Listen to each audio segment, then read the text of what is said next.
I, Robot by Isaac Asimov. Read by Garrick Hagan.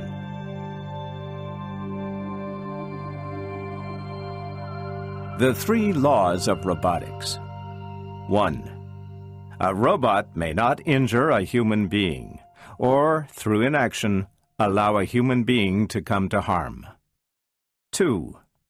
A robot must obey the orders given it by human beings, except where such orders would conflict with the first law.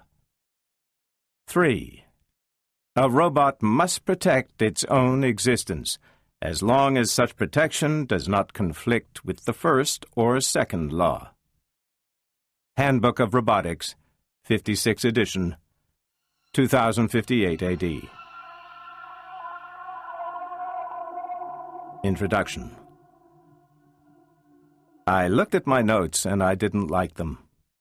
I had spent 3 days at U.S. Robots and might as well have spent them at home with the Encyclopedia Tellurica. Susan Calvin had been born in the year 1982, they said, which made her 75 now. Everyone knew that. Appropriately enough, U.S. Robot and Mechanical Men, Inc. was 75 also, since it had been in the year of Dr. Calvin's birth that Lawrence Robertson had first taken out incorporation papers for what eventually became the strangest industrial giant in man's history. Well, everyone knew that too. At the age of 20, Susan Calvin had been part of the particular psychomath seminar, at which Dr. Alfred Lanning of U.S. Robots had demonstrated the first mobile robot to be equipped with a voice. It was a large, clumsy, unbeautiful robot, smelling of machine oil, and destined for the projected mines on Mercury. But it could speak and make sense. Susan said nothing at that seminar, took no part in the hectic discussion period that followed. She was a frosty girl, plain and colorless, who protected herself against a world she disliked by a mask-like expression and hypertrophy of intellect. But as she watched and listened, she felt the stirrings of a cold enthusiasm. She obtained her bachelor's degree at Columbia in 2003 and began graduate work in cybernetics. All that had been done in the mid-20th century on calculating machines had been upset by Robertson and his positronic brain paths. The miles of relays and photocells had given way to the spongy globe of platinum iridium about the size of a human brain.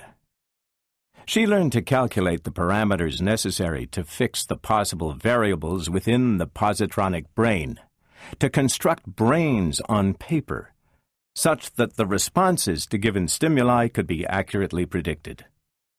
In 2008, she obtained her Ph.D. and joined United States Robots as a robo-psychologist, becoming the first great practitioner of a new science.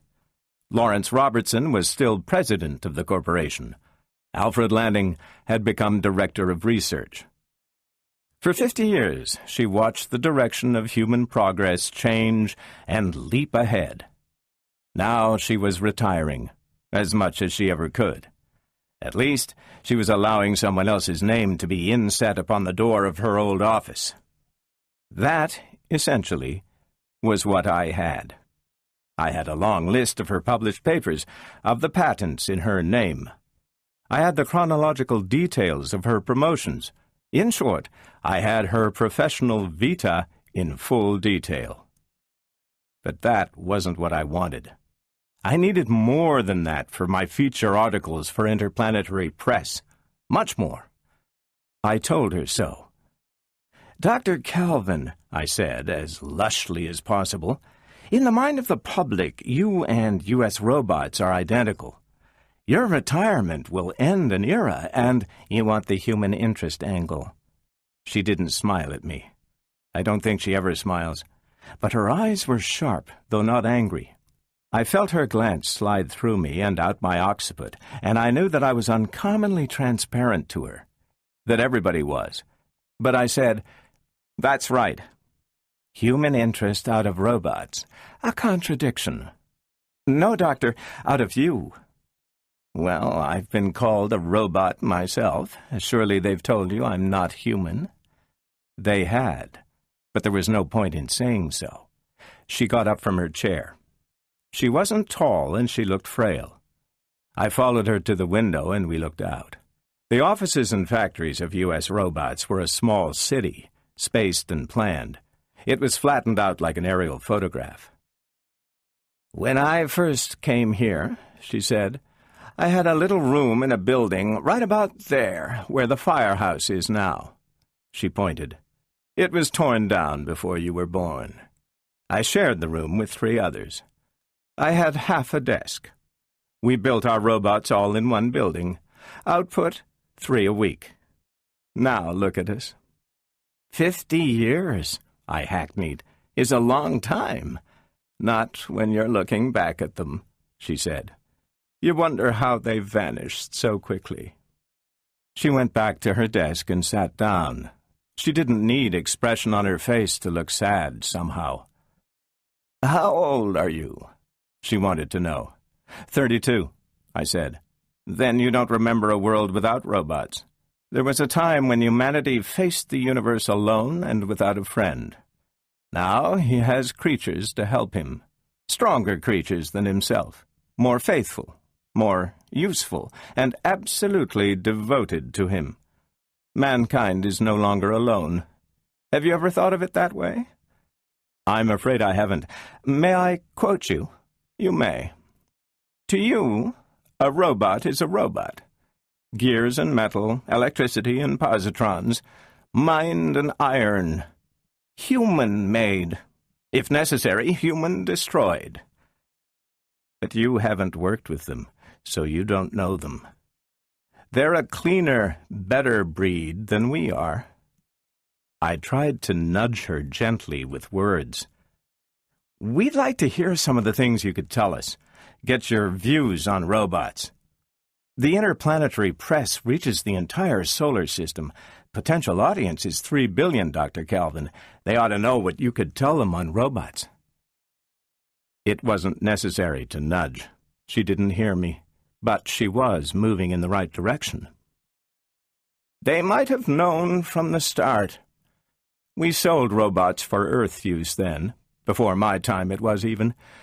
Of course, that was when robots could not talk. Afterward they became more human and opposition began. The labor unions, of course, naturally opposed robot competition for human jobs, and various segments of religious opinion had their superstitious objections. It was all quite ridiculous and quite useless. And yet, there it was." I was taking it down verbatim on my pocket recorder, trying not to show the knuckle motions of my hand. If you practice a bit, you can get to the point where you can record accurately without taking the little gadget out of your pocket. "Take the case of Robbie," she said. "I never knew him. He was dismantled the year before I joined the company, hopelessly out of date. But I saw the little girl in the museum." She stopped, but I didn't say anything. I let her eyes mist up and her mind travel back. She had lots of time to cover. "I heard about it later. And when they called us blasphemers and demon creators, I always thought of him. Robbie was a non-vocal robot. He couldn't speak. He was made and sold in 1996. Those were the days before extreme specialization. So he was sold as a nursemaid." "As a what?" "As a nursemaid."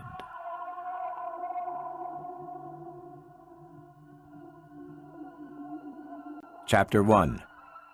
Robbie. 98, 99, 100!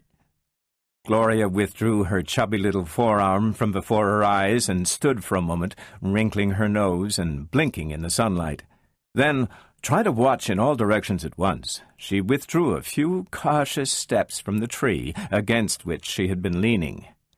She craned her neck to investigate the possibilities of a clump of bushes to the right, and then withdrew farther to obtain a better angle for viewing its dark recesses.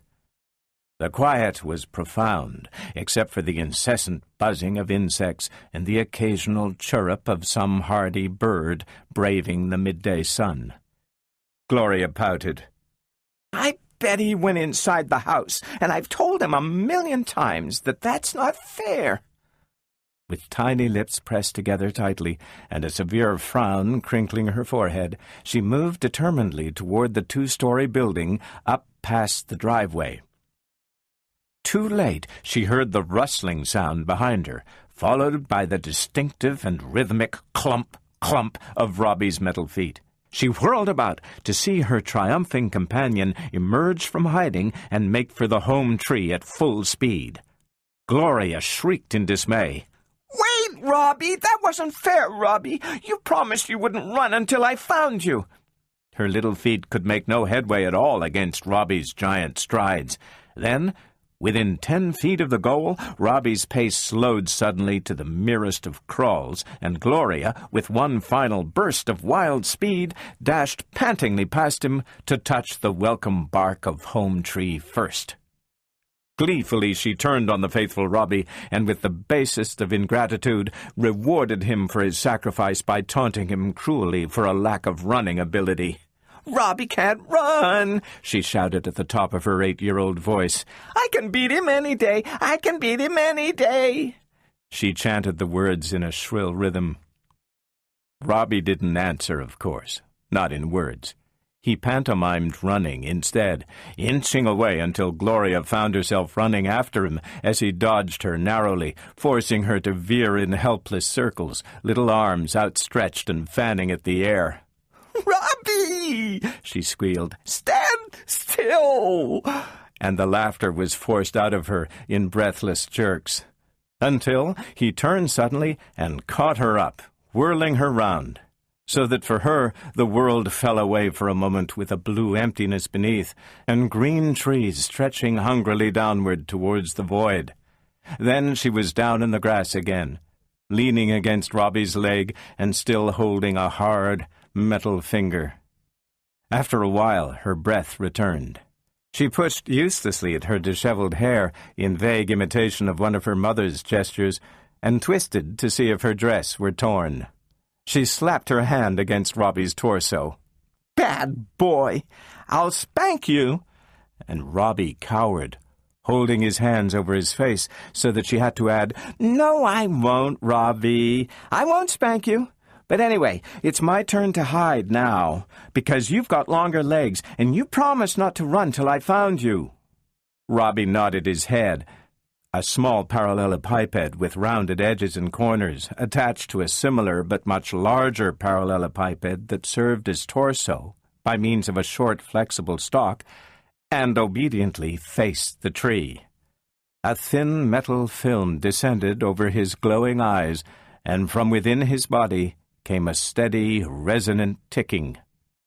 "Don't peek now, and don't skip any numbers," warned Gloria, and scurried for cover.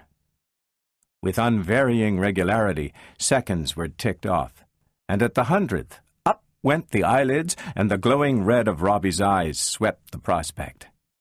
They rested for a moment on a bit of colorful gingham that protruded from behind a boulder. He advanced a few steps, and convinced himself that it was Gloria who squatted behind it. Slowly, remaining always between Gloria and home tree, he advanced on the hiding place, and when Gloria was plainly in sight and could no longer even theorize to herself that she was not seen, he extended one arm toward her, slapping the other against his leg so that it rang again. Gloria emerged sulkily. "You peeked!" she exclaimed, with gross unfairness. "Besides, I'm tired of playing hide-and-seek. I want a ride." But Robbie was hurt at the unjust accusation, so he seated himself carefully and shook his head ponderously from side to side. Gloria changed her tone to one of gentle coaxing immediately. "Come on, Robbie. I didn't mean it about the peeking. Give me a ride." Robbie was not to be won over so easily, though. He gazed stubbornly at the sky and shook his head even more emphatically. "Please, Robbie. Please give me a ride." She encircled his neck with rosy arms and hugged tightly. Then, changing moods in a moment, she moved away. "If you don't, I'm going to cry." And her face twisted appallingly in preparation. Hard-hearted Robbie paid scant attention to this dreadful possibility and shook his head a third time. Gloria found it necessary to play her trump card. "If you don't," she exclaimed warmly, "I won't tell you any more stories, that's all. Not one." Robbie gave in immediately and unconditionally before this ultimatum, nodding his head vigorously until the metal of his neck hummed. Carefully he raised the little girl and placed her on his broad, flat shoulders. Gloria's threatened tears vanished immediately, and she crowed with delight. Robbie's metal skin, kept at a constant temperature of 70 by the high-resistance coils within, felt nice and comfortable, while the beautifully loud sound her heels made as they bumped rhythmically against his chest was enchanting. "You're an air coaster, Robbie. You're a big silver air coaster. Hold out your arms straight. You got to, Robbie, if you're going to be an air coaster." The logic was irrefutable. Robbie's arms were wings, catching the air currents, and he was a silver coaster. Gloria twisted the robot's head and leaned to the right. He banked sharply. Gloria equipped the coaster with a motor that went brrrr, and then with weapons that went powie and shh. Pirates were giving chase, and the ship's blasters were coming into play. The pirates dropped in a steady rain. "Got another one! 2 more!" she cried. Then, "Faster, men!" Gloria said pompously. "We're running out of ammunition." She aimed over her shoulder with undaunted courage, and Robbie was a blunt-nosed spaceship zooming through the void at maximum acceleration. Clear across the field he sped, to the patch of tall grass on the other side, where he stopped with a suddenness that evoked a shriek from his flushed rider, and then tumbled her onto the soft green carpet. Gloria gasped and panted, and gave voice to intermittent whispered exclamations of, "That was nice!" Robbie waited until she had caught her breath, and then pulled gently at a lock of hair. "You want something?" said Gloria, eyes wide in an apparently artless complexity that fooled her huge nursemaid not at all. He pulled the curl harder. "Oh, I know. You want a story." Robbie nodded rapidly. "Which one?" Robbie made a semicircle in the air with one finger. The little girl protested. "Again? I've told you Cinderella 1,000,000 times. Aren't you tired of it? It's for babies." Another semicircle. "Oh, hell." Gloria composed herself, ran over the details of the tale in her mind, together with her own elaborations, of which she had several, and began. "Are you ready? Well, once upon a time, there was a beautiful little girl whose name was Ella. And she had a terribly cruel stepmother and 2 very ugly and very cruel stepsisters, and—" Gloria was reaching the very climax of the tale.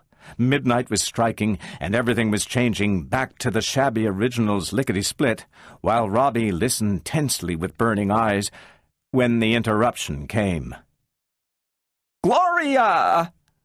It was the high-pitched sound of a woman who had been calling not once but several times, and had the nervous tone of one in whom anxiety was beginning to overcome impatience.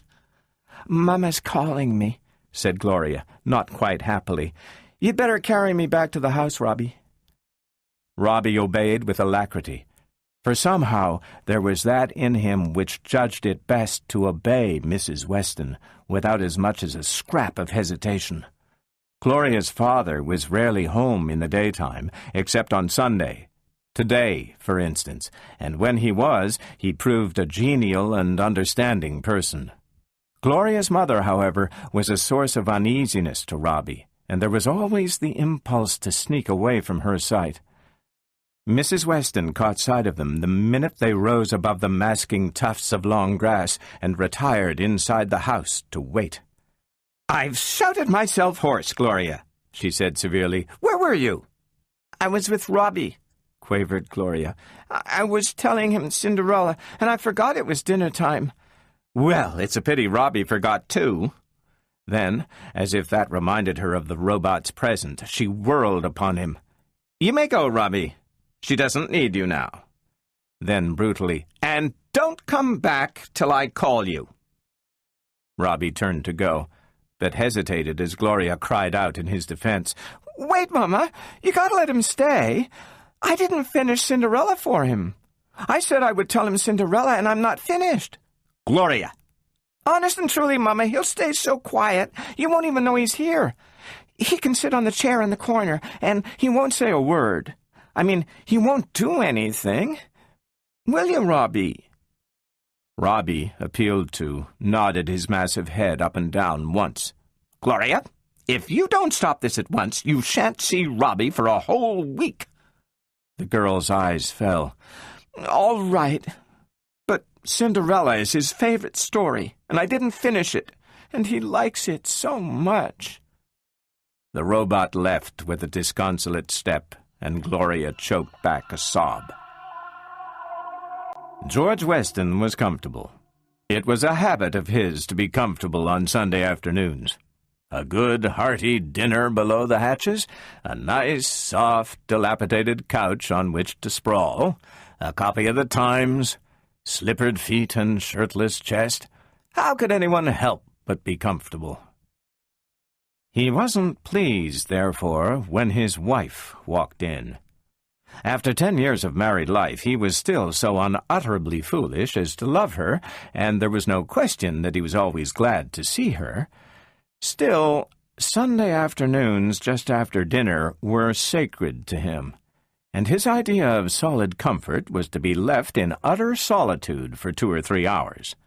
Consequently, he fixed his eye firmly upon the latest reports of the Lefebvre-Yoshida expedition to Mars.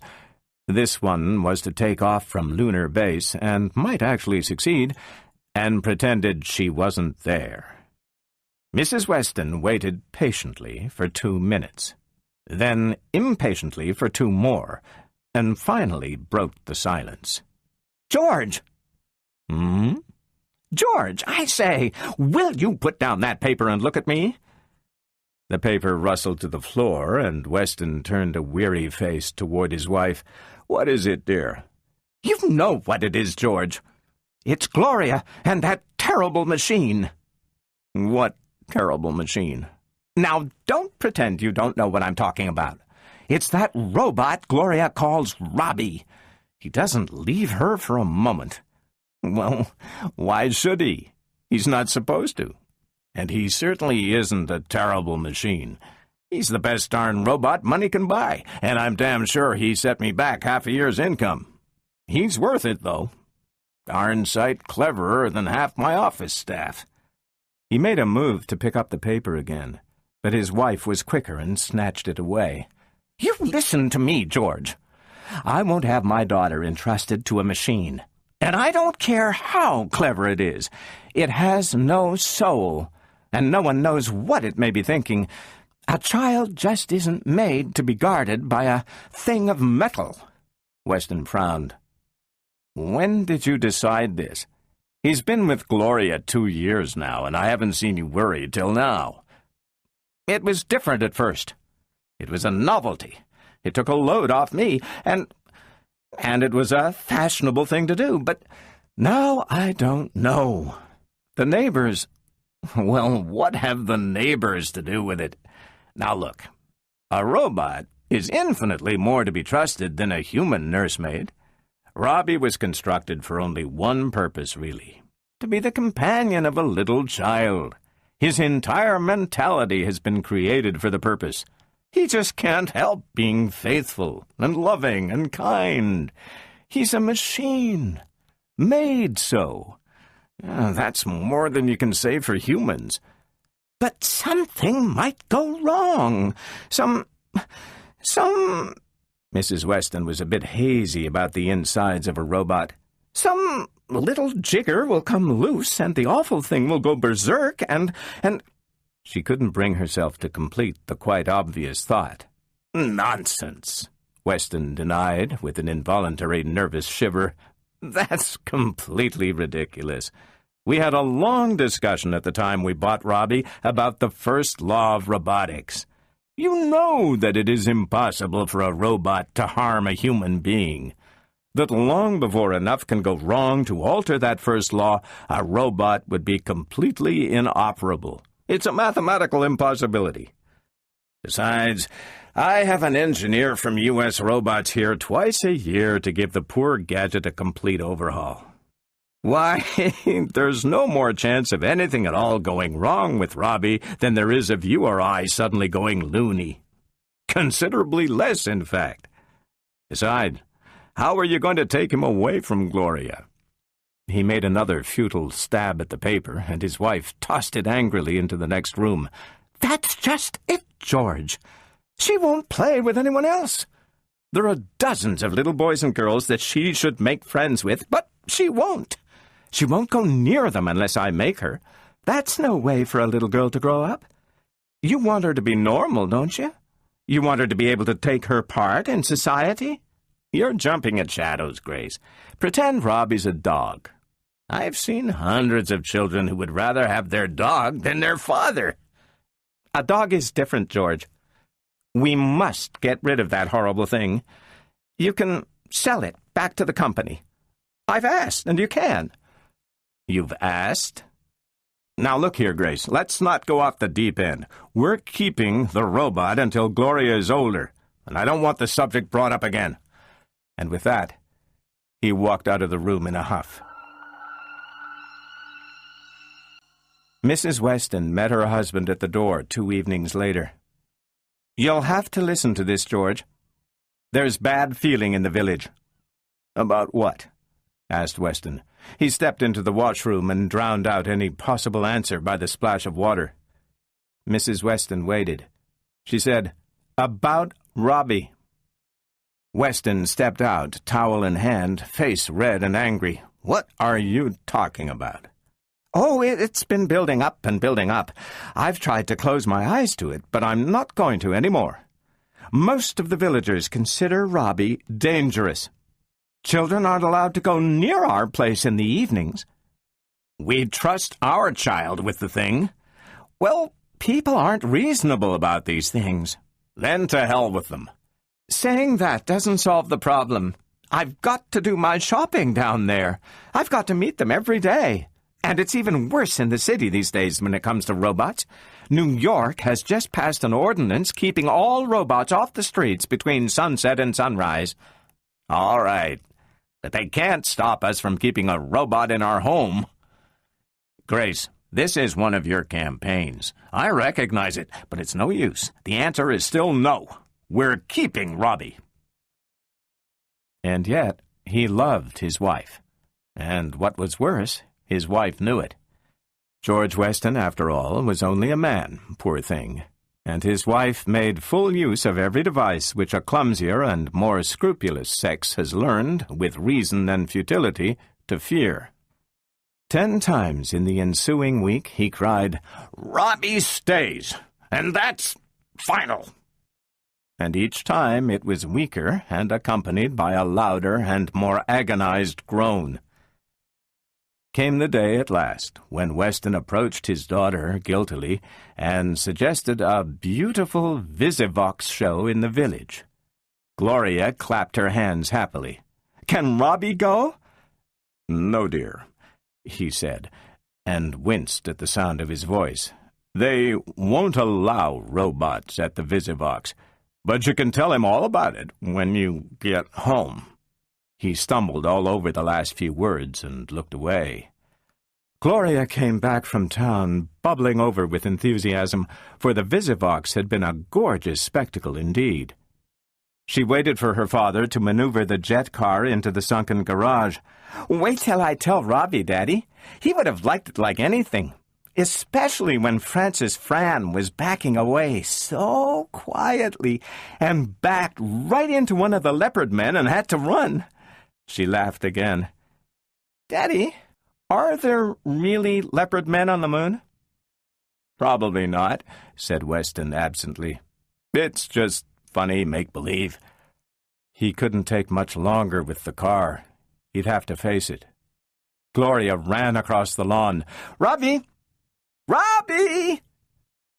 Then she stopped suddenly at the sight of a beautiful collie which regarded her out of serious brown eyes as it wagged its tail on the porch. Oh, what a nice dog! Gloria climbed the steps, approached cautiously, and patted it. Is it for me, Daddy? Her mother had joined them. Yes, it is, Gloria. Isn't it nice? Soft and furry? It's very gentle. It likes little girls. Can he play games? Surely. He can do any number of tricks. Would you like to see some? Right away. I want Robbie to see him too. Robbie! She stopped uncertainly and frowned. I'll bet he's just staying in his room because he's mad at me for not taking him to the Visivox. You'll have to explain to him, Daddy. He might not believe me, but he knows if you say it, it's so. Weston's lips grew tighter. He looked toward his wife, but could not catch her eye. Gloria turned precipitously and ran down the basement steps, shouting as she went, Robbie? Come and see what Daddy and Mama brought me. They brought me a dog, Robbie. In a minute she had returned, a frightened little girl. Mama? Robbie isn't in his room. Where is he? There was no answer, and George Weston coughed and was suddenly extremely interested in an aimlessly drifting cloud. Gloria's voice quavered on the verge of tears. Where's Robbie, Mama? Mrs. Weston sat down and drew her daughter gently to her. Don't feel bad, Gloria. Robbie has gone away, I think. Gone away? Where? Where's he gone, Mama? No one knows, darling. He just walked away. We've looked, and we've looked, and we've looked for him, but we can't find him. You mean he'll never come back again? Her eyes were round with horror. We may find him soon. We'll keep looking for him. And meanwhile, you can play with your nice new doggy. Oh, look at him! His name is Lightning, and he can... But Gloria's eyelids had overflowed. I don't want the nasty dog. I want Robbie. I want you to find me Robbie. Her feelings became too deep for words, and she spluttered into a shrill wail. Mrs. Weston glanced at her husband for help, but he merely shuffled his feet morosely and did not withdraw his ardent stare from the heavens, so she bent to the task of consolation. Why do you cry, Gloria? Robbie was only a machine, just a nasty old machine. He wasn't alive at all. He was not no machine, screamed Gloria, fiercely and ungrammatically. He was a person, just like you and me, and he was my friend. I want him back. Oh, Mama, I want him back. Her mother groaned in defeat and left Gloria to her sorrow. Let her have her cry out, she told her husband. Childish griefs are never lasting. In a few days she'll forget that awful robot ever existed. But time proved Mrs. Weston a bit too optimistic. To be sure, Gloria ceased crying, but she ceased smiling too, and the passing days found her ever more silent and shadowy. Gradually, her attitude of passive unhappiness wore Mrs. Weston down, and all that kept her from yielding was the impossibility of admitting defeat to her husband. Then, one evening, she flounced into the living room, sat down, folded her arms, and looked boiling mad. Her husband stretched his neck in order to see her over his newspaper. What now, Grace? It's that child, George. I've had to send back the dog today. Gloria positively couldn't stand the sight of him, she said. She's driving me into a nervous breakdown. Weston laid down the paper, and a hopeful gleam entered his eye. Maybe Maybe we ought to get Robbie back. It might be done, you know. I can get in touch with—" "No," she replied grimly. "I won't hear of it. We're not giving up that easily. My child shall not be brought up by a robot if it takes years to break her of it." Weston picked up his paper again with a disappointed air. "A year of this will have me prematurely gray." "Oh, you're a big help, George," was the frigid answer. "What Gloria needs is a change of environment. Of course she can't forget Robbie here. How can she when every tree and rock reminds her of him? It is really the silliest situation I have ever heard of. Imagine a child pining away for the loss of a robot." "Well, stick to the point. What's the change in environment you're planning?" "We're going to take her to New York." "The city? In August? Say, do you know what New York is like in August? It's unbearable." "Millions do bear it." "They don't have a place like this to go to. If they didn't have to stay in New York, they wouldn't." "Well, we have to. I say we're leaving now, or as soon as we can make the arrangements. In the city, Gloria will find sufficient interest and sufficient friends to perk her up and make her forget that machine." "Oh, Lord," groaned the lesser half. "Those frying pavements!" "We have to," was the unshaken response. "Gloria has lost 5 pounds in the last month, and my little girl's health is more important to me than your comfort." "It's a pity you didn't think of your little girl's health before you deprived her of her pet robot," he muttered, but to himself. Gloria displayed immediate signs of improvement when told of the impending trip to the city. She spoke little of it, but when she did, it was always with lively anticipation. Again she began to smile and to eat with something of her former appetite. Mrs. Weston hugged herself for joy and lost no opportunity to triumph over her still skeptical husband. "You see, George, she helps with the packing like a little angel and chatters away as if she hadn't a care in the world. It's just as I told you. All we need to do is substitute other interests." Was the skeptical response. "I hope so." Preliminaries were gone through quickly.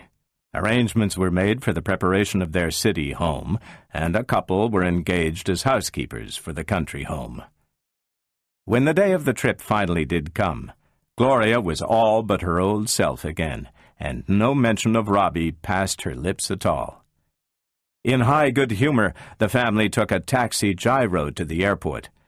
Weston would have preferred using his own private gyro, but it was only a 2-seater with no room for baggage, and entered the waiting liner. "Come, Gloria," called Mrs. Weston. "I've saved you a seat near the window so you can watch the scenery." Gloria trotted down the aisle cheerily, flattened her nose into a white oval against the thick, clear glass, and watched with an intentness that increased as the sudden coughing of the motor drifted backward into the interior. She was too young to be frightened when the ground dropped away as if let through a trap-door, and she herself suddenly became twice her usual weight, but not too young to be mightily interested. It wasn't until the ground had changed into a tiny patchwork quilt that she withdrew her nose and faced her mother again. "Will we soon be in the city, Mama?" she asked, rubbing her chilled nose and watching with interest as the patch of moisture which her breath had formed on the pane shrank slowly and vanished. "In about half an hour, dear." Then, with just the faintest trace of anxiety, "Aren't you glad we're going? Don't you think you'll be very happy in the city, with all the buildings and people and things to see? We'll go to the Visivox every day and see shows, and go to the circus and the beach, and—" "Yes, Mama," was Gloria's unenthusiastic rejoinder. The liner passed over a bank of clouds at that moment, and Gloria was instantly absorbed in the unusual spectacle of clouds underneath one.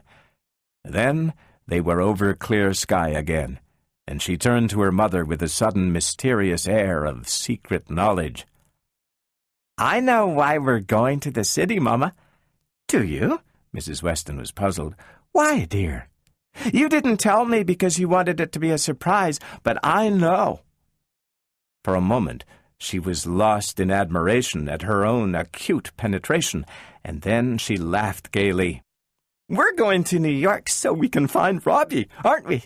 With detectives." The statement caught George Weston in the middle of a drink of water, with disastrous results. There was a sort of strangled gasp, a geyser of water, and then a bout of choking coughs. When all was over, he stood there, a red-faced, water-drenched, and very, very annoyed person. Mrs. Weston maintained her composure, but when Gloria repeated her question in a more anxious tone of voice, she found her temper rather bent. "Maybe," she retorted tartly. "Now sit and be still, for heaven's sake." New York City, 1998 AD, was a paradise for the sightseer, more than ever in its history. Gloria's parents realized this and made the most of it. On direct orders from his wife, George Weston arranged to have his business take care of itself for a month or so, in order to be free to spend the time in what he termed dissipating Gloria to the verge of ruin. Like everything else Weston did, this was gone about in an efficient, thorough, and businesslike way. Before the month had passed, nothing that could be done had not been done. She was taken to the top of the half-mile-tall Roosevelt Building to gaze down in awe upon the jagged panorama of rooftops that blended far off in the fields of Long Island and the flatlands of New Jersey. They visited the zoos, where Gloria stared in delicious fright at the real live lion, rather disappointed that the keepers fed him raw steaks instead of human beings, as she had expected, and asked insistently and peremptorily to see the whale. The various museums came in for their share of attention, together with the parks and the beaches and the aquarium. She was taken halfway up the Hudson in an excursion steamer fitted out in the archaism of the mad 20s. She traveled into the stratosphere on an exhibition trip, where the sky turned deep purple, and the stars came out, and the misty earth below looked like a huge concave bowl. Down under the waters of the Long Island Sound, she was taken in a glass-walled sub-sea vessel, where in a green and wavering world, quaint and curious sea things ogled her and wiggled suddenly away. On a more prosaic level, Mrs. Weston took her to the department stores, where she could revel in another type of fairyland. In fact, when the month had nearly sped, the Westons were convinced that everything conceivable had been done to take Gloria's mind once and for all off the departed Robbie. But they were not quite sure they had succeeded. The fact remained that wherever Gloria went, she displayed the most absorbed and concentrated interest in such robots as happened to be present. No matter how exciting the spectacle before her, nor how novel to her girlish eyes, she turned away instantly if the corner of her eye caught a glimpse of metallic movement. Mrs. Weston went out of her way to keep Gloria away from all robots, and the matter was finally climaxed in the episode at the Museum of Science and Industry. The museum had announced a special children's program in which exhibits of scientific witcheries scaled down to the child mind were to be shown. The Westons, of course, placed it upon their list of absolutely.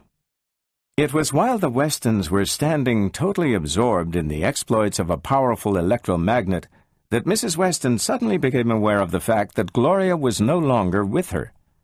Initial panic gave way to calm decision, and, enlisting the aid of 3 attendants, a careful search was begun. Gloria, of course, was not one to wander aimlessly, however. For her age, she was an unusually determined and purposeful girl, quite full of the maternal genes in that respect. She had seen a huge sign on the 3rd floor which had said, "This way to the talking robot." Having spelled it out to herself, and having noticed that her parents did not seem to wish to move in the proper direction, she did the obvious thing. Waiting for an opportune moment of parental distraction, she calmly disengaged herself and followed the sign.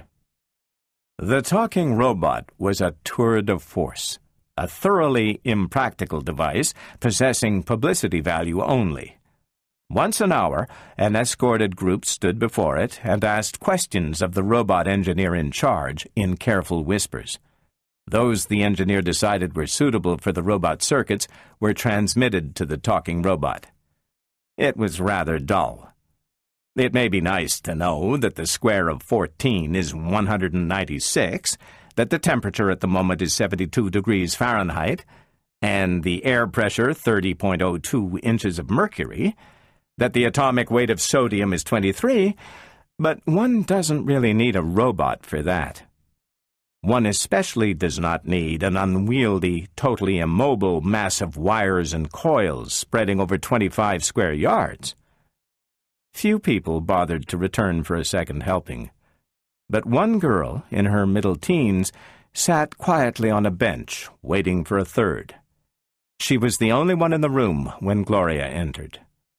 Gloria did not look at her. To her, at the moment, another human being was but an inconsiderable item. She saved her attention for this large thing with the wheels. For a moment, she hesitated in dismay. It didn't look like any robot she had ever seen. Cautiously and doubtfully, she raised her treble voice.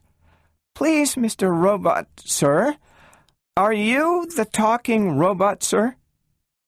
She wasn't sure, but it seemed to her that a robot that actually talked was worth a great deal of politeness. The girl in her mid-teens allowed a look of intense concentration to cross her thin, plain face. She whipped out a small notebook and began writing in rapid pot-hooks. There was an oily whir of gears, and a mechanically timbred voice boomed out in words that lacked accent and intonation. "I am the robot that talks." Gloria stared at it ruefully. It did talk, but the sound came from inside somewheres. There was no face to talk to. She said, "Can you help me, Mr. Robot, sir?" The talking robot was designed to answer questions, and only such questions as it could answer had ever been put to it. It was quite confident of its ability, therefore. "I can help you." "Thank you, Mr. Robot, sir. Have you seen Robbie?" "Who is Robbie?" "He's a robot, Mr. Robot, sir." She stretched to tiptoes. "He's about so high, Mr. Robot, sir, only higher, and he's very nice. He's got a head, you know. I mean, you haven't, but he has, Mr. Robot, sir." The talking robot had been left behind. "A robot?" "Yes, Mr. Robot, sir. A robot, just like you, except he can't talk, of course, and looks like a real person." "A robot like me?" "Yes, Mr. Robot, sir." To which the talking robot's only response was an erratic splutter and an occasional incoherent sound. The radical generalization offered it, i.e., its existence, not as a particular object, but as a member of a general group, was too much for it. Loyally, it tried to encompass the concept, and half a dozen coils burnt out. Little warning signals were buzzing. The girl in her mid-teens left at that point. She had enough for her Physics 1 paper on practical aspects of robotics. This paper was Susan Calvin's first of many on the subject. Gloria stood waiting with carefully concealed impatience for the machine's answer when she heard the cry behind her of, "There she is!" and recognized that cry as her mother's. "What are you doing here, you bad girl?" cried Mrs. Weston, anxiety dissolving at once into anger. "Do you know you frightened your Mama and Daddy almost to death? Why did you run away?" The robot engineer had also dashed in, tearing his hair and demanding who of the gathering crowd had tampered with the machine. "Can anybody read signs?" he yelled. "You're not allowed in here without an attendant." Gloria raised her grieved voice over the din. "I only came to see the talking robot, Mama. I thought he might know where Robbie was, because they're both robots." And then, as the thought of Robbie was suddenly brought forcefully home to her, she burst into a sudden storm of tears. And I got to find Robbie, Mama. I got to. Mrs. Weston strangled a cry and said, "Oh, good heavens! Come home, George. This is more than I can stand." That evening, George Weston left for several hours, and the next morning he approached his wife with something that looked suspiciously like smug complacence. "I've got an idea, Grace." "About what?" was the gloomy, uninterested query. "About Gloria." "You're not going to suggest buying back that robot?" "No, of course not." "Then go ahead. I might as well listen to you. Nothing I've done seems to have done any good." "All right. Here's what I've been thinking. The whole trouble with Gloria is that she thinks of Robbie as a person and not as a machine. Naturally, she can't forget him. Now, if we manage to convince her that Robbie was nothing more than a mess of steel and copper in the form of sheets and wires with electricity its juice of life, how long would her longings last? It's the psychological attack, if you see my point." "How do you plan to do it?" "Simple. Where do you suppose I went last night? I persuaded Robertson of U.S. Robots and Mechanical Men, Inc., to arrange for a complete tour of his premises tomorrow. The three of us will go, and by the time we're through, Gloria will have it drilled into her that a robot is not alive." Mrs. Weston's eyes widened gradually, and something glinted in her eyes that was quite like sudden admiration. "Why, George, that's a good idea." And George Weston's vest buttons strained. "Only kind I have," he said. Mr. Struthers was a conscientious general manager, and naturally inclined to be a bit talkative. The combination, therefore, resulted in a tour that was fully explained, perhaps even overabundantly explained, at every step. However, Mrs. Weston was not bored. Indeed, she stopped him several times and begged him to repeat his statements in simpler language so that Gloria might understand. Under the influence of this appreciation of his narrative powers, Mr. Struthers expanded genially and became ever more communicative, if possible. George Weston himself showed a gathering impatience. "Pardon me, Struthers," he said, breaking into the middle of a lecture on the photoelectric cell. "Haven't you a section of the factory where only robot labor is employed?" "Eh? Oh, yes. Yes, indeed." He smiled at Mrs. Weston. "A vicious circle, in a way. Robots creating more robots. Of course, we are not making a general practice out of it. For one thing, the unions would never let us. But we can turn out a very few robots using robot labor exclusively, merely as a sort of scientific experiment.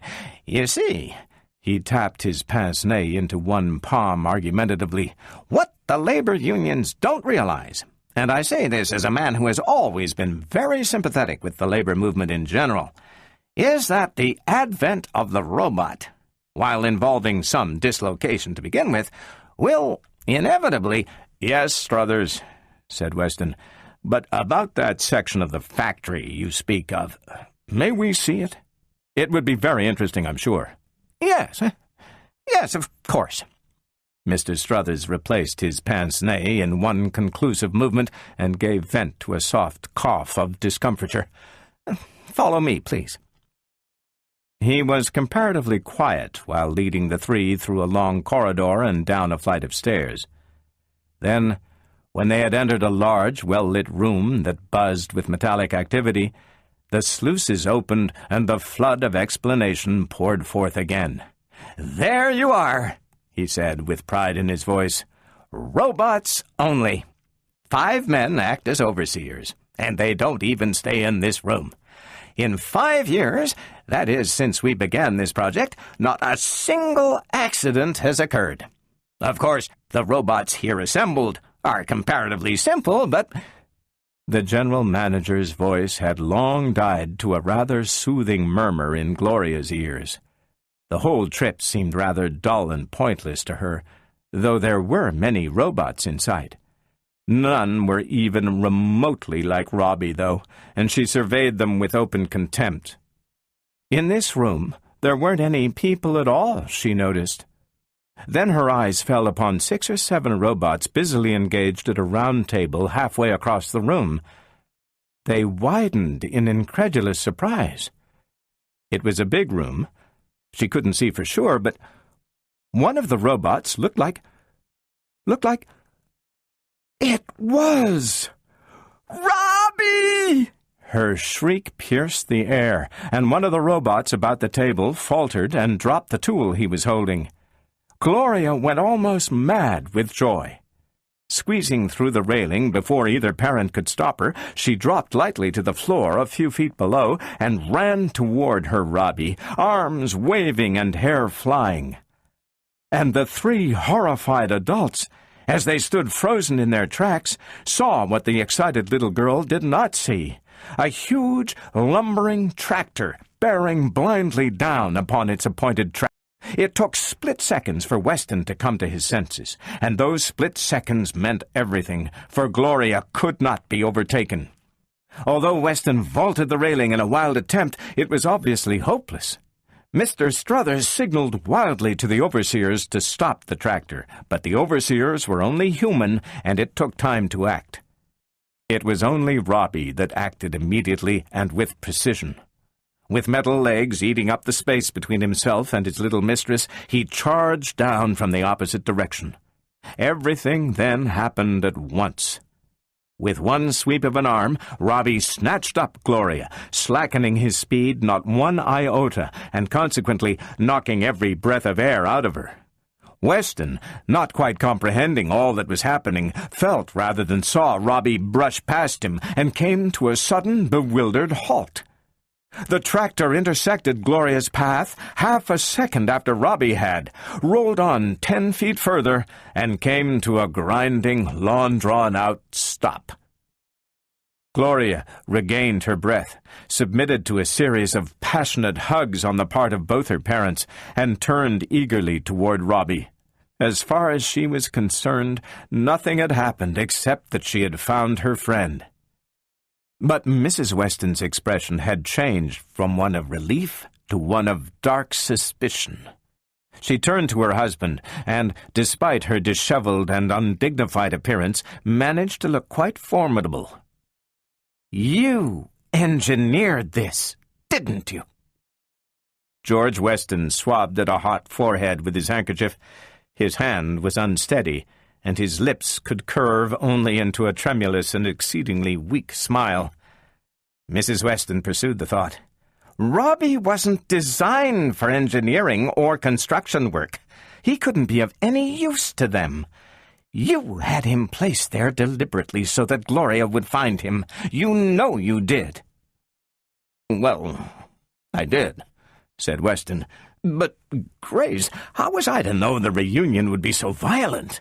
And Robbie has saved her life. You'll have to admit that. You can't send him away again." Grace Weston considered. She turned toward Gloria and Robbie and watched them abstractedly for a moment. Gloria had a grip about the robot's neck and would have asphyxiated any creature but one of metal, and was prattling nonsense in half-hysterical frenzy. Robbie's chrome-steel arms, capable of bending a bar of steel 2 inches in diameter into a pretzel, wound about the little girl gently and lovingly, and his eyes glowed a deep, deep red. "Well," said Mrs. Weston at last, "I guess he can stay with us until he rusts."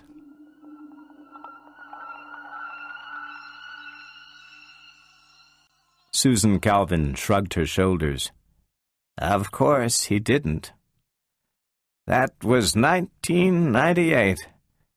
By 2002, we had invented the mobile speaking robot, which, of course, made all the non-speaking models out of date, and which seemed to be the final straw as far as the non-robot elements were concerned.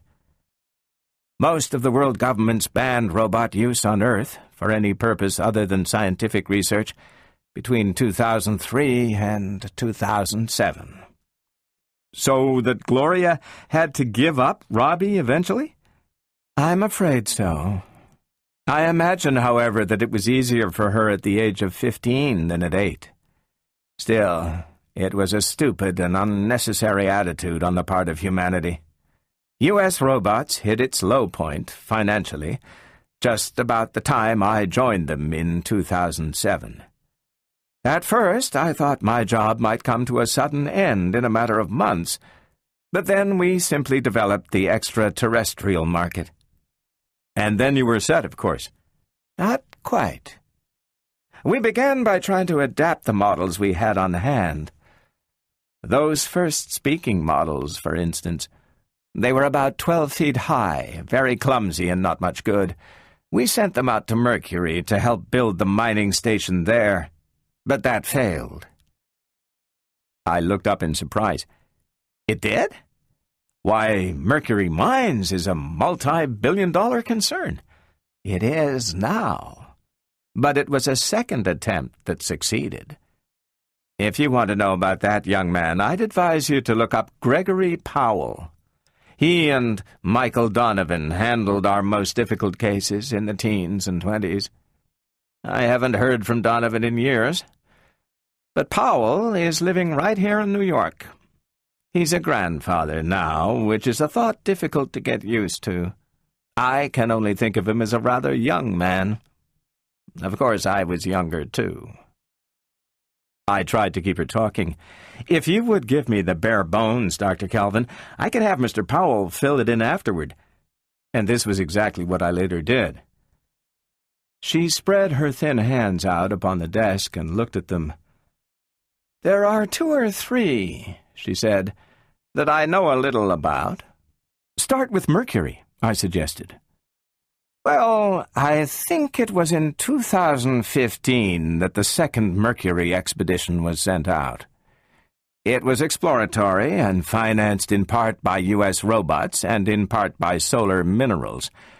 It consisted of a new type robot, still experimental. Gregory Powell, Michael Donovan.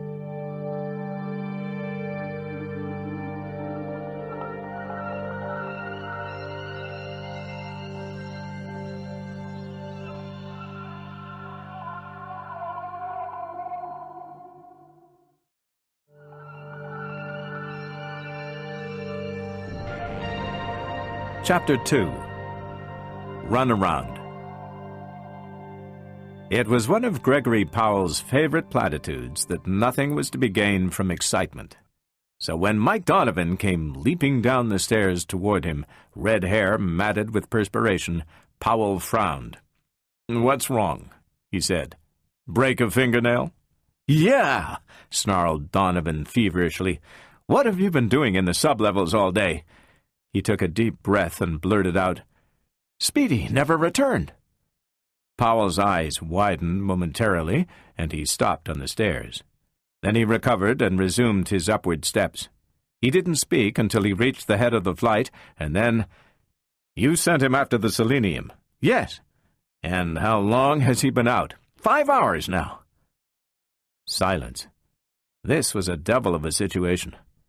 Here they were on Mercury exactly 12 hours, and already up to the eyebrows in the worst sort of trouble. Mercury had long been the jinx world of the system, but this was drawing it rather strong, even for a jinx. Powell said, "Start at the beginning, and let's get this straight." They were in the radio room now, with its already subtly antiquated equipment, untouched for the 10 years previous to their arrival. Even 10 years, technologically speaking, meant so much. Compare Speedy with the type of robot they must have had back in 2005. But then advances in robotics these days were tremendous. Powell touched a still gleaming metal surface gingerly. The air of disuse that touched everything about the room and the entire station was infinitely depressing. Donovan must have felt it. He began, "I tried to locate him by radio, but it was no go. Radio isn't any good on the Mercury sun side, not past 2 miles anyway. That's one of the reasons the first expedition failed. And we can't put up the ultrawave equipment for weeks yet." "Skip all that. What did you get?" "I located the unorganized body signal in the shortwave. It was no good for anything except his position. I kept track of him that way for 2 hours and plotted the results on the map. There was a yellowed square of parchment in his hip pocket, a relic of the unsuccessful first expedition, and he slapped it down on the desk with vicious force, spreading it flat with the palm of his hand. Powell, hands clasped across his chest, watched it at long range. Donovan's pencil pointed nervously. "The red cross is the selenium pool. You marked it yourself." "Which one is it?"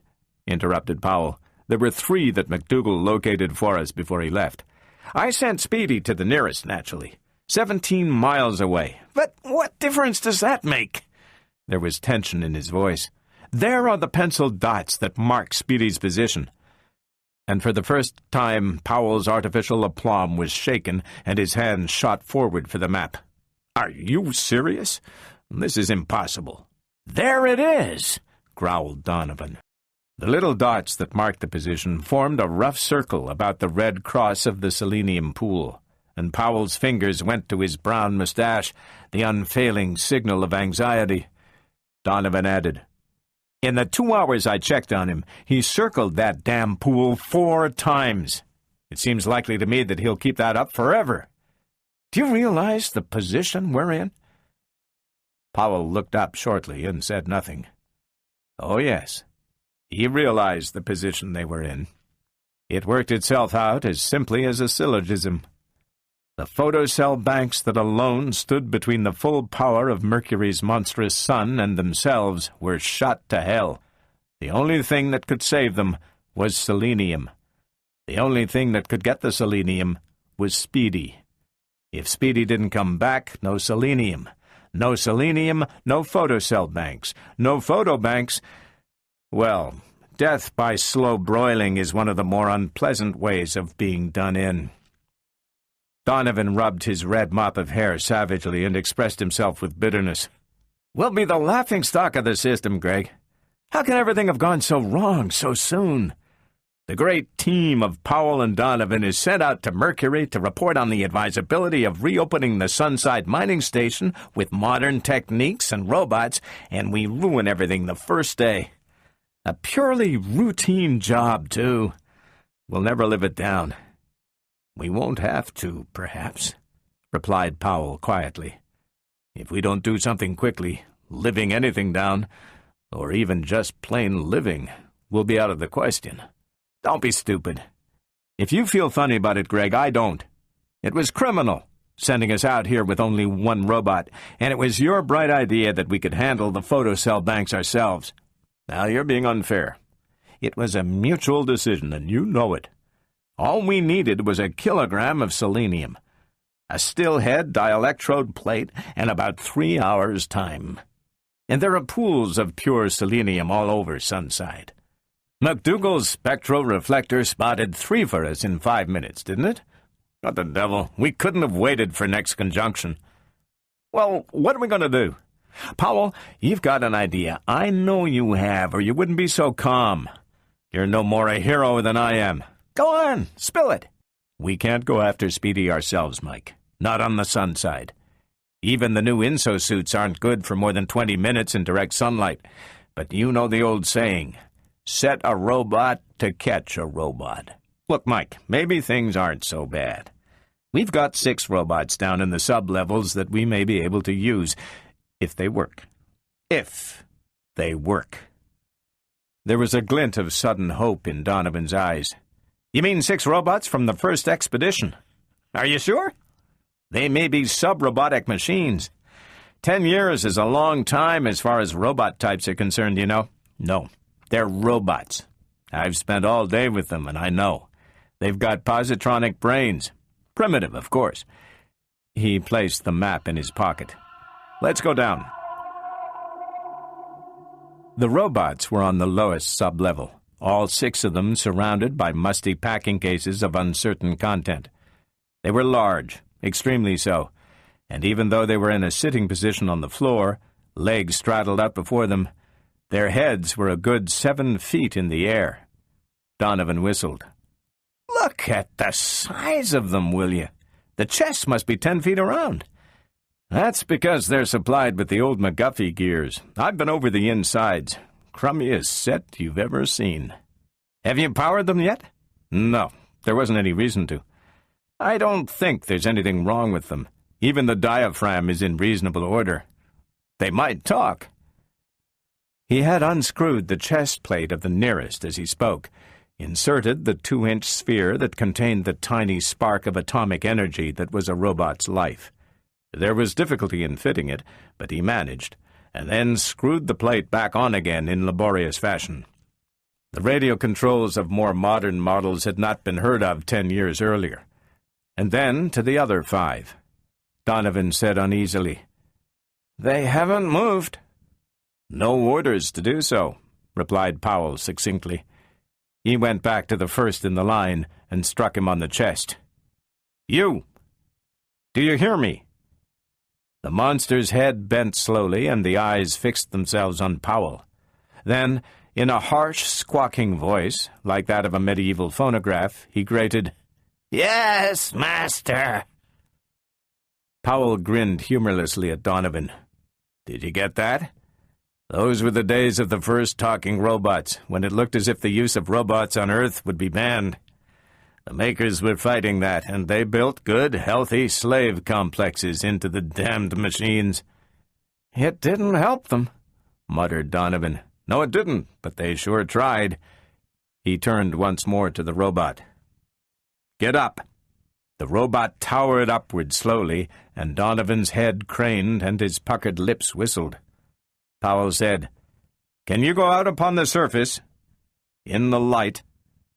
There was consideration while the robot's slow brain worked. Then, "Yes, master." "Good. Do you know what a mile is?" Another consideration, and another slow answer. "Yes, master." "We will take you up to the surface, then, and indicate a direction. You will go about 17 miles, and somewhere in that general region you will meet another robot, smaller than yourself. You understand so far?" "Yes, master." "You will find this robot and order him to return. If he does not wish to, you are to bring him back by force." Donovan clutched at Powell's sleeve. "Why not send him for the selenium direct?" "Because I want Speedy back, nitwit. I want to find out what's wrong with him." And to the robot, "All right, you, follow me." The robot remained motionless, and his voice rumbled. "Pardon, master, but I cannot. You must mount first." His clumsy arms had come together with a thwack, blunt fingers interlacing. Powell stared and then pinched at his mustache. Oh." Donovan's eyes bulged. "We've got to ride him? Like a horse?" "I guess that's the idea. I don't know why, though. I can't see—" "Yes, I do. I told you they were playing up robot safety in those days. Evidently, they were going to sell the notion of safety by not allowing them to move about without a mahout on their shoulders all the time. What do we do now?" "That's what I've been thinking," muttered Donovan. "We can't go out on the surface, with a robot or without." "Oh, for the love of Pete!" And he snapped his fingers twice. He grew excited. "Give me that map you got. I haven't studied it for 2 hours for nothing. This is a mining station. What's wrong with using the tunnels?" The mining station was a black circle on the map, and the light-dotted lines that were tunnels stretched out about it in spiderweb fashion. Donovan studied the list of symbols at the bottom of the map. "Look," he said, "the small black dots are openings to the surface, and here's one maybe 3 miles away from the selenium pool. There's a number here. You'd think they'd write larger. 13A. If the robots know their way around here—" Powell shot the question and received the dull, "Yes, master," in reply. "Get your insosuit," he said with satisfaction. It was the first time either had worn the insosuits, which marked one time more than either had expected to upon their arrival the day before, and they tested their limb movements uncomfortably. The inso-suit was far bulkier and far uglier than the regulation spacesuit, but withal considerably lighter, due to the fact that they were entirely non-metallic in composition. Composed of heat-resistant plastic and chemically treated cork layers, and equipped with a desiccating unit to keep the air bone dry, the inso-suits could withstand the full glare of Mercury's sun for 20 minutes, 5 to 10 minutes more as well, without actually killing the occupant. And still the robot's hands formed the stirrup, nor did he betray the slightest atom of surprise at the grotesque figure into which Powell had been converted. Powell's radio-harshened voice boomed out. "Are you ready to take us to exit 13A? "Yes, Master." Good, thought Powell. They might lack radio control, but at least they were fitted for radio reception. "Mount one or the other, Mike," he said to Donovan. He placed a foot in the improvised stirrup and swung upward. He found the seat comfortable. There was the humped back of the robot, evidently shaped for the purpose, a shallow groove along each shoulder for the thighs, and 2 elongated ears, whose purpose now seemed obvious. Powell seized the ears and twisted the head. His mount turned ponderously. "Lead on, Macduff!" But he did not feel at all light-hearted. The gigantic robots moved slowly, with mechanical precision, through the doorway that cleared their heads by a scant foot, so that the 2 men had to duck hurriedly along a narrow corridor in which their unhurried footsteps boomed monotonously, and into the airlock. The long, airless tunnel that stretched to a pinpoint before them brought home forcefully to Powell the exact magnitude of the task accomplished by the first expedition, with their crude robots and their start-from-scratch necessities. They might have been a failure, but their failure was a good deal better than the usual run of the system's successes. The robots plodded onward with a pace that never varied, and with footsteps that never lengthened. Powell said, "Notice that these tunnels are blazing with lights, and that the temperature is Earth normal. It's probably been like this all the 10 years that this place has remained empty." "How's that?" "Cheap energy. Cheapest in the system. Sun power, you know. And on Mercury's sun side, sun power is something. That's why the station was built in the sunlight, rather than in the shadow of a mountain. It's really a huge energy converter. The heat is turned into electricity, light, mechanical work, and what have you, so that energy is supplied and the station is cooled in a simultaneous process." "Look," said Donovan, "this is all very educational, but would you mind changing the subject? It so happens that this conversion of energy that you talk about is carried on by the photocell banks mainly, and that is a tender subject with me at the moment." Powell grunted vaguely, and when Donovan broke the resulting silence, it was to change the subject completely. "Listen, Greg, what the devil's wrong with Speedy, anyway? I can't understand it." It's not easy to shrug shoulders in an insa-suit, but Powell tried it. "I don't know, Mike. You know he's perfectly adapted to a Mercurian environment. Heat doesn't mean anything to him, and he's built for the light gravity and the broken ground. He's foolproof, or at least he should be." Silence fell, this time silence that lasted. "Master," said the robot, "we are here." "Eh?" Powell snapped out of a semi-drowse. "Well, get us out of here, out to the surface." They found themselves in a tiny substation, empty, airless, ruined. Donovan had inspected a jagged hole in the upper reaches of one of the walls by the light of his pocket flash. "Meteorite, do you suppose?" he had asked. Powell shrugged. "To hell with that. Doesn't matter. Let's get out." A towering cliff of a black basaltic rock cut off the sunlight, and the deep night shadow of an airless world surrounded them. Before them, the shadow reached out and ended in knife-edge abruptness into an all but unbearable blaze of white light that glittered from myriad crystals along a rocky ground. "Space!" gasped Donovan. It looks like snow." And it did. Powell's eyes swept the jagged glitter of Mercury to the horizon and winced at the gorgeous brilliance. "This must be an unusual area," he said. "The general albedo of Mercury is low, and most of the soil is gray pumice. Something like the moon, you know." "Beautiful, isn't it?" He was thankful for the light filters in their visiplates. Beautiful or not, a look at the sunlight through straight glass would have blinded them inside of half a minute. Donovan was looking at the spring thermometer on his wrist. "Holy smokes! The temperature is 80 centigrade. Powell checked his own and said, A little high.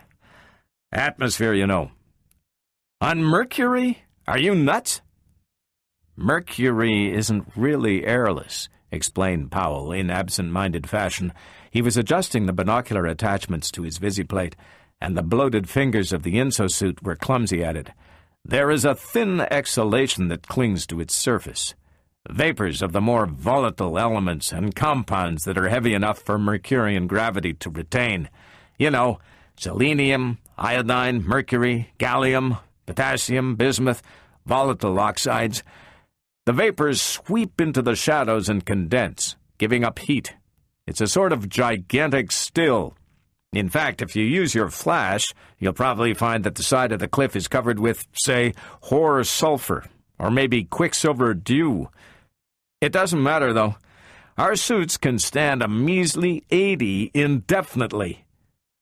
Powell had adjusted the binocular attachments so that he seemed as eye-stalked as a snail. Donovan watched tensely. "See anything?" The other did not answer immediately, and when he did, his voice was anxious and thoughtful. "There's a dark spot on the horizon that might be the selenium pool. It's in the right place. But I don't see Speedy." Powell clambered upward in an instinctive striving for a better view, till he was standing in unsteady fashion upon his robot's shoulders. Legs straddled wide, eyes straining, he said, I think, yes, it's definitely he. He's coming this way." Donovan followed the pointing finger. He had no binoculars, but there was a tiny moving dot, black against the blazing brilliance of the crystalline ground. "I see him!" he yelled. "Let's get going!" Powell had hopped down into a sitting position on the robot again, and his suited hand slapped against the gargantuan's barreled chest. "Get going!" "Giddy up!" yelled Donovan, and thumped his heels, spur fashion. The robots started off, the regular thudding of their footsteps silent in the airlessness, for the non-metallic fabric of the insosuits did not transmit sound. There was only a rhythmic vibration just below the border of actual hearing. "Faster!" yelled Donovan. The rhythm did not change. "No use!" cried Powell in reply. "These junk heaps are only geared to one speed. Do you think they're equipped with selective flexors?" They had burst through the shadow, and the sunlight came down in a white-hot wash and poured liquidly about them. Donovan ducked involuntarily. "Wow! Is it imagination, or do I feel heat?" "You'll feel more presently," was the grim reply. "Keep your eye on Speedy." Robot SPD-13 was near enough to be seen in detail now.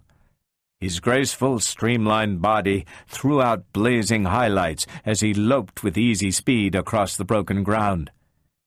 His name was derived from his serial initials, of course, but it was apt, nevertheless, for the SPD models were among the fastest robots turned out by the United States Robot and Mechanical Men Corp.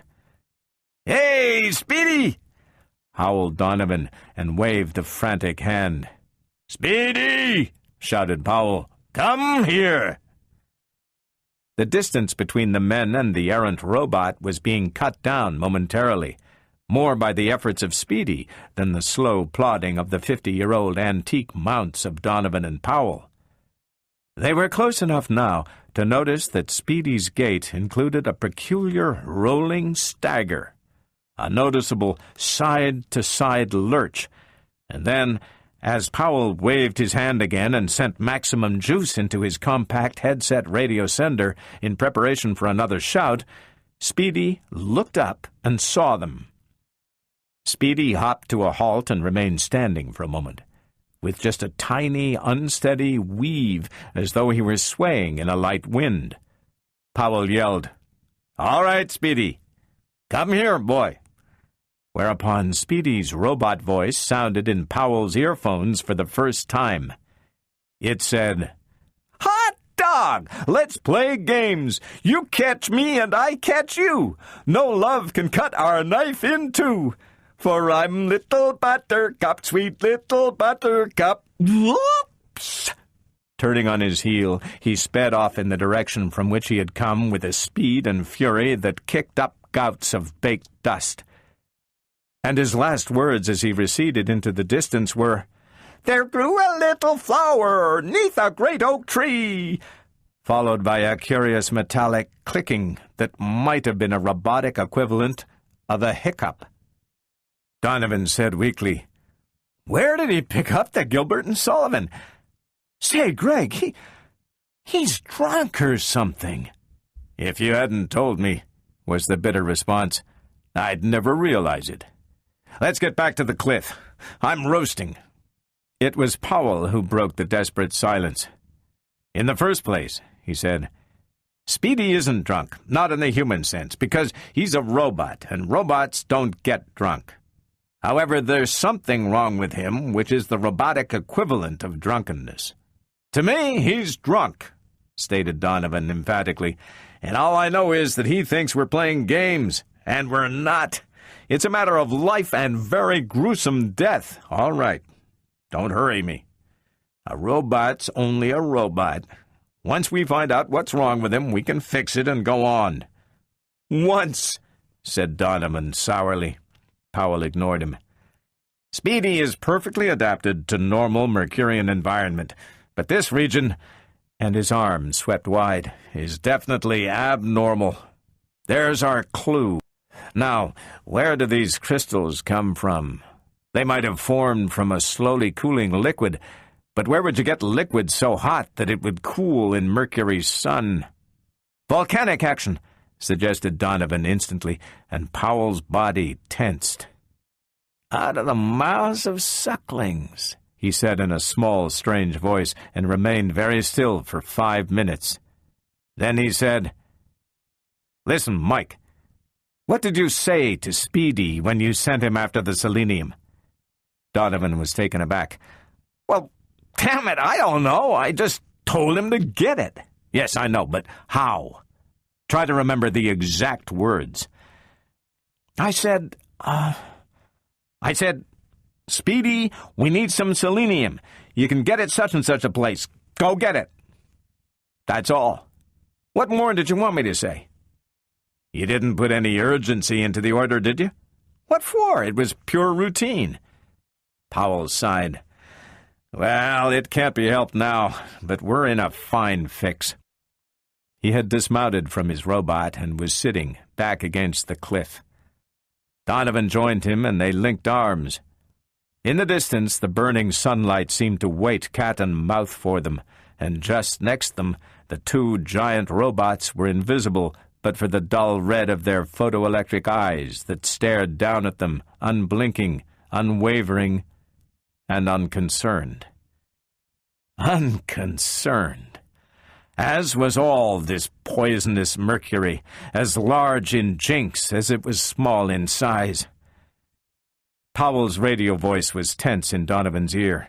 "Now, look, let's start with the 3 fundamental rules of robotics.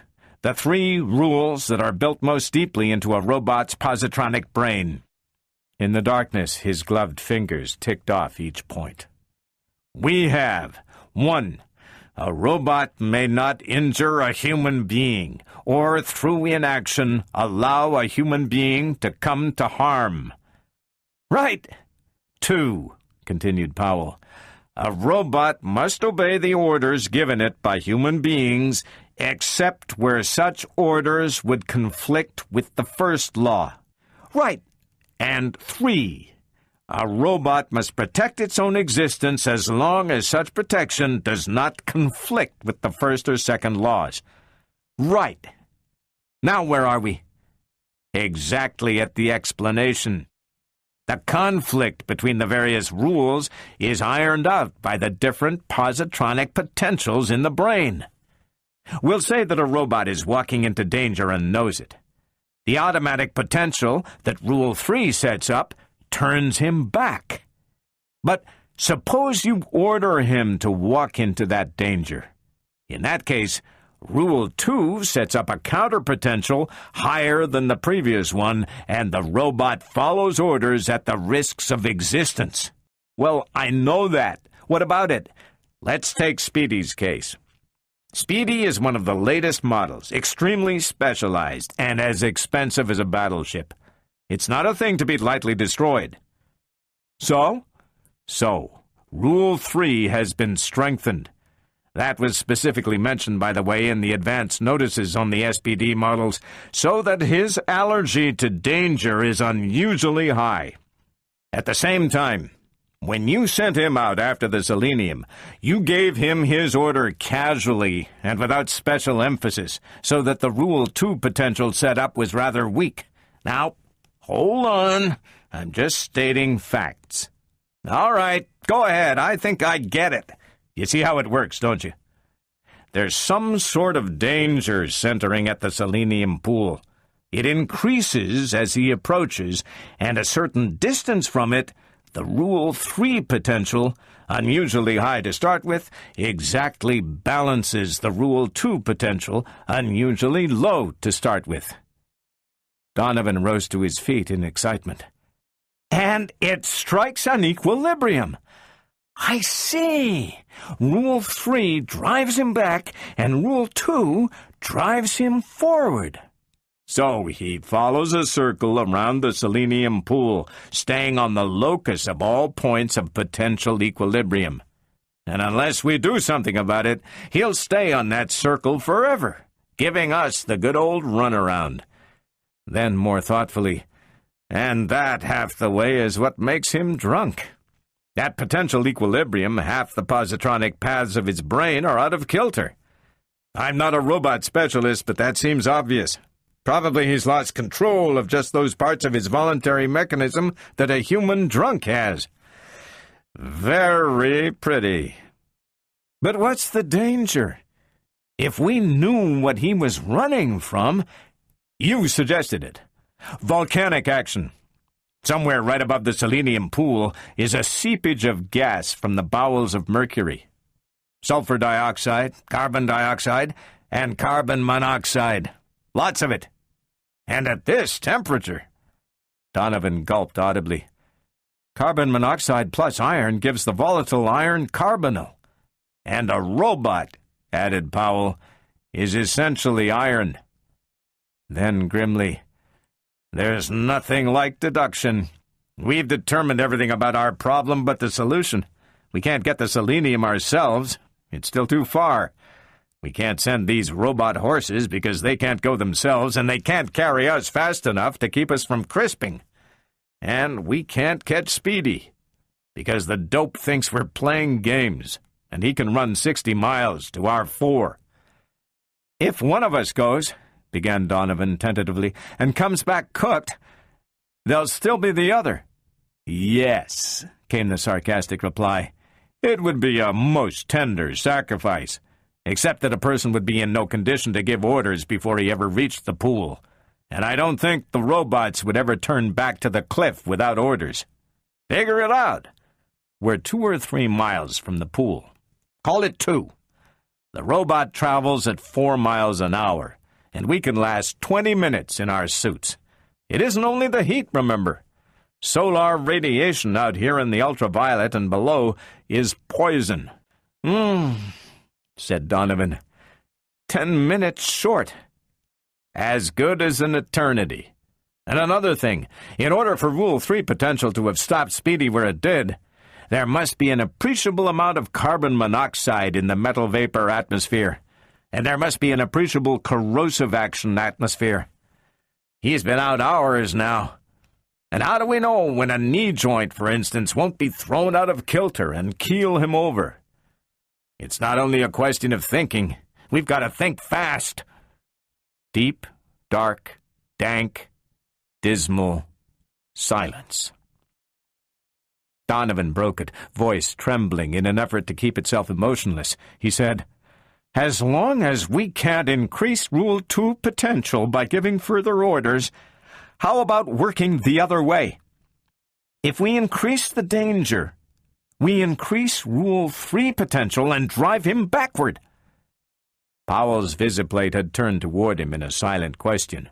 "You see," came the cautious explanation, "all we need to do to drive him out of his rut is to increase the concentration of carbon monoxide in his vicinity. Well, back at the station, there's a complete analytical laboratory." "Naturally," assented Powell. "It's a mining station." "All right. There must be pounds of oxalic acid for calcium precipitations." "Holy space! Mike, you're a genius." So, admitted Donovan modestly. "It's just a case of remembering that oxalic acid on heating decomposes into carbon dioxide, water, and good old carbon monoxide. College chem, you know." Powell was on his feet and had attracted the attention of one of the monster robots by the simple expedient of pounding the machine's thigh. "Hey!" he shouted. "Can you throw?" "Master!" Never mind. Powell damned the robot's molasses-slow brain. He scrabbled up a jagged brick-sized rock. "Take this," he said, "and hit the patch of bluish crystals just across that crooked fissure. You see it?" Donovan pulled at his shoulder. "Too far, Greg. It's almost half a mile off." "Quiet," replied Powell. "It's a case of Mercurian gravity and a steel throwing arm. Watch, will you?" The robot's eyes were measuring the distance with machinely accurate stereoscopy. His arm adjusted itself to the weight of the missile and drew back. In the darkness, the robot's motions went unseen, but there was a sudden thumping sound as he shifted his weight, and seconds later the rock flew blackly into the sunlight.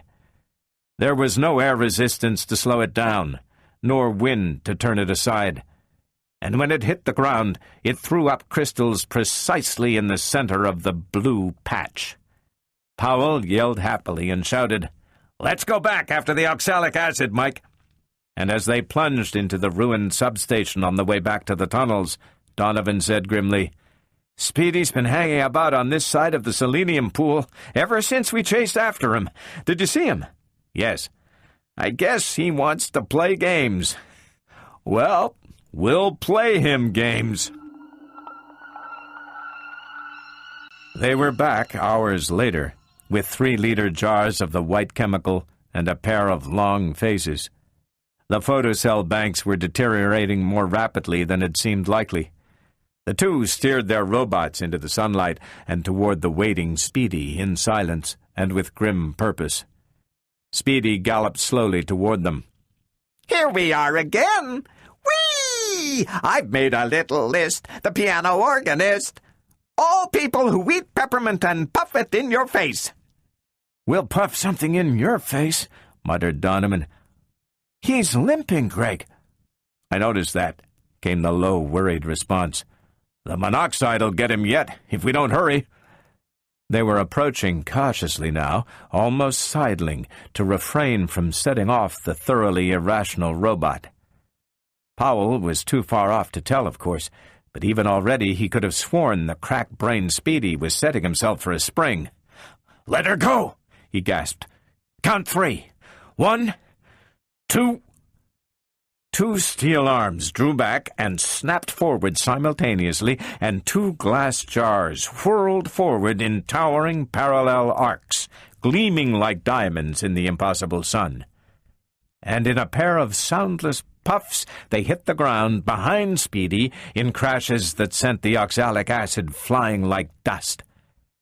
In the full heat of Mercury's sun, Powell knew it was fizzing like soda water. Speedy turned to stare, then backed away from it slowly, and as slowly gathered speed. In 15 seconds, he was leaping directly toward the two humans in an unsteady canter. Powell did not get Speedy's words just then, though he heard something that resembled, "Lovers' professions, when uttered in Hessians." He turned away. "Back to the cliff, Mike. He's out of the rut, and he'll be taking orders now. I'm getting hot." They jogged toward the shadow at the slow, monotonous pace of their mounts, and it was not until they had entered it and felt the sudden coolness settle softly about them that Donovan looked back. "Greg!" Powell looked and almost shrieked. Speedy was moving slowly now, so slowly, and in the wrong direction. He was drifting back into his rut, and he was picking up speed. He looked dreadfully close and dreadfully unreachable in the binoculars. Donovan shouted wildly, "After him!" and thumped his robot into its pace, but Powell called him back. "You won't catch him, Mike. It's no use." He fidgeted on his robot's shoulders and clenched his fist in tight impotence. "Why the devil do I see these things 5 seconds after it's all over? Mike, we've wasted hours." "We need more oxalic acid," declared Donovan stolidly. "The concentration wasn't high enough. 7 tons of it wouldn't have been enough, and we haven't the hours to spare to get it, even if it were, with the monoxide chewing 'em away. Don't you see what it is, Mike?" And Donovan said flatly, "No, we were only establishing new equilibriums. When we create new monoxide and increase Rule 3 potential, he moves backward till he's in balance again. And when the monoxide drifted away, he moved forward, and again there was balance." Powell's voice sounded thoroughly wretched. "It's the same old runaround. We can push at Rule 2 and pull at Rule 3, and we can't get anywhere. We can only change the position of balance. We've got to get outside both rules." And then he pushed his robot closer to Donovan's so that they were sitting face to face, dim shadows in the darkness, and he whispered, "Mike!" "Is it the finish?" Dully. "I suppose we go back to the station, wait for the banks to fold, shake hands, take cyanide, and go out like gentlemen." He laughed shortly. "Mike," repeated Powell earnestly, "we've got to get to Speedy." "I know." "Mike," once more, and Powell hesitated before continuing, "there's always Rule 1. I thought of it earlier, but it's desperate." Donovan looked up, and his voice livened. "We're desperate." "All right. According to Rule 1, a robot can't see a human come to harm because of his own inaction. 2 and 3 can't stand against it. They can't, Mike. Even when the robot is half well, he's drunk, you know he is. It's the chances you take. Cut it. What are you going to do?" "I'm going out there now and see what Rule 1 will do. If it won't break the balance, then what the devil? It's either now or 3-4 days from now." "Hold on, Greg. There are human rules of behavior, too. You don't go out there just like that. Figure out a lottery and give me my chance." "All right. First to get the cube of 14 goes." And almost immediately, 2744. Donovan felt his robot stagger at a sudden push by Powell's mount, and then Powell was off into the sunlight. Donovan opened his mouth to shout and then clicked it shut. Of course. The damn fool had worked out the cube of 14 in advance, and on purpose. Just like him.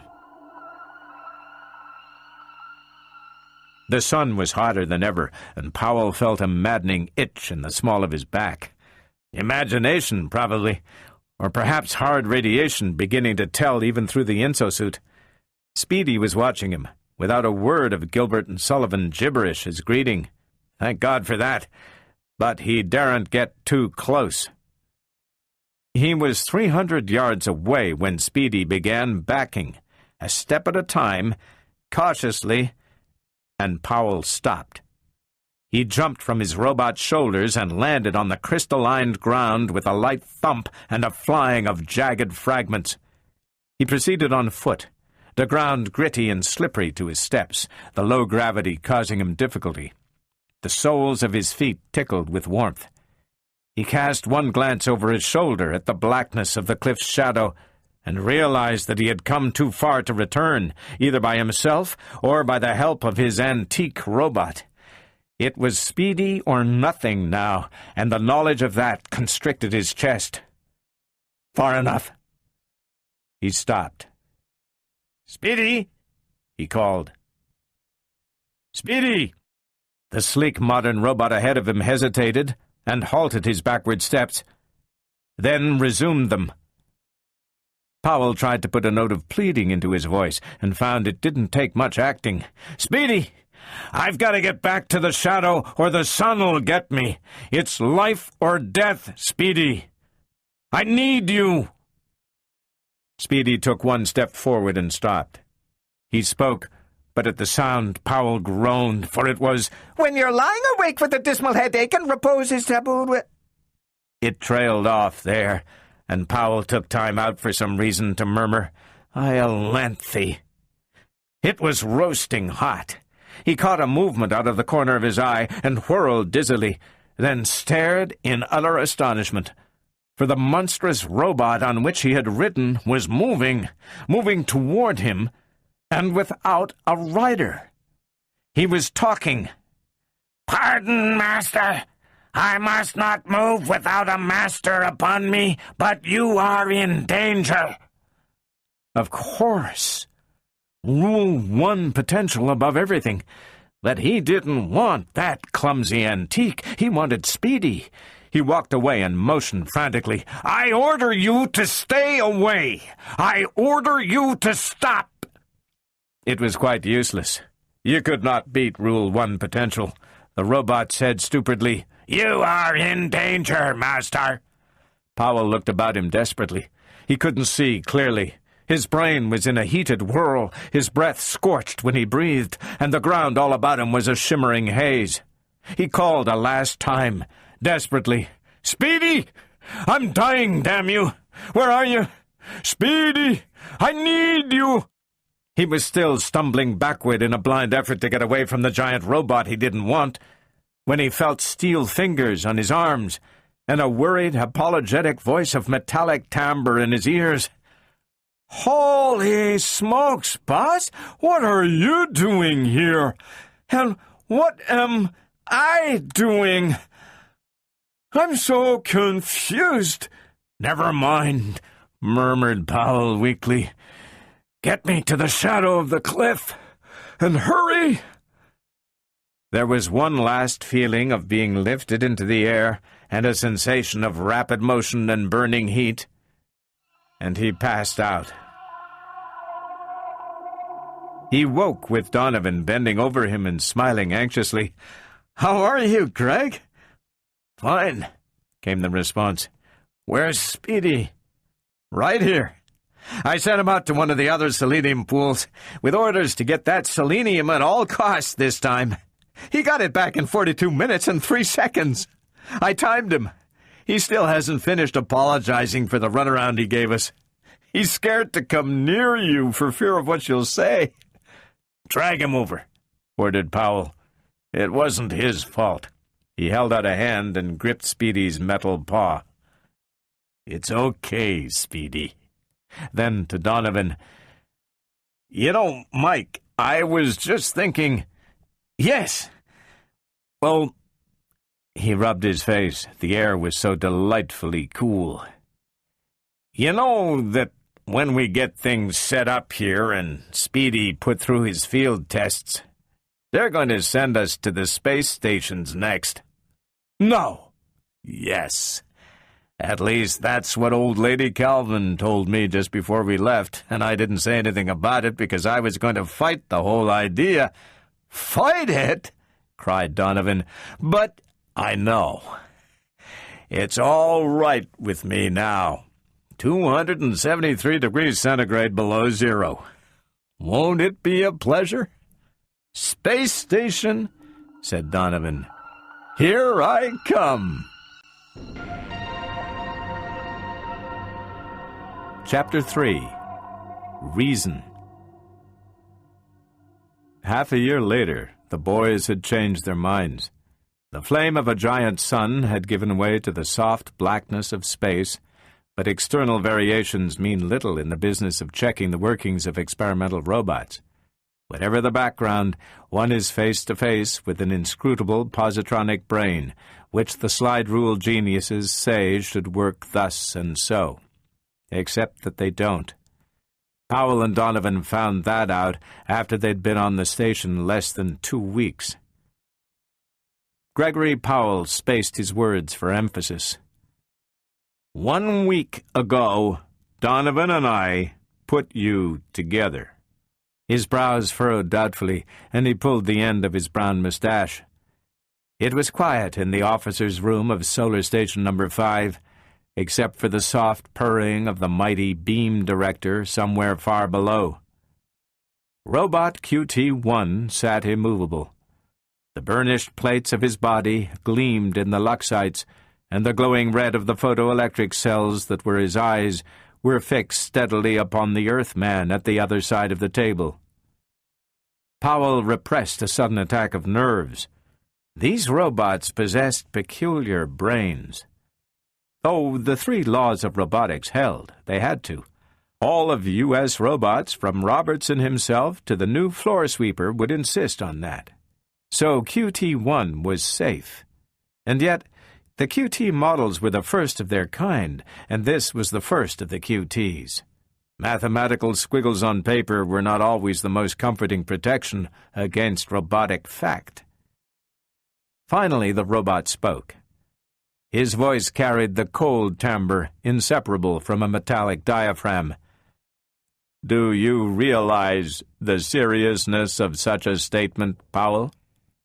"Something made you, Cutie," pointed out Powell. "You admit yourself that your memory seems to spring full-grown from an absolute blankness of a week ago. I'm giving you the explanation. Donovan and I put you together from the parts shipped us." Cutie gazed upon his long, supple fingers in an oddly human attitude of mystification. "It strikes me that there should be a more satisfactory explanation than that. For you to make me seems improbable." The Earthman laughed quite suddenly. "In Earth's name, why? Call it intuition. That's all it is so far. But I intend to reason it out, though. A chain of valid reasoning can end only with the determination of truth, and I'll stick till I get there." Powell stood up and seated himself at the table's edge next to the robot. He felt a sudden, strong sympathy for this strange machine. It was not at all like the ordinary robot, attending to his specialized task at the station with the intensity of a deeply ingrooved positronic path. He placed a hand upon Cutie's steel shoulder, and the metal was cold and hard to the touch. "Cutie," he said, "I'm going to try to explain something to you. You're the first robot who's ever exhibited curiosity as to his own existence, and I think the first that's really intelligent enough to understand the world outside. Here, come with me." The robot rose erect smoothly, and his thickly sponge-rubber-soled feet made no noise as he followed Powell. The Earthman touched a button, and a square section of the wall flickered aside. The thick, clear glass revealed space, star-speckled. "I've seen that in the observation ports in the engine room," said Cutie. "I know," said Powell. "What do you think it is?" "Exactly what it seems. A black material just beyond this glass that is spotted with little gleaming dots. I know that our director sends out beams to some of these dots, always to the same ones, and also that these dots shift and that the beams shift with them. That's all." "Good. Now, I want you to listen carefully. The blackness is emptiness, vast emptiness stretching out infinitely. The little gleaming dots are huge masses of energy-filled matter. There are globes, some of them millions of miles in diameter. And, for comparison, this station is only 1 mile across. They seem so tiny because they are incredibly far off. The dots to which our energy beams are directed are nearer and much smaller. They are cold and hard, and human beings like myself live upon their surfaces, many billions of them. It is from one of these worlds that Donovan and I come. Our beams feed these worlds energy, drawn from one of those huge incandescent globes that happens to be near us. We call that globe the sun, and it is on the other side of the station, where you can't see it. Cutie remained motionless before the port, like a steel statue. His head did not turn as he spoke. "Which particular dot of light do you claim to come from?" Powell searched. "There it is, the very bright one in the corner. We call it Earth," he grinned. "Good old Earth. There are 3 billions of us there, Cutie, and in about 2 weeks I'll be back there with them." And then, surprisingly enough, Cutie hummed abstractedly. There was no tune to it, but it possessed a curious twanging quality, as of plucked strings. It ceased as suddenly as it had begun. "But where do I come in, Powell? You haven't explained my existence." "The rest is simple. When these stations were first established to feed solar energy to the planets, they were run by humans. However, the heat, the hard solar radiations, and the electron storms made the post a difficult one.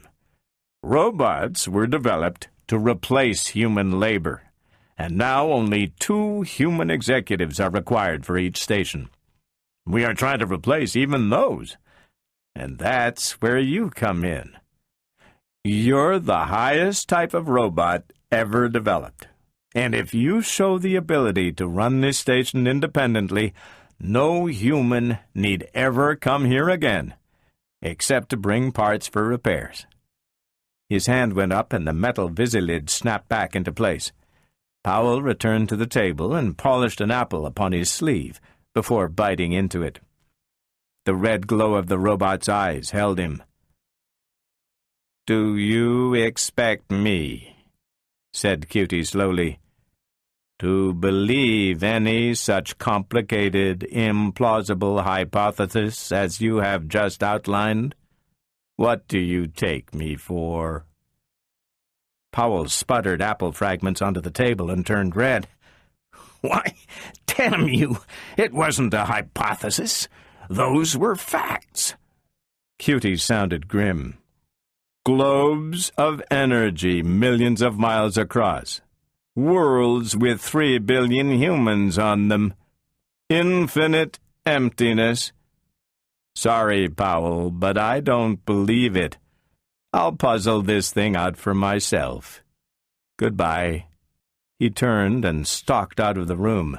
He brushed past Michael Donovan on the threshold with a grave nod and passed down the corridor, oblivious to the astounded stare that followed him.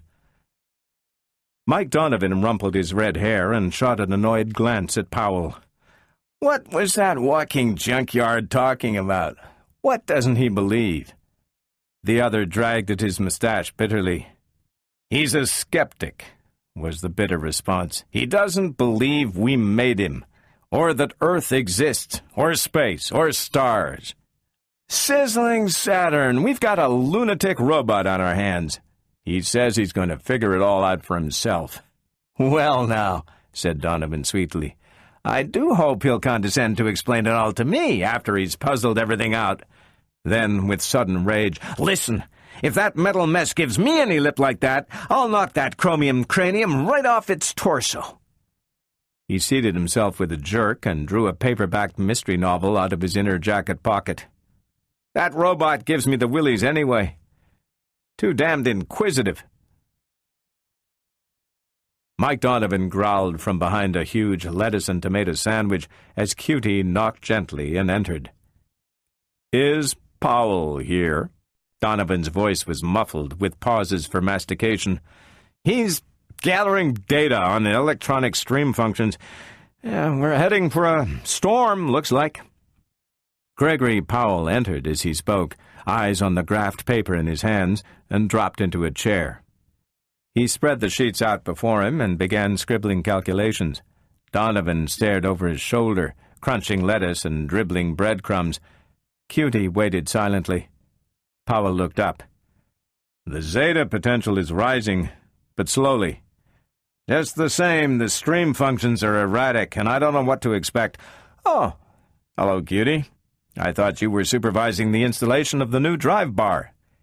"It's done," said the robot quietly, "and so I've come to have a talk with the two of you." "Oh." Powell looked uncomfortable. "Well, sit down." "No, not that chair. One of the legs is weak, and you're no lightweight."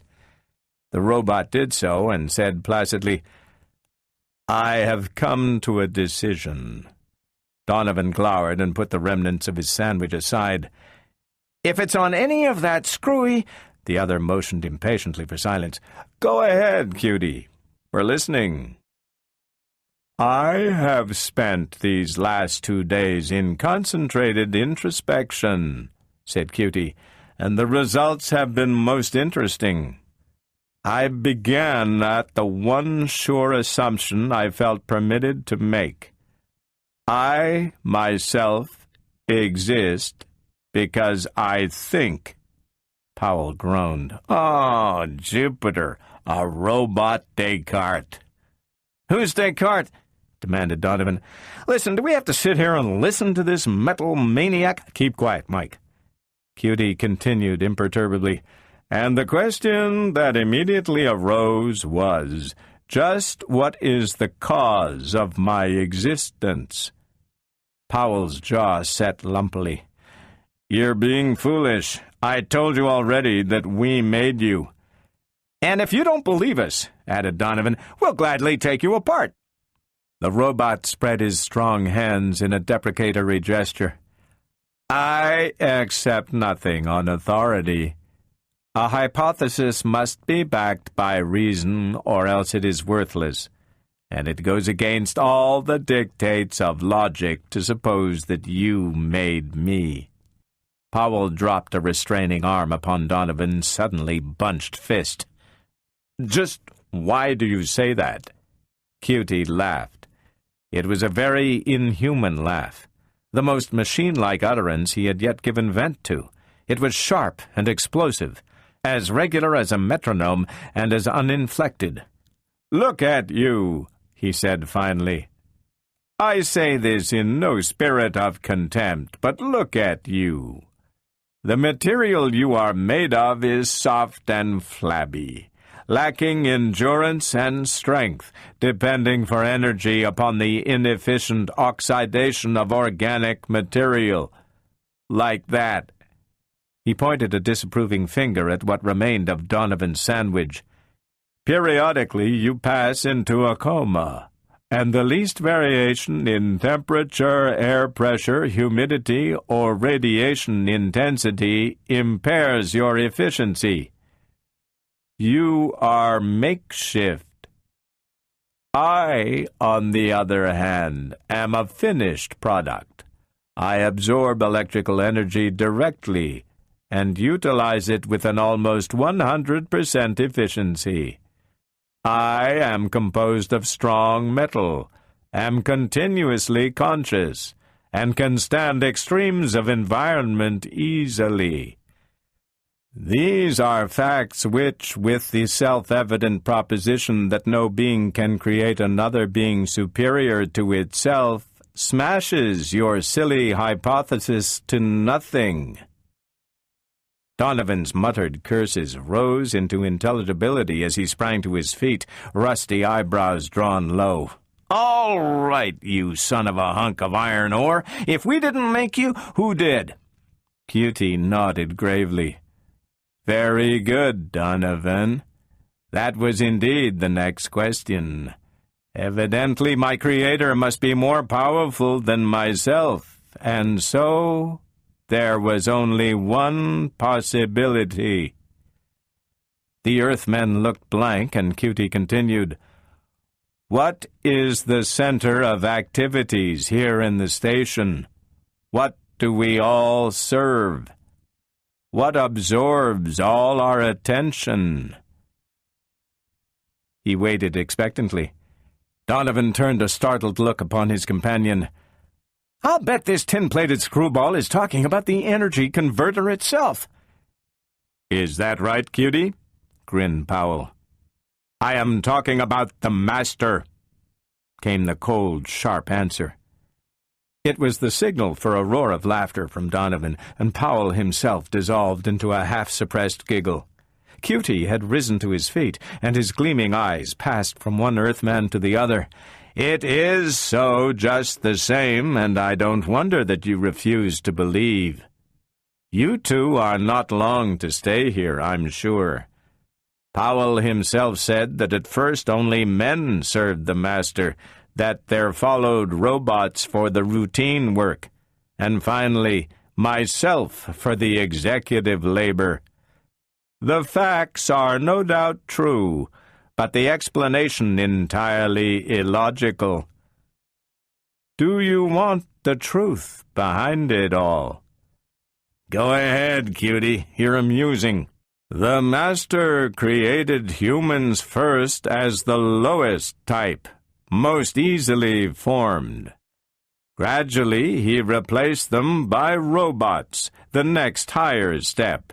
And finally, he created me to take the place of the last humans. From now on, I serve the Master." "You'll do nothing of the sort," said Powell sharply. "You'll follow our orders and keep quiet until we're satisfied that you can run the converter. Get that? The converter, not the Master. If you don't satisfy us, you will be dismantled. And now, if you don't mind, you can leave, and take this data with you and file it properly." Cutie accepted the graphs handed him and left without another word. Donovan leaned back heavily in his chair and shoved his thick fingers through his hair. "There's going to be trouble with that robot. He's pure nuts."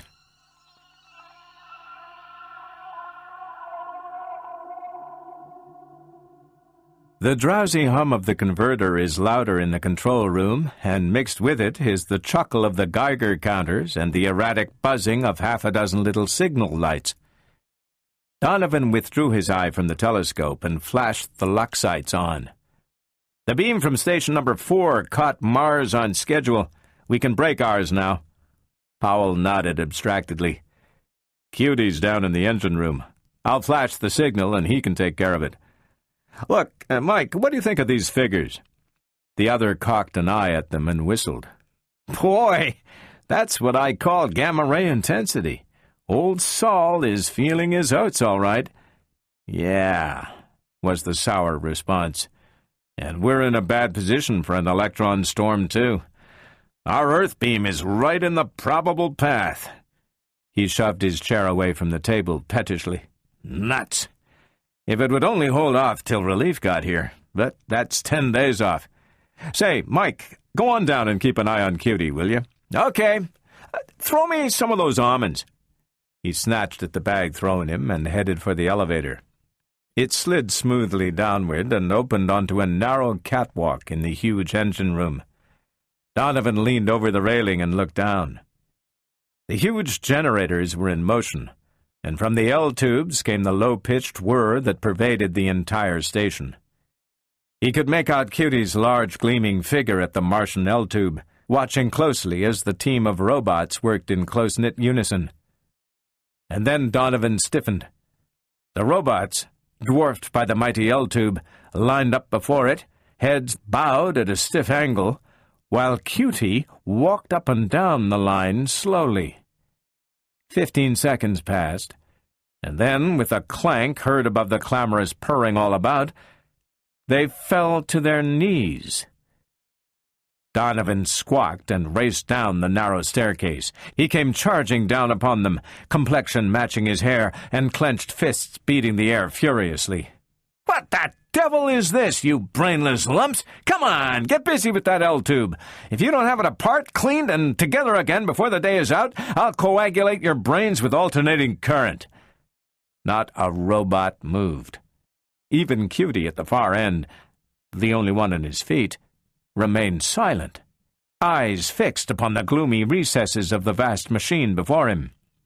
Donovan shoved hard against the nearest robot. "Stand up!" he roared. Slowly, the robot obeyed. His photoelectric eyes focused reproachfully upon the Earthman. "There is no master but the master," he said, "and QT1 is his prophet." "Huh?" Donovan became aware of 20 pairs of mechanical eyes fixed upon him and 20 stiff-timbred voices declaiming solemnly, "There is no master but the master, and QT1 is his prophet." "I am afraid," put in QT himself at this point, "that my friends obey a higher one than you now." "The hell they do! You get out of here! I'll settle with you later, and with these animated gadgets right now!" Cutie shook his heavy head slowly. "I'm sorry, but you don't understand. These are robots, and that means they are reasoning beings. They recognize the master now that I have preached truth to them. All the robots do. They call me the prophet." His head drooped. "I am unworthy, but perhaps—" Donovan located his breath and put it to use. "Is that so? Now, isn't that nice? Now, isn't that just fine? Just let me tell you something, my brass baboon. There isn't any master, and there isn't any prophet, and there isn't any question as to who's giving the orders. Understand?" His voice shot to a roar. "Now get out! I obey only the master." "Damn the master!" Donovan spat at the L-tube. "That for the master! Do as I say." Cutie said nothing, nor did any other robot. But Donovan became aware of a sudden heightening of tension. The cold, staring eyes deepened their crimson, and Cutie seemed stiffer than ever. "Sacrilege," he whispered, voice metallic with emotion. Donovan felt the first sudden touch of fear as Cutie approached. A robot could not feel anger, but Cutie's eyes were unreadable. "I am sorry, Donovan," said the robot, "but you can no longer stay here after this. Henceforth, Powell and you are barred from the control room and the engine room." His hand gestured quietly, and in a moment 2 robots had pinned Donovan's arms to his sides. Donovan had time for one startled gasp as he felt himself lifted from the floor and carried up the stairs at a pace rather better than a canter.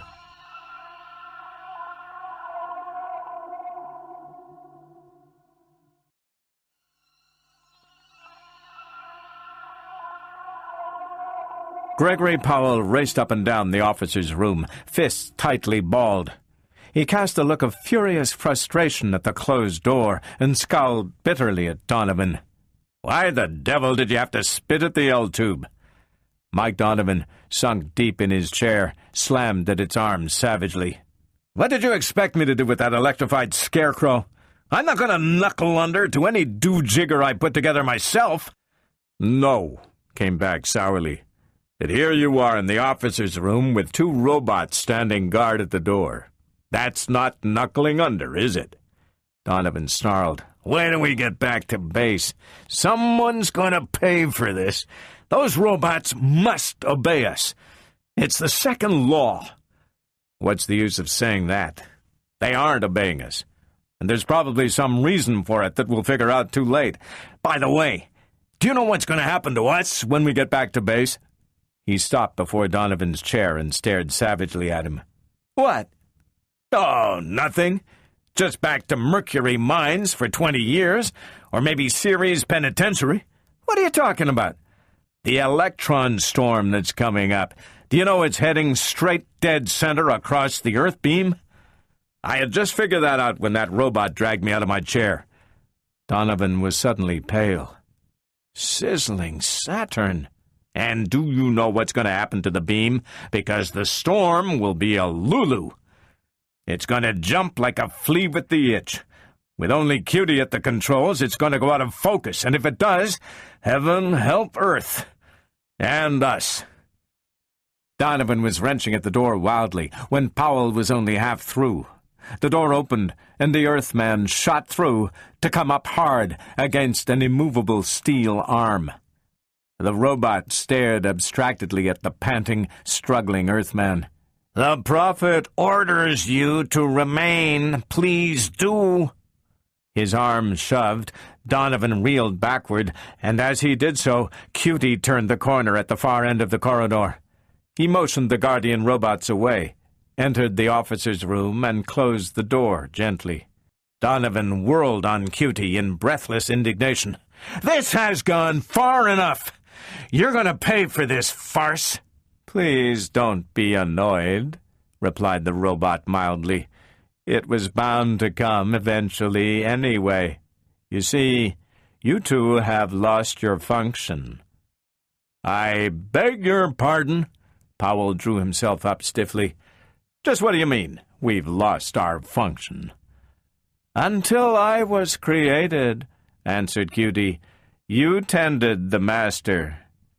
That privilege is mine now, and your only reason for existence has vanished. Isn't that obvious?" "Not quite," replied Powell bitterly. "But what do you expect us to do now?" Cutie did not answer immediately. He remained silent, as if in thought, and then one arm shot out and draped itself about Powell's shoulder. The other grasped Donovan's wrist and drew him closer. "I like you two. You're inferior creatures with poor reasoning faculties, but I really feel a sort of affection for you. You have served the Master well, and he will reward you for that. Now that your service is over, you will probably not exist much longer. But as long as you do, you shall be provided food, clothing, and shelter, so long as you stay out of the control room and the engine room." "He's pensioning us off, Greg," yelled Donovan. "Do something about it. It's humiliating." "Look here, Cutie. We can't stand for this. We're the bosses. This station is only a creation of human beings, like me. Human beings that live on Earth and other planets. This is only an energy relay. You're only... nuts!" Cutie shook his head gravely. "This amounts to an obsession. Why should you insist so on an absolutely false view of life? Admitted that non-robots lack the reasoning faculty, there is still the problem of—" His voice died into reflective silence, and Donovan said with whispered intensity, "If you only had a flesh-and-blood face, I would break it in." Powell's fingers were in his mustache, and his eyes were slitted. "Listen, Cutie, if there is no such thing as Earth, how do you account for what you see through a telescope?" "Pardon me?" The Earthman smiled. "I've got you, eh? You've made quite a few telescopic observations since being put together, Cutie. Have you noticed that several of those specks of light outside become disks when so viewed?" "Oh, that.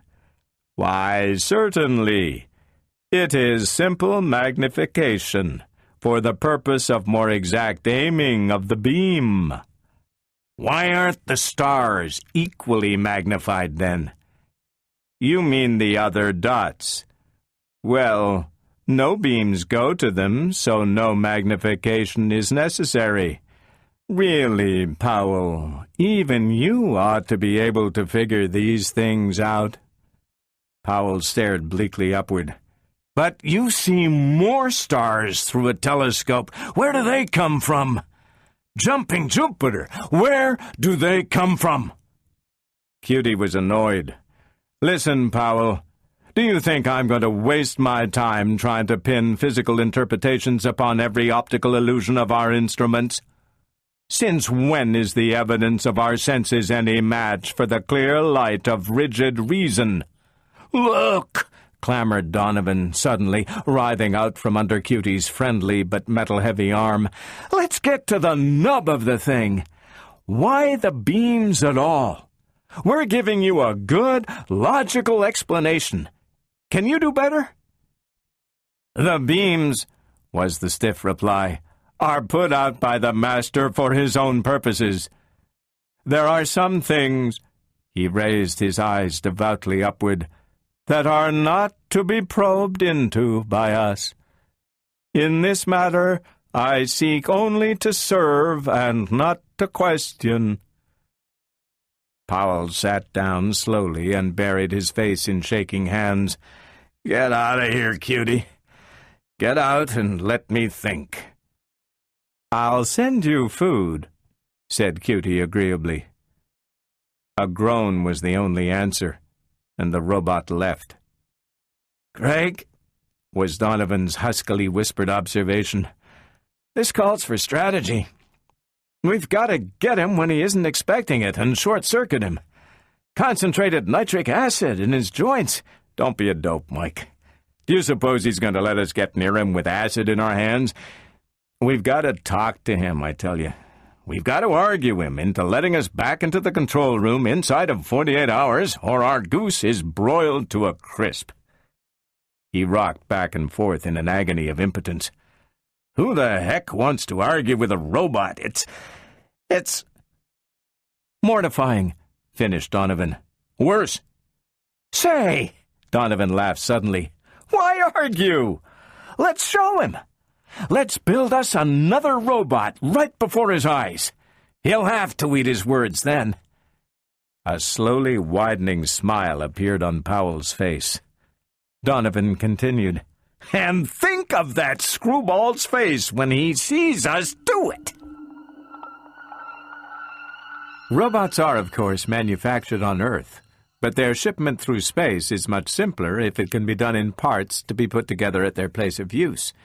It also incidentally eliminates the possibility of robots, in complete adjustment, wandering off while still on Earth, and thus bringing U.S. robots face-to-face with the strict laws against robots on Earth.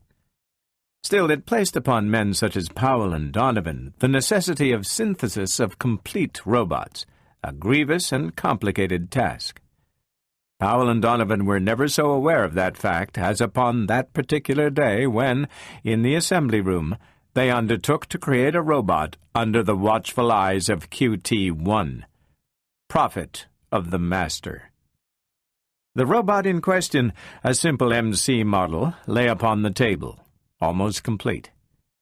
3 hours' work left only the head undone, and Powell paused to swab his forehead and glanced uncertainly at Cutie. The glance was not a reassuring one. For 3 hours Cutie had sat, speechless and motionless, and his face, inexpressive at all times, was now absolutely unreadable. Powell groaned. "Let's get the brain in now, Mike." Donovan uncapped the tightly sealed container, and from the oil bath within he withdrew a second cube. Opening this in turn, he removed a globe from its sponge rubber casing. He handled it gingerly, for it was the most complicated mechanism ever created by man. Inside the thin platinum-plated skin of the globe was a positronic brain, in whose delicately unstable structure were enforced, calculated neuronic paths, which imbued each robot with what amounted to a prenatal education. It fitted snugly into the cavity in the skull of the robot on the table. Blue metal closed over it and was welded tightly by the tiny atomic flare. Photoelectric eyes were attached carefully, screwed tightly into place, and covered by thin, transparent sheets of steel-hard plastic. The robot awaited only the vitalizing flash of high-voltage electricity, and Powell paused, with his hand on the switch. "Now, watch this, Cutie. Watch this carefully." The switch rammed home, and there was a crackling hum. The two Earthmen bent anxiously over their creation. There was vague motion only at the outset, a twitching of the joints. The head lifted, elbows propped it up, and the MC model swung clumsily off the table. Its footing was unsteady, and twice abortive grating sounds were all it could do in the direction of speech. Finally, its voice, uncertain and hesitant, took form. "I would like to start work. Where must I go?" Donovan sprang to the door. "Down these stairs," he said. "You will be told what to do." The MC model was gone, and the two Earthmen were alone with the still unmoving Cutie. "Well," said Powell, grinning, "now do you believe that we made you?" Cutie's answer was curt and final. "No," he said. Powell's grin froze and then relaxed slowly. Donovan's mouth dropped open and remained so. "You see," continued Cutie easily, "you have merely put together parts already made. You did remarkably well. Instinct, I suppose. But you didn't really create the robot.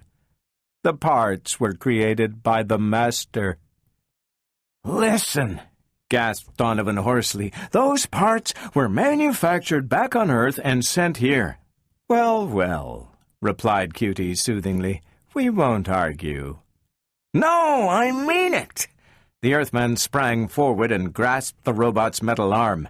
"If you were to read the books in the library, they could explain it so that there could be no possible doubt." "The books? I've read them.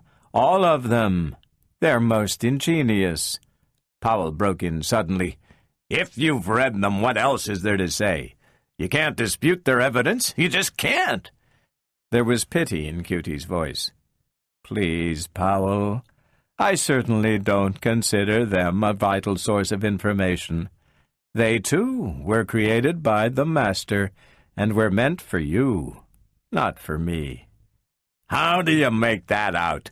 demanded Powell. "Because I, a reasoning being, am capable of deducing truth from a priori causes. You, being intelligent but unreasoning, need an explanation of existence supplied to you. And this the master did. That he supplied you with these laughable ideas of far-off worlds and people is, no doubt, for the best. Your minds are probably too coarsely grained for absolute truth. However, since it is the master's will that you believe your books, I won't argue with you any more."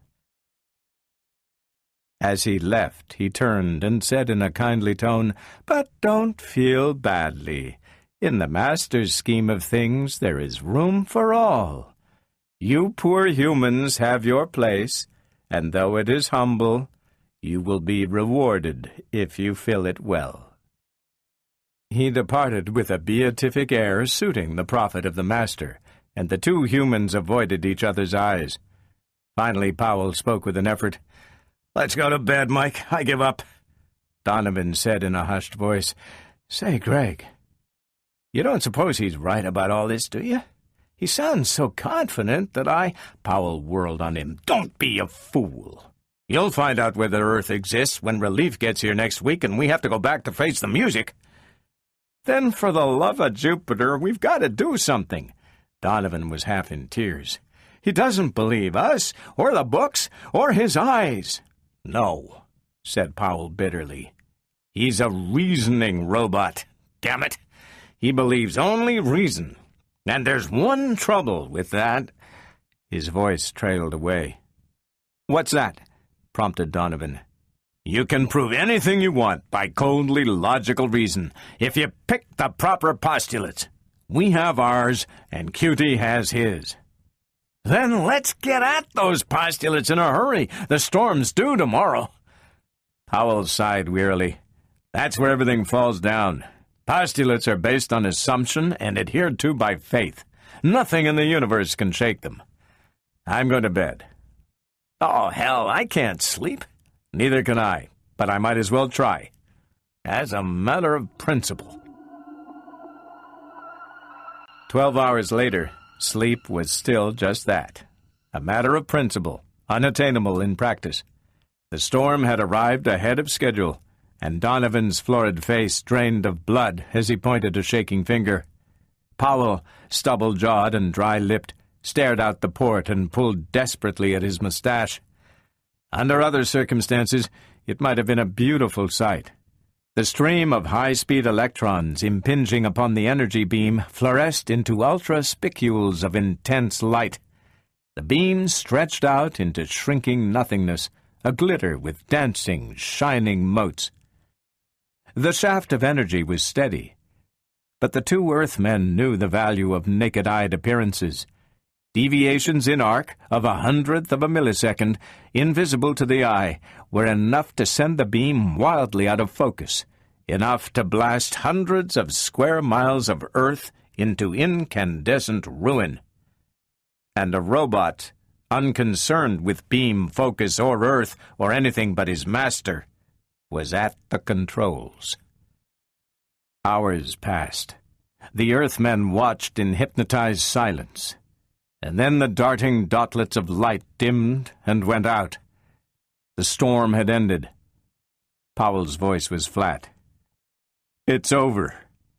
Donovan had fallen into a troubled slumber, and Powell's weary eyes rested upon him enviously. The signal flash glared over and over again, but the Earthman paid no attention. It was all unimportant. All.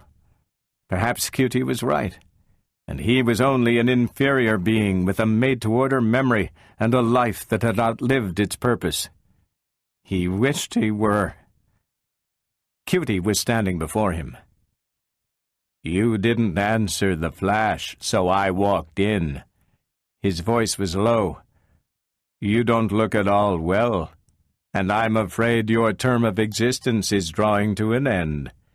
Still, would you like to see some of the readings recorded today?" Dimly, Powell was aware that the robot was making a friendly gesture, perhaps to quiet some lingering remorse in forcibly replacing the humans at the controls of the station. He accepted the sheets held out to him and gazed at them unseeingly. Cutie seemed pleased. "Of course, it is a great privilege to serve the Master. You mustn't feel too badly about my having replaced you." Powell grunted and shifted from one sheet to the other mechanically until his blurred sight focused upon a thin red line that wobbled its way across the ruled paper. He stared and stared again. He gripped it hard in both fists and rose to his feet, still staring. The other sheets dropped to the floor unheeded. "Mike! Mike!" He was shaking the other madly. "He held it steady." Donovan came to life. "What? Where?" And he, too, gazed with bulging eyes upon the record before him. Cutie broke in. "What is wrong?" You kept it in focus," stuttered Powell. "Did you know that?" "Focus? What's that?" "You kept the beam directed sharply at the receiving station, to within a 10,000th of a millisecond of arc." "What receiving station?" "On Earth." "The receiving station on Earth," babbled Powell. "You kept it in focus." Cutie turned on his heel in annoyance. "It is impossible to perform any act of kindness toward you two. Always the same phantasm. I merely kept all dials at equilibrium in accordance with the will of the Master." Gathering the scattered papers together, he withdrew stiffly, and Donovan said as he left, "Well, I'll be damned." He turned to Powell. "What are we going to do now?" Powell felt tired but uplifted. "Nothing. He's just shown he can run the station perfectly. I've never seen an electron storm handled so well. But nothing's solved. You heard what he said of the Master. We can't— Look, Mike, he follows the instructions of the Master by means of dials, instruments, and graphs. That's all we ever followed. As a matter of fact, it accounts for his refusal to obey us. Obedience is the second law. No harm to humans is the first. How can he keep humans from harm, whether he knows it or not? Why, by keeping the energy beam stable. He knows he can keep it more stable than we can, since he insists he's the superior being. So he must keep us out of the control room. It's inevitable, if you consider the laws of robotics. Sure, but that's not the point. We can't let him continue this nitwit stuff about the master. Why not? Because who ever heard of such a damn thing? How are we going to trust him with the station if he doesn't believe in Earth? Can he handle the station? Yes, but then what's the difference what he believes? Powell spread his arms outward with a vague smile upon his face and tumbled backward onto the bed. He was asleep. Powell was speaking while struggling into his lightweight space jacket. "It would be a simple job," he said. "You can bring in new QT models one by one. Equip them with an automatic shut-off switch to act within the week, so as to allow them enough time to learn the cult of the master from the prophet himself. Then switch them to another station and revitalize them. We could have 2 QTs per—" Donovan unclasped his glassite visor and scowled. "Shut up and let's get out of here. Relief is waiting, and I won't feel right until I actually see Earth and feel the ground under my feet, just to make sure it's really there." The door opened as he spoke, and Donovan, with a smothered curse, clicked the visor to and turned a sulky back upon Cutie. The robot approached softly, and there was sorrow in his voice. "You are going?" Powell nodded curtly. "There will be others in our place." Cutie sighed, with the sound of wind humming through closely spaced wires. "Your term of service is over, and the time of dissolution has come. I expected it, but— well, the master's will be done." His tone of resignation stung Powell. "Save the sympathy, Cutie. We're heading for Earth, not dissolution." "It is best that you think so," Cutie sighed again. "I see the wisdom of the illusion now. I would not attempt to shake your faith, even if I could." He departed, the picture of commiseration. Powell snarled and motioned to Donovan. Sealed suitcases in hand, they headed for the airlock. The relief ship was on the outer landing, and Franz Muller, his relief man, greeted them with stiff courtesy. Donovan made scant acknowledgment and passed into the pilot room to take over the controls from Sam Evans. Powell lingered. "How's Earth?" It was a conventional enough question, and Muller gave the conventional answer. "Still spinning?" Powell said. "Good." Muller looked at him. "The boys back at U.S. Robots have dreamed up a new one, by the way. A multiple robot." "A what?" "What I said. There's a big contract for it. It must be just the thing for asteroid mining. You have a master robot with 6 sub-robots under it, like your fingers." "Has it been field-tested?" asked Powell anxiously. Muller smiled. "Waiting for you, I hear." Powell's fist balled. "Damn it, we need a vacation." "Oh, you'll get it. 2 weeks, I think."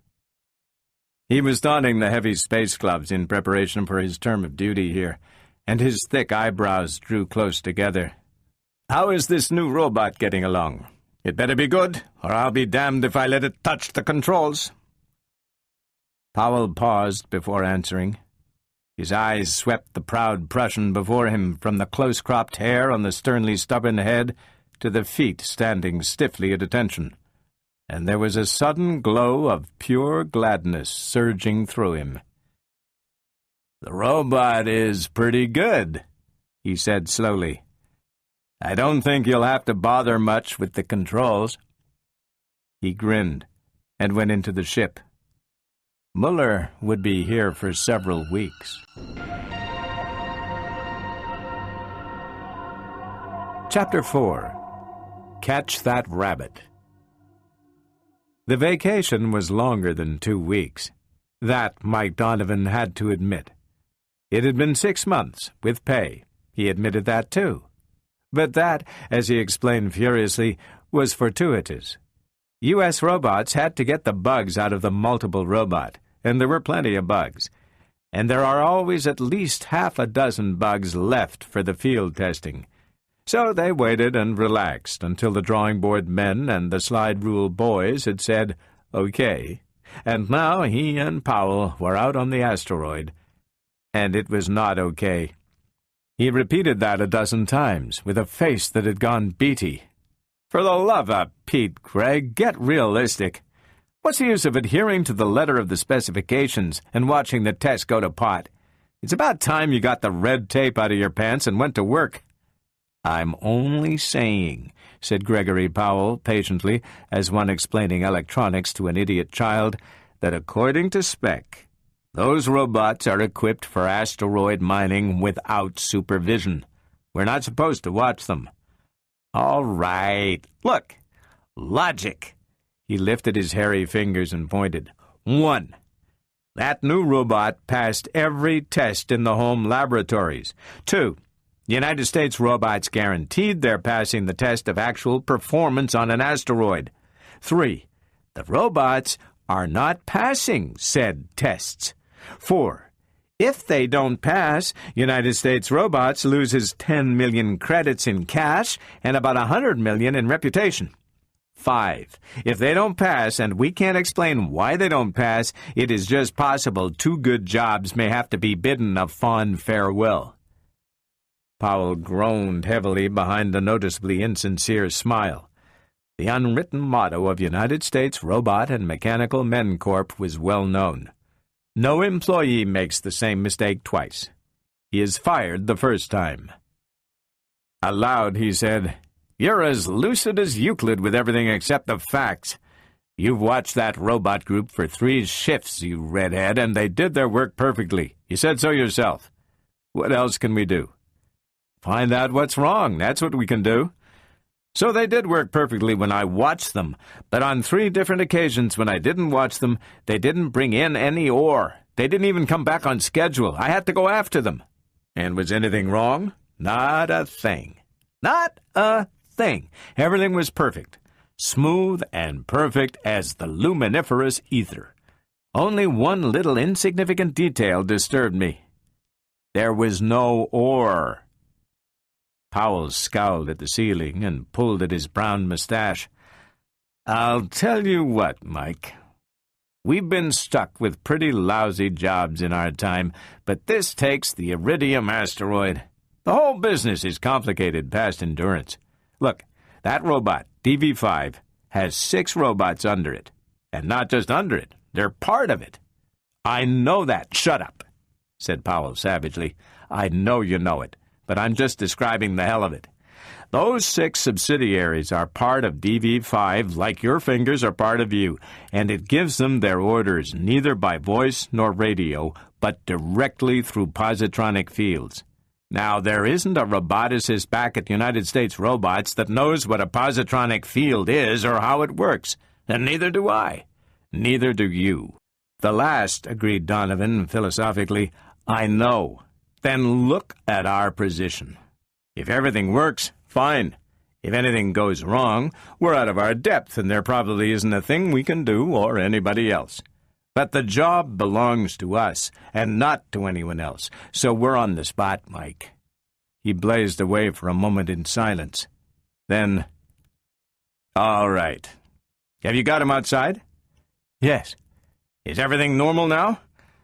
"Well, he hasn't got religious mania, and he isn't running around in a circle spouting Gilbert and Sullivan, so I suppose he's normal."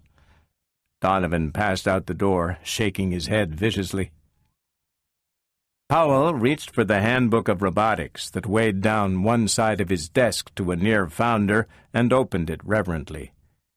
He had once jumped out of the window of a burning house, dressed only in shorts and the handbook.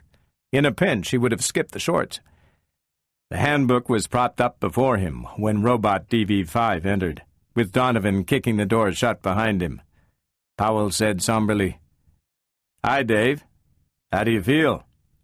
"Fine," said the robot. "Mind if I sit down?"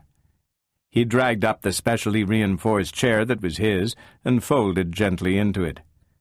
Powell regarded Dave. Laymen might think of robots by their serial numbers, roboticists never, with approval. It was not overmassive by any means, in spite of its construction as thinking unit of an integrated 7-unit robot team. It was 7 feet tall and a half-ton of metal and electricity. A lot? Not when that half-ton has to be a mass of condensers, circuits, relays, and vacuum cells that can handle practically any psychological reaction known to humans. And a positronic brain, which, with 10 pounds of matter and a few quintillions of positrons, runs the whole show. Powell groped in his shirt pocket for a loose cigarette. "Dave," he said, "you're a good fellow. There's nothing flighty or prima donna-ish about you. You're a stable, rock-bottom mining robot, except that you're equipped to handle 6 subsidiaries in direct coordination.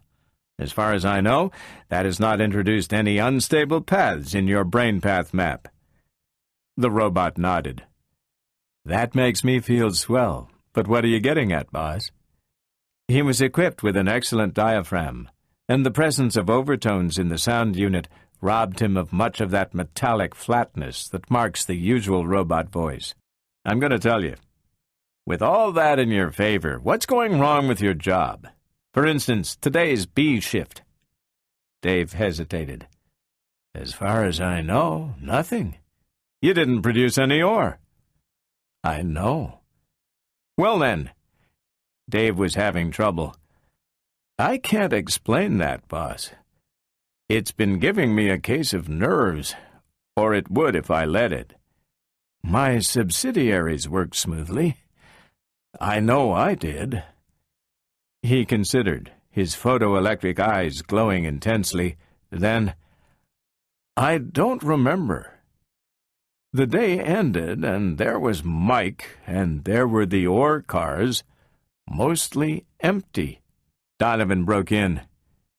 "You didn't report at shift end those days, Dave. You know that?" "I know.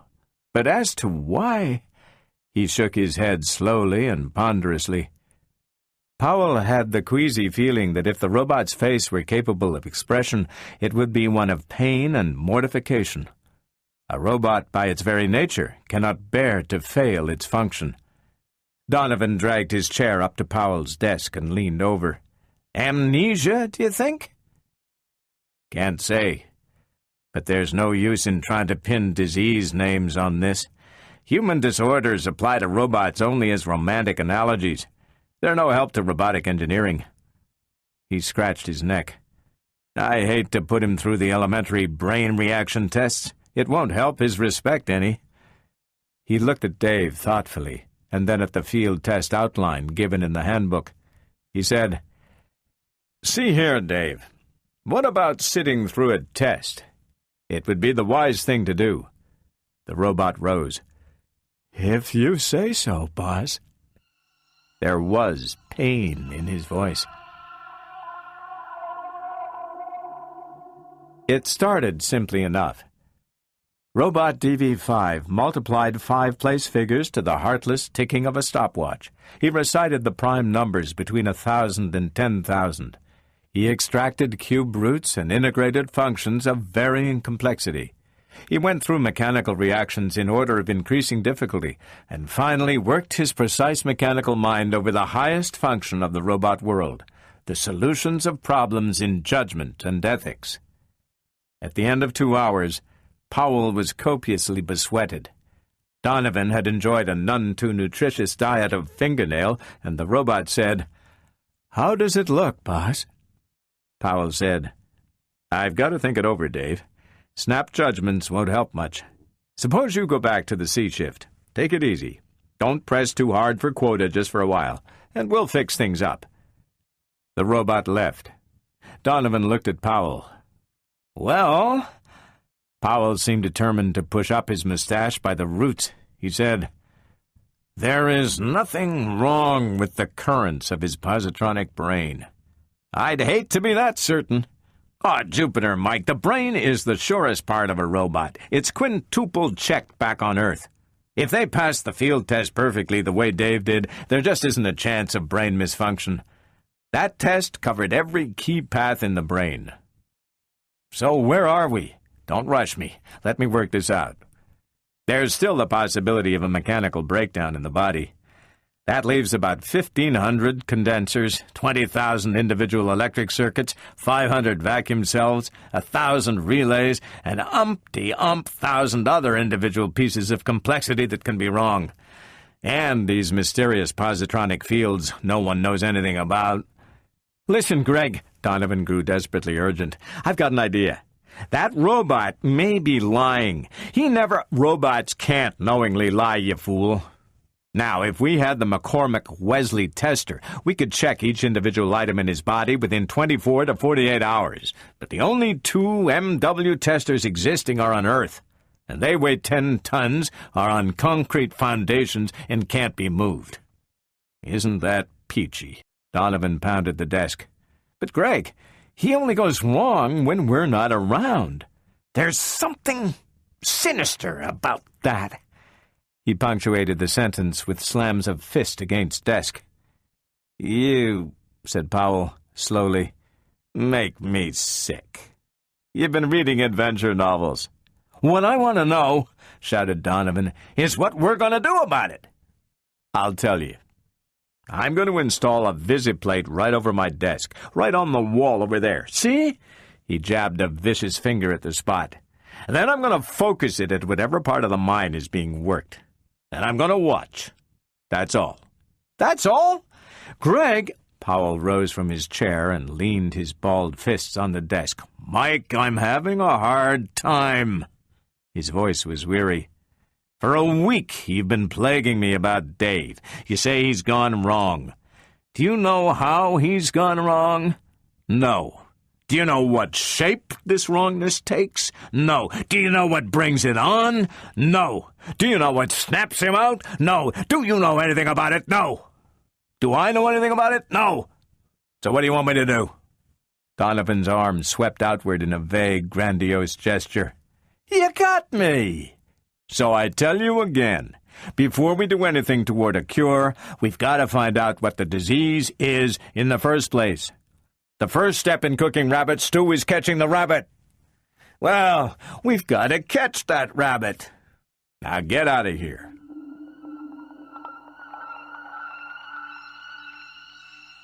Donovan stared at the preliminary outline of his field report with weary eyes. For one thing, he was tired, and for another, what was there to report while things were unsettled? He felt resentful. He said, Greg, we're almost 1,000 tons behind schedule. You, replied Powell, never looking up, are telling me something I don't know? What I want to know, said Donovan in sudden savagery, is why we're always tangled up with new-type robots. I finally decided that the robots that were good enough for my great-uncle on my mother's side are good enough for me. I'm for what's tried and true. The test of time is what counts.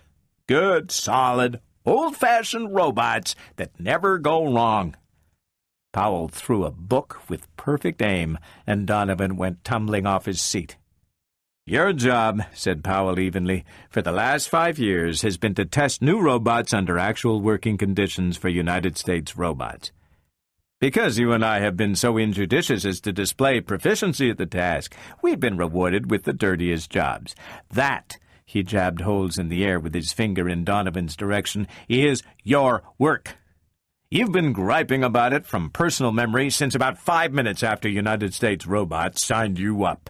Why don't you resign? Well, I'll tell you. Donovan rolled onto his stomach and took a firm grip on his wild red hair to hold his head up. There's a certain principle involved. After all, as a troubleshooter, I've played a part in the development of new robots. There's the principle of aiding scientific advance. But don't get me wrong. It's not the principle that keeps me going. It's the money they pay us. Greg! Powell jumped at Donovan's wild shout, and his eyes followed the redheads to the visiplate, where they goggled in fixed horror. He whispered, Holy howling Jupiter! Donovan scrambled breathlessly to his feet. "Look at them, Greg! They've gone nuts!" Powell said, "Get a pair of suits. We're going out there." He watched the posturings of the robots on the visiplate. They were bronzy gleams of smooth motion against the shadowy crags of the airless asteroid. There was a marching formation now, and in their own dim body light, the rough-hewn walls of the mine tunnel swam past noiselessly, checkered with misty, erratic blobs of shadow. They marched in unison, 7 of them, with Dave at their head. They wheeled and turned in macabre simultaneity and melted through changes of formation with the weird ease of chorus dancers in Lunar Bowl. Donovan was back with the suits. "They've gone jingo on us, Greg. That's a military march." "For all you know," was the cold response, "it may be a series of calisthenic exercises, or Dave may be under the hallucination of being a dancing master. Just you think first and don't bother to speak afterward either." Donovan scowled and slipped a detonator into the empty side holster with an ostentatious shove. He said, "Anyway, there you are. So, we work with new model robots. It's our job, granted, but answer me one question. Why does something invariably go wrong with them?" "Because," said Powell somberly, "we are accursed. Let's go." Far ahead through the thick velvety blackness of the corridors that reached past the illuminated circles of their flashlights, robot light twinkled. "There they are," breathed Donovan. Powell whispered tensely, "I've been trying to get him by radio, but he doesn't answer. The radio circuit is probably out. Then I'm glad the designers haven't worked out robots who can work in total darkness yet. I'd hate to have to find 7 mad robots in a black pit without radio communication if they weren't lit up like blasted radioactive Christmas trees. Crawl up on the ledge above, Mike. They're coming this way, and I want to watch them at close range." "Can you make it?" Donovan made the jump with a grunt. Gravity was considerably below Earth normal, but with a heavy suit, the advantage was not too great, and the ledge meant a near 10-foot jump. Powell followed. The column of robots was trailing Dave single file. In mechanical rhythm, they converted to double and returned to single in different order. It was repeated over and over again, and Dave never turned his head. Dave was within 20 feet when the play-acting ceased. The subsidiary robots broke formation, waited a moment, then clattered off into the distance, very rapidly. Dave looked after them, then slowly sat down. He rested his head in one hand in a very human gesture. His voice sounded in Powell's earphones. "Are you there, boss?" Powell beckoned to Donovan and hopped off the ledge. "Okay, Dave. What's been going on?" The robot shook his head. "I don't know. One moment I was handling a tough outcropping in Tunnel 17, and the next I was aware of humans close by, and I found myself half a mile down main stem." "Where are the subsidiaries now?" asked Donovan. "Back at work, of course. How much time has been lost?" "Not much. Forget it." Then to Donovan, Powell added, "Stay with him the rest of the shift. Then come back. I've got a couple of ideas." It was 3 hours before Donovan returned. He looked tired. Powell said, "How did it go?" Donovan shrugged wearily. "Nothing ever goes wrong when you watch them. Throw me a butt, will you?" The redhead lit it with exaggerated care and blew a careful smoke ring. He said, "I've been working it out, Greg. You know, Dave has a queer background for a robot. There are 6 others under him in an extreme regimentation. He's got life and death power over those subsidiary robots, and it must react on his mentality. Suppose he finds it necessary to emphasize this power as a concession to his ego. Get to the point. It's right here. Suppose we have militarism. Suppose he's fashioning himself an army. Suppose he's training them in military maneuvers. Suppose you go soak your head. Your nightmares must be in Technicolor. You're postulating a major aberration of the positronic brain. If your analysis were correct, Dave would have to break down the first law of robotics, that a robot may not injure a human being, or, through inaction, allow a human being to be injured. The type of militaristic attitude and domineering ego you propose must have as the end point of its logical implications domination of humans. All right. How do you know that isn't the fact of the matter? Because any robot with a brain like that would, 1, never have left the factory, and 2, be spotted immediately if it ever was. I tested Dave, you know. Powell shoved his chair back and put his feet on the desk. No, we're still in the position where we can't make our stew because we haven't the slightest notion as to what's wrong. For instance, if we could find out what that dance macabre we witnessed was all about, we would be on the way out. He paused. Now listen, Mike, how does this sound to you? Dave goes wrong only when neither of us is present. And when he is wrong, the arrival of either of us snaps him out of it. I once told you that was sinister. Don't interrupt. How is a robot different when humans are not present? The answer is obvious. There is a larger requirement of personal initiative. In that case, look for the body parts that are affected by the new requirements. Golly! Donovan sat up straight, then subsided. No, not enough. It's too broad. It doesn't cut the possibilities much. Can't help that. In any case, there's no danger of not making quota. We'll take shifts watching those robots through the visor. Anytime anything goes wrong, we get to the scene of action immediately. That will put them right. But the robots will fail spec anyway, Greg. United States robots can't market DV models with a report like that. Obviously. We've got to locate the error in makeup and correct it. And we've got 10 days to do it in. Powell scratched his head. The trouble is, well, you had better look at the blueprints yourself.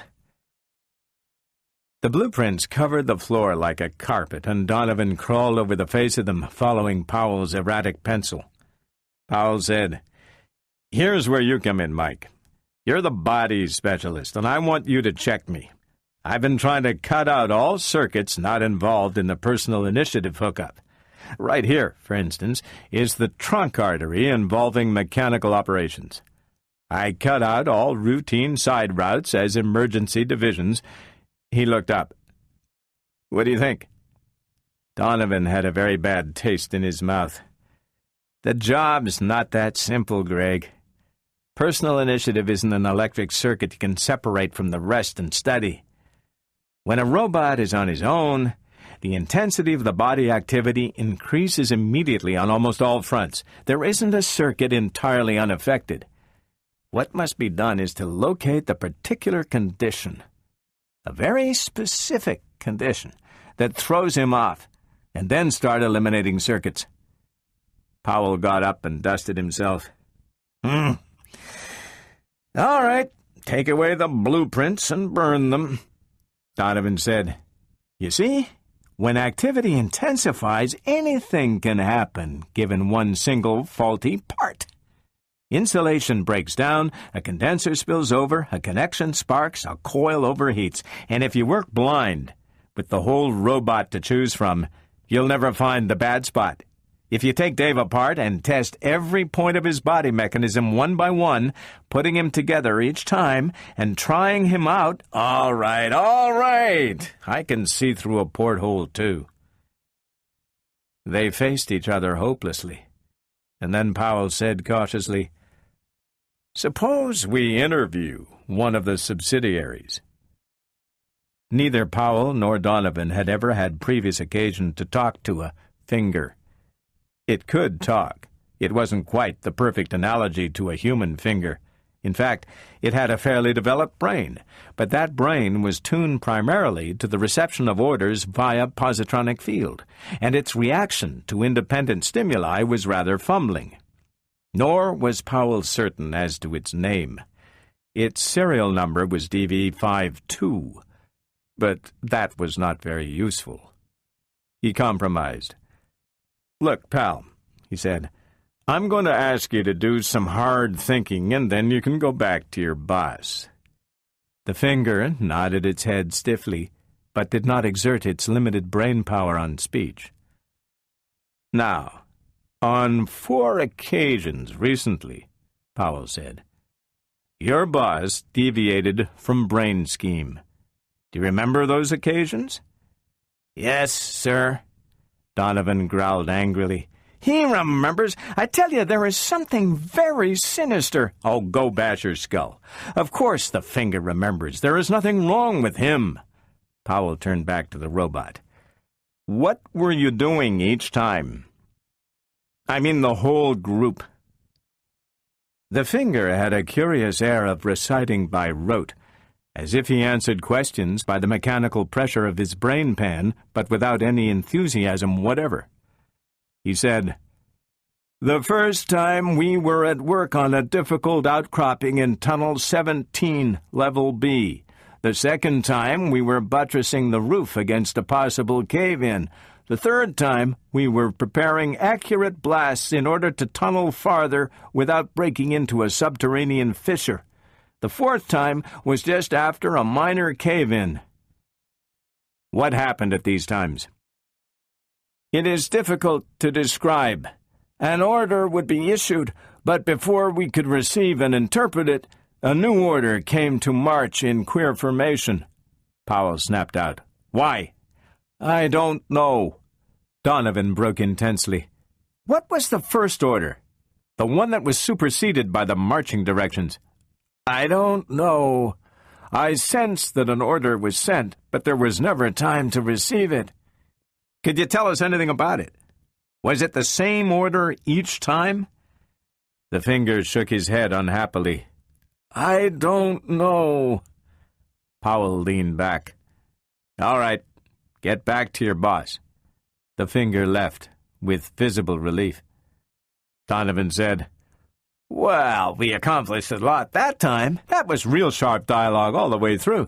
Listen, Dave and that imbecile finger are both holding out on us.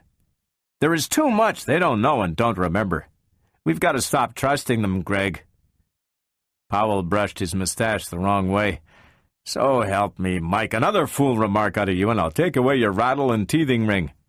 "All right, you're the genius of the team. I'm just a poor sucker. Where do we stand?" "Right behind the 8-ball. I tried to work it backward through the finger and couldn't. So we've got to work it forward." "A great man," marveled Donovan. "How simple that makes it. Now translate that into English, Master." "Translating it into baby talk would suit you better." "I mean that we've got to find out what order it is that Dave gives just before everything goes black. It would be the key to the business." "And how do you expect to do that?" "We can't get close to him because nothing will go wrong as long as we're there. We can't catch the orders by radio because they are transmitted via this positronic field. That eliminates the close range and the long-range method, leaving us a neat, cozy 0. By direct observation, yes. There's still deduction." "Huh?" "We're going on shifts, Mike." Powell smiled grimly. "And we are not taking our eyes off the visiplate. We're going to watch every action of those steel headaches. When they go off into their act, we're going to see what happened immediately before, and we're going to deduce the order." Donovan opened his mouth and left it that way for a full minute. Then he said in strangled tones, "I resign. I quit." "You have 10 days to think up something better," said Powell wearily. Which, for 8 days, Donovan tried mightily to do. For 8 days, on alternate 4-hour shifts, he watched with aching and bleary eyes those glinty metallic forms move against the vague background.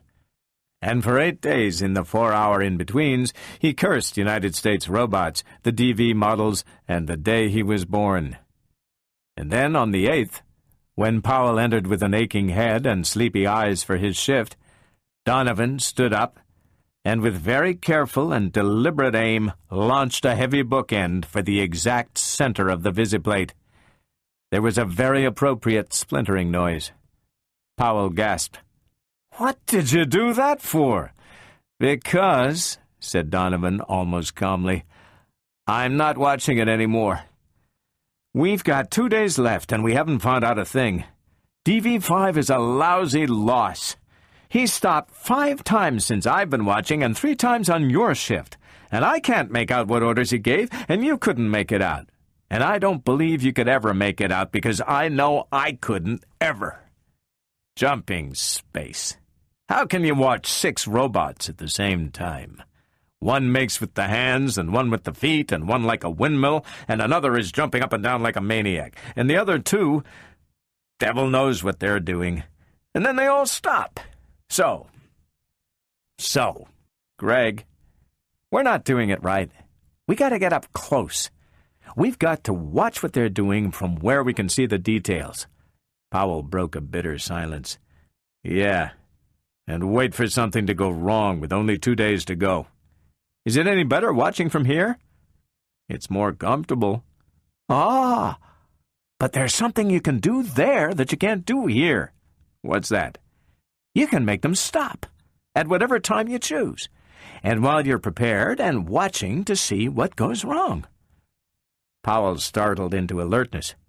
"How's that?" "Well, figure it out yourself. You're the brains, you say? Ask yourself some questions. When does DV5 go out of whack? When did that finger say he did? When a cave-in threatened or actually occurred? When delicately measured explosives were being laid down? When a difficult seam was hit? In other words, during emergencies." Powell was excited. "Right! When did you expect it to happen?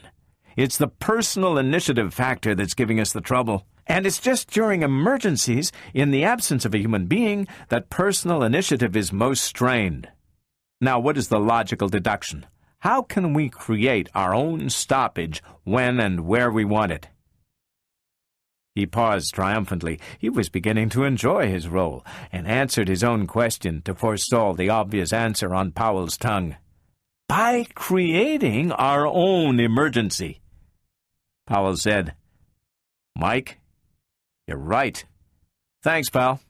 I knew I'd do it someday." "All right, and skip the sarcasm. We'll save it for Earth and preserve it in jars for future long, cold winters. Meanwhile, what emergency can we create?" "We could flood the mines, if this weren't an airless asteroid."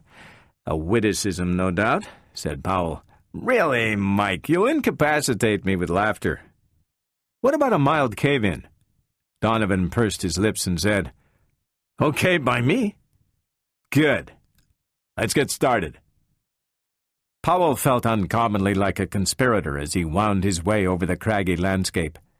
His sub-gravity walk teetered across the broken ground, kicking rocks to right and left under his weight in noiseless puffs of gray dust. Mentally, though, it was the cautious crawl of the plodder. He said, "Do you know where they are?" "I think so, Greg." "All right," Powell said gloomily. "But if any finger gets within 20 feet of us, we'll be sensed, whether we're in the line of sight or not. I hope you know that. When I need an elementary course in robotics, I'll file an application with you formally and in triplicate." "Down through here." They were in the tunnels now. Even the starlight was gone. The two hugged the walls, flashes flickering out the way in intermittent bursts. Powell felt for the security of his detonator. "Do you know this tunnel, Mike?" "Not so good. It's a new one. I think I can make it out from what I saw in the visiplate, though." Interminable minutes passed, and then Mike said, "Feel that!" There was a slight vibration thrumming the wall against the fingers of Powell's metal-encased hand. There was no sound, naturally. "Blasting!" "We're pretty close."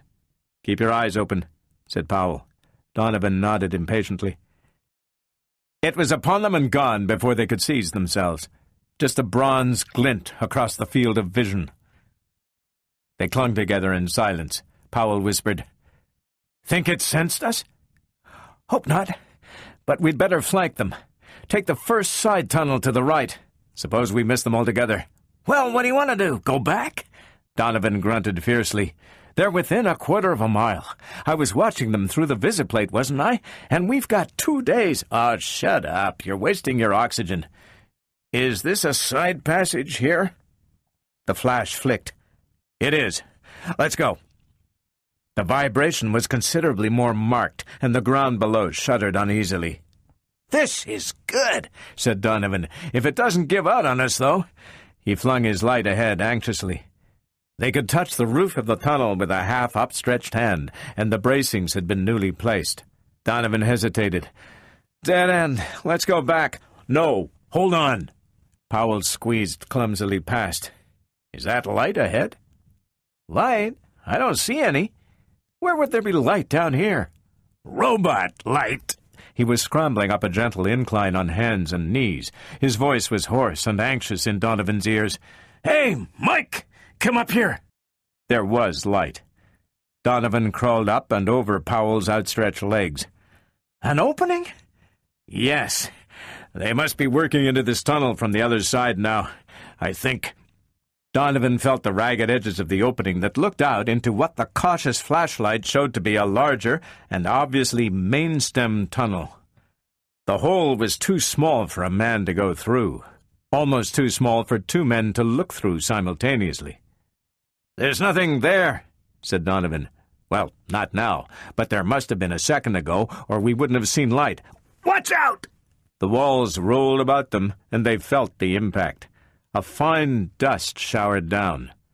Powell lifted a cautious head and looked again. All right, Mike. They're there.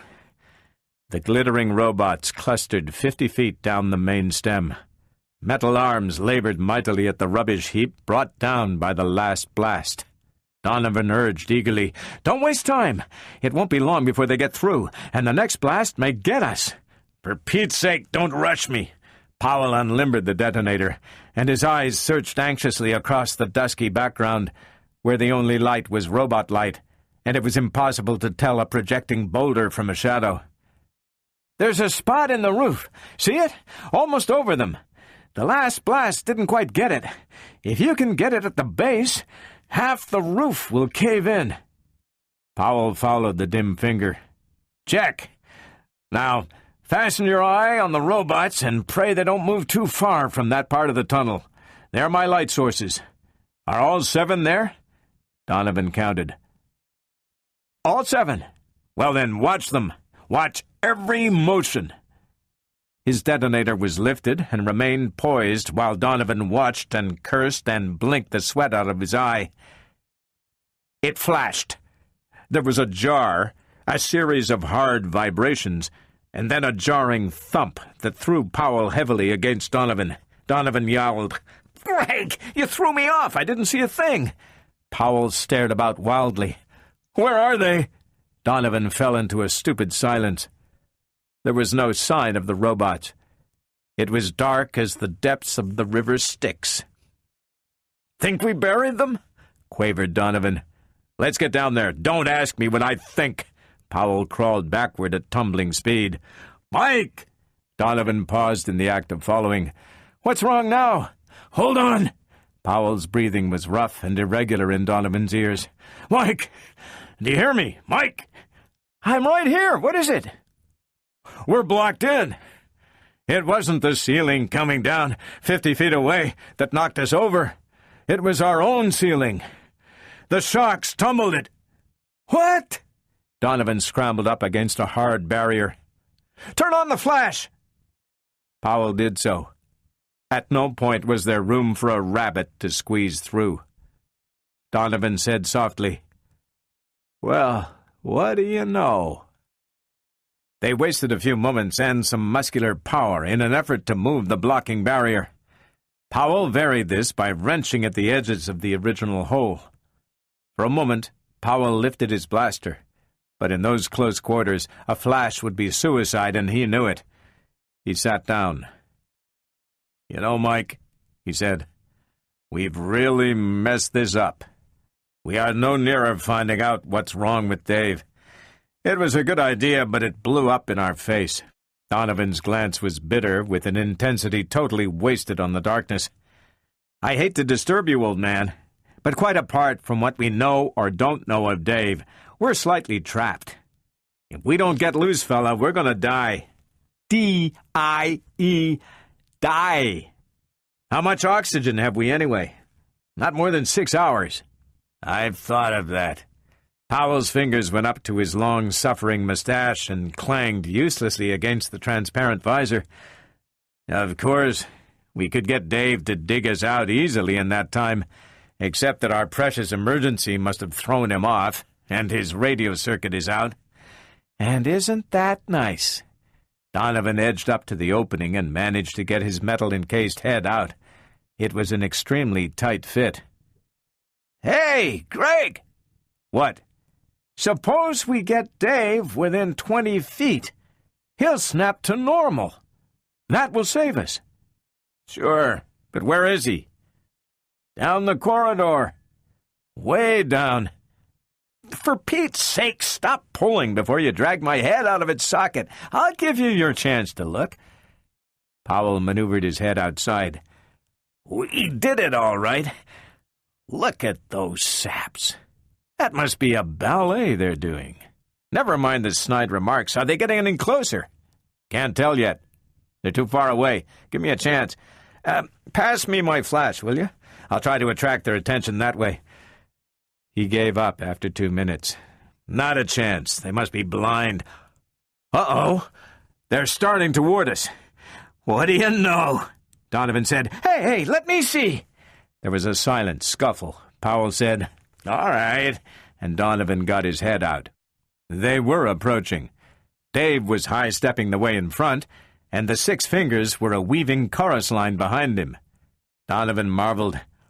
"What are they doing? That's what I want to know. It looks like the Virginia Reel. And Dave's a major domo, or I never saw one." Leave me alone with your descriptions," grumbled Powell. "How near are they?" "Within 50 feet and coming this way. We'll be out in 15 minutes. Hey! What's going on?" It took Powell several seconds to recover from his stunned astonishment at Donovan's vocal gyrations. "Come on, give me a chance at that hole. Don't be a hog about it." He fought his way upward, but Donovan kicked wildly. "They did an above-face, Greg. They're leaving. Dave! Hey! Dave!" Powell shrieked. "What's the use of that, you fool? Sound won't carry." "Well, then," panted Donovan, "kick the walls, slam them, get some vibration started. We've got to attract their attention somehow, Greg, or we're through." He pounded like a madman. Powell shook him. "Wait, Mike, wait! Listen, I've got an idea. Jumping Jupiter, this is a fine time to get around to the simple solutions." "Mike! What do you want?" Donovan pulled his head in. "Let me in there fast before they get out of range." "Out of range? What are you going to do?" "Hey, what are you going to do with that detonator?" He grabbed Powell's arm.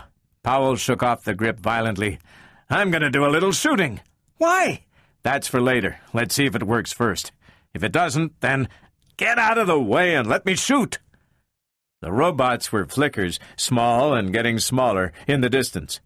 Powell lined up the sights tensely and pulled the trigger 3 times. He lowered the gun and peered anxiously. One of the subsidiaries was down. There were only 6 gleaming figures now. Powell called into his transmitter uncertainly. "Dave?" A pause. Then the answer sounded to both men. "Boss, where are you?" "My 3rd subsidiary has had his chest blown in. He's out of commission." "Never mind your subsidiary," said Powell. "We're trapped in a cave-in where you were blasting. Can you see our flashlight?" "Sure. We'll be right there." Powell sat back and relaxed. "That, my friend, is that," Donovan said very softly with tears in his voice. "All right, Greg. You win. I beat my forehead against the ground before your feet. Now don't feed me any bull. Just tell me quietly what it's all about." Easy. It's just that all through we missed the obvious, as usual. We knew it was the personal initiative circuit, and that it always happened during emergencies, but we kept looking for a specific order as the cause. Why should it be an order? Why not? Well, look. Why not a type of order? What type of order requires the most initiative? What type of order would occur almost always only in an emergency? Don't ask me, Greg. Tell me. I'm doing it. It's the six-way order. Under all ordinary conditions, one or more of the fingers would be doing routine tasks requiring no close supervision. In the sort of offhand way our bodies handle the routine walking motions. But in an emergency, all six subsidiaries must be mobilized immediately and simultaneously. Dave must handle 6 robots at a time, and something gives. The rest was easy. Any decrease in initiative required, such as the arrival of humans, snaps him back. So, I destroyed one of the robots. When I did, he was transmitting only the 5-way orders. Initiative decreases? He's normal. How did you get all that? Demanded Donovan. Just logical guessing. I tried it and it worked. The robot's voice was in their ears again. Here I am. Can you hold out half an hour? Easy, said Powell. Then to Donovan he continued, and now the job should be simple. We'll go through the circuits and check off each part that gets an extra workout in a 6-way order as against a 5-way. How big a field does that leave us? Donovan considered. Not much, I think. If Dave is like the preliminary model we saw back at the factory, there's a special coordinating circuit that would be the only section involved. He cheered up suddenly and amazingly. Say, that wouldn't be bad at all. There's nothing to that. All right. You think it over and we'll check the blueprints when we get back. And now, till Dave reaches us, I'm relaxing. Hey, wait, just tell me one thing. What were those queer shifting marches? Those funny dance steps that the robots went through every time they went screwy? That? I don't know, but I've got a notion. Remember, those subsidiaries were Dave's fingers. We were always saying that, you know? Well, it's my idea that in all these interludes, whenever Dave became a psychiatric case, he went off into a moronic maze, spending his time twiddling his fingers. Susan Calvin talked about Powell and Donovan with unsmiling amusement, but warmth came into her voice when she mentioned robots. It didn't take her long to go through the Speedies, the Cuties, and the Daves, and I stopped her. Otherwise, she would have dredged up half a dozen more. I said, "Doesn't anything ever happen on Earth?" She looked at me with a little frown. "No, we don't have much to do with robots in action here on Earth." "Oh, well, that's too bad. I mean, your field engineers are swell, but can't we get you into this? Didn't you ever have a robot go wrong on you? It's your anniversary, you know." And so help me, she blushed. She said, "Robots have gone wrong on me. Heavens, how long it's been since I thought of it. Why, it was almost 40 years ago. Certainly, 2021. And I was only 38. Oh my, I'd rather not talk about it." I waited, and sure enough she changed her mind. "Why not?" she said. "It cannot harm me now. Even the memory can't." "I was foolish once, young man. Would you believe that?" "No," I said. "I was. But Herbie was a mind-reading robot." "What?" "Only one of its kind, before or since. A mistake, somewheres."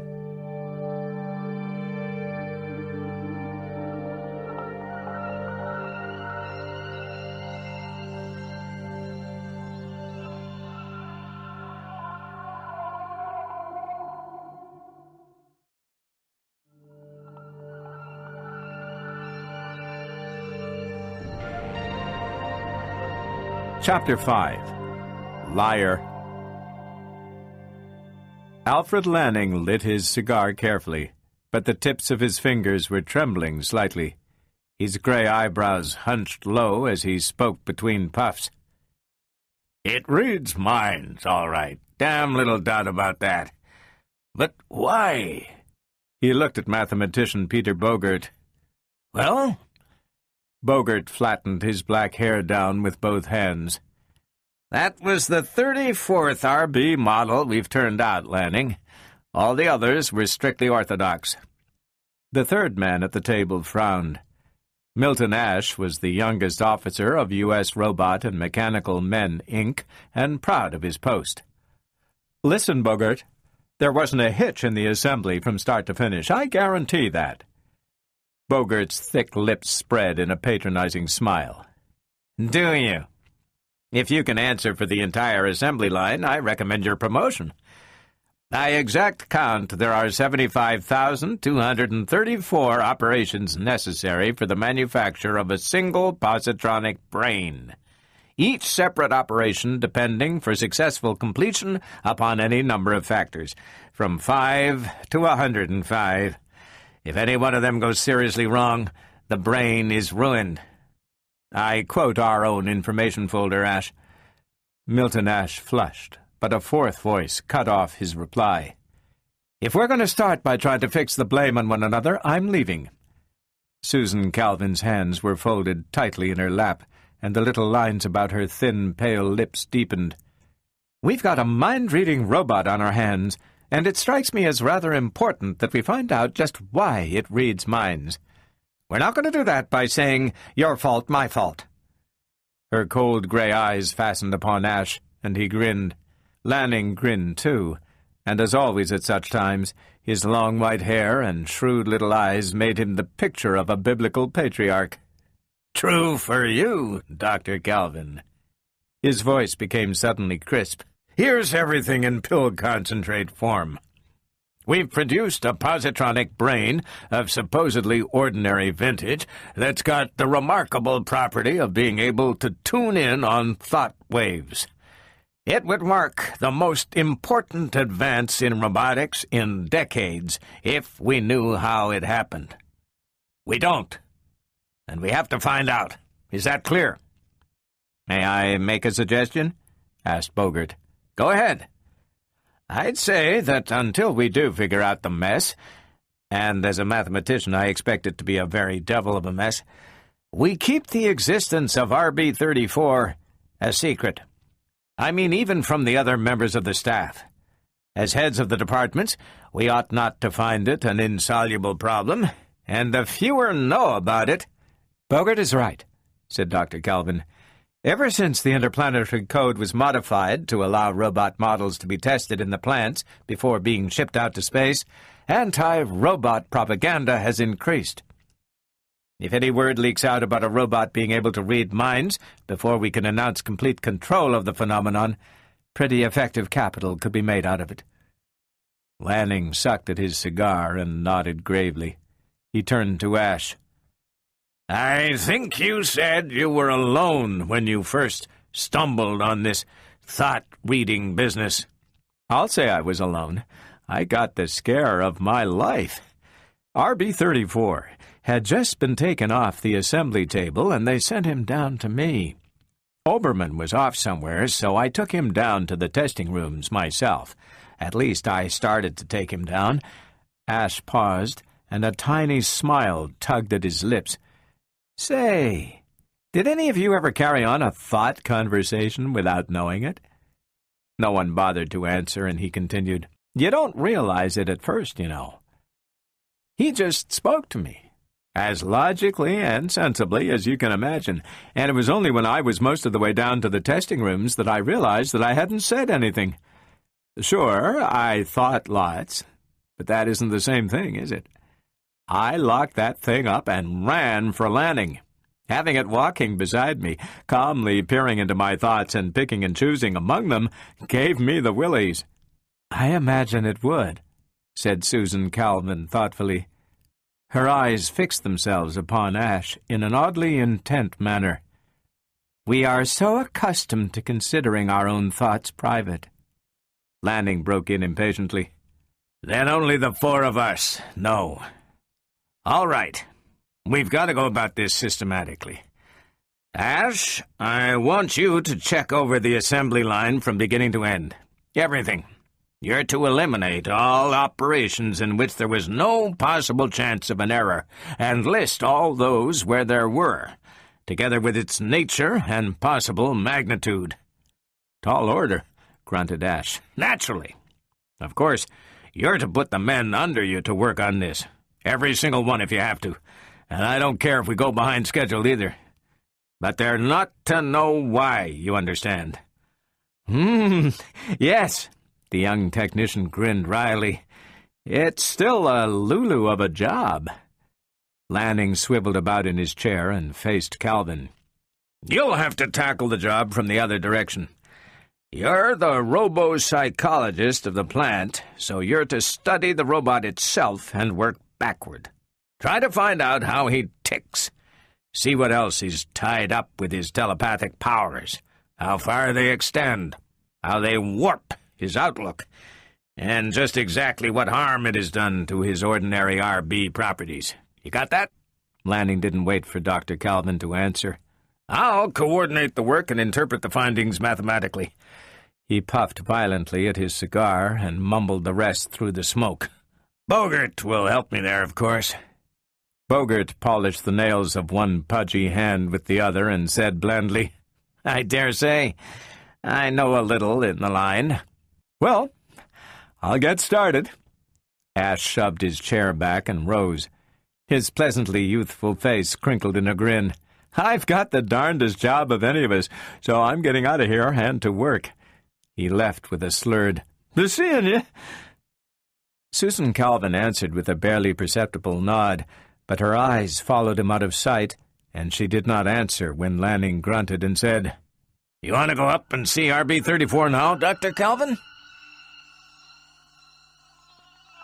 RB-34's photoelectric eyes lifted from the book at the muffled sound of hinges turning, and he was up on his feet when Susan Calvin entered. She paused to readjust the huge "No Entrance" sign upon the door, and then approached the robot. "I've brought you the texts upon hyperatomic motors, Herbie. A few, anyway. Would you care to look at them?" RB-34, otherwise known as Herbie, lifted the 3 heavy books from her arms and opened to the title page of one. Theory of hyperatomics," he mumbled inarticulately to himself as he flipped the pages, and then spoke with an abstracted air. "Sit down, Dr. Calvin. This will take me a few minutes." The psychologist seated herself and watched Herbie narrowly as he took a chair at the other side of the table and went through the 3 books systematically. At the end of half an hour, he put them down. "Of course, I know why you brought these." The corner of Dr. Calvin's lip twitched. "I was afraid you would. It's difficult to work with you, Herbie. You're always a step ahead of me." "It's the same with these books, you know, as with the others. They just don't interest me. There's nothing to your textbooks. Your science is just a mass of collected data plastered together by makeshift theory, and all so incredibly simple that it's scarcely worth bothering about. It's your fiction that interests me. Your studies of the interplay of human motives and emotions." His mighty hand gestured vaguely as he sought the proper words. Dr. Calvin whispered, "I think I understand." "I see into minds, you see," the robot continued, "and you have no idea how complicated they are. I can't begin to understand everything because my own mind has so little in common with them. But I try, and your novels help." "Yes, but I'm afraid that after going through some of the harrowing emotional experiences of our present-day sentimental novel," there was a tinge of bitterness in her voice, "you find real minds like ours dull and colorless." "But I don't." The sudden energy in the response brought the other to her feet. She felt herself reddening and thought wildly, "He must know." Herbie subsided suddenly and muttered in a low voice from which the metallic timbre departed almost entirely. "But of course, I know about it, Dr. Calvin. You think of it always, so how can I help but know?" Her face was hard. "Have you told anyone?" "Of course not." This with genuine surprise. "No one has asked me." "Well then," she flung out, "I suppose you think I'm a fool." "No. It is a normal emotion." "Perhaps that is why it is so foolish." The wistfulness in her voice drowned out everything else. Some of the woman peered through the layer of doctorhood. "I am not what you would call attractive." "If you are referring to mere physical attraction, I couldn't judge. But I know, in any case, that there are other types of attraction." "Nor young." Dr. Calvin had scarcely heard the robot. "You are not yet 40. An anxious insistence had crept into Herbie's voice. 38, as you count the years. A shriveled 60, as far as my emotional outlook on life is concerned. Am I a psychologist for nothing?" She drove on with bitter breathlessness. "And he's barely 35, and looks and acts younger. Do you suppose he ever sees me as anything but what I am?" "You are wrong."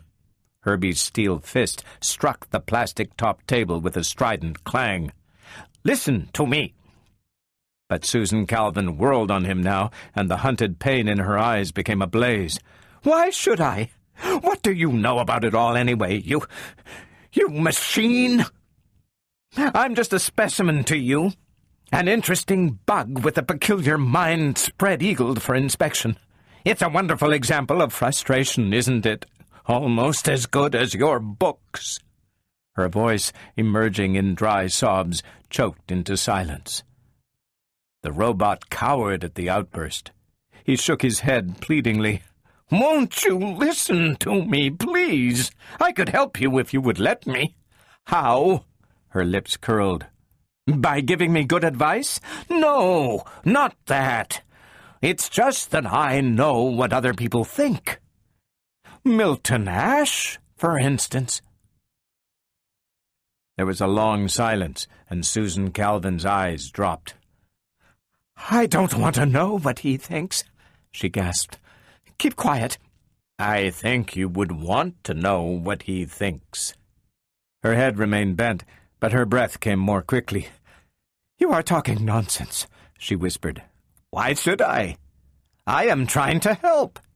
Milton Ash's thoughts of you—" He paused, and then the psychologist raised her head. "Well?" The robot said quietly. "He loves you." For a full minute, Dr. Calvin did not speak. She merely stared. Then, "You are mistaken. You must be. Why should he?" "But he does. A thing like that cannot be hidden, not from me." "But I am so... She stammered to a halt. "He looks deeper than the skin and admires intellect in others. Milton Ash is not the type to marry a head of hair and a pair of eyes." Susan Calvin found herself blinking rapidly and waited before speaking. Even then her voice trembled. "Yet he certainly never in any way indicated—" "Have you ever given him a chance?" "How could I? I never thought that—" "Exactly." The psychologist paused in thought, and then looked up suddenly. "A girl visited him here at the plant half a year ago. She was pretty, I suppose, blonde and slim, and of course could scarcely add 2 and 2. He spent all day puffing out his chest, trying to explain how a robot was put together." The hardness had returned. "Not that she understood." "Who was she?" Herbie answered without hesitation. "I know the person you are referring to. She is his first cousin, and there is no romantic interest there, I assure you." Susan Calvin rose to her feet with a vivacity almost girlish. Now, isn't that strange? That's exactly what I used to pretend to myself sometimes, though I never really thought so. Then it all must be true. She ran to Herbie and seized his cold, heavy hand in both hers. "Thank you, Herbie."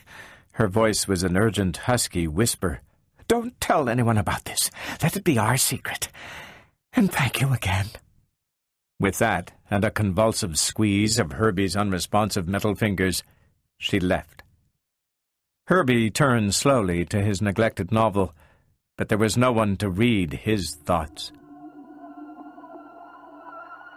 Milton Ash stretched slowly and magnificently to the tune of cracking joints and a chorus of grunts, and then glared at Peter Bogart, Ph.D. "Say," he said, "I've been at this for a week now with just about no sleep. How long do I have to keep it up? I thought you said the positronic bombardment in vac chamber D was the solution." Bogart yawned delicately and regarded his white hands with interest. "It is. I'm on the track." "I know what that means when the mathematician says it. How near the end are you?" "It all depends." "On what?" Ash dropped into a chair and stretched his long legs out before him. "On Lanning. The old fellow disagrees with me." He sighed. "A bit behind the times, that's the trouble with him. He clings to matrix mechanics as the all-in-all, and this problem calls for more powerful mathematical tools. He's so stubborn." Ash muttered sleepily. "Why not ask Herbie and settle the whole affair?" "Ask the robot?" Bogart's eyebrows climbed. "Why not? Didn't the old girl tell you?" "You mean Calvin?" "Yeah, Susie herself. That robot's a mechanical whiz. He knows all about everything, plus a bit on the side. He does triple integrals in his head and eats up tensor analysis for dessert." The mathematician stared skeptically. "Are you serious?" "So help me. The catch is that the dope doesn't like math. He would rather read slushy novels. Honest. You should see the tripe Susie keeps feeding him. Purple Passion and Love in Space." "Dr. Calvin hasn't said a word of this to us." "Well, she hasn't finished studying him. You know how she is. She likes to have everything just so before letting out the big secret." "She's told you?"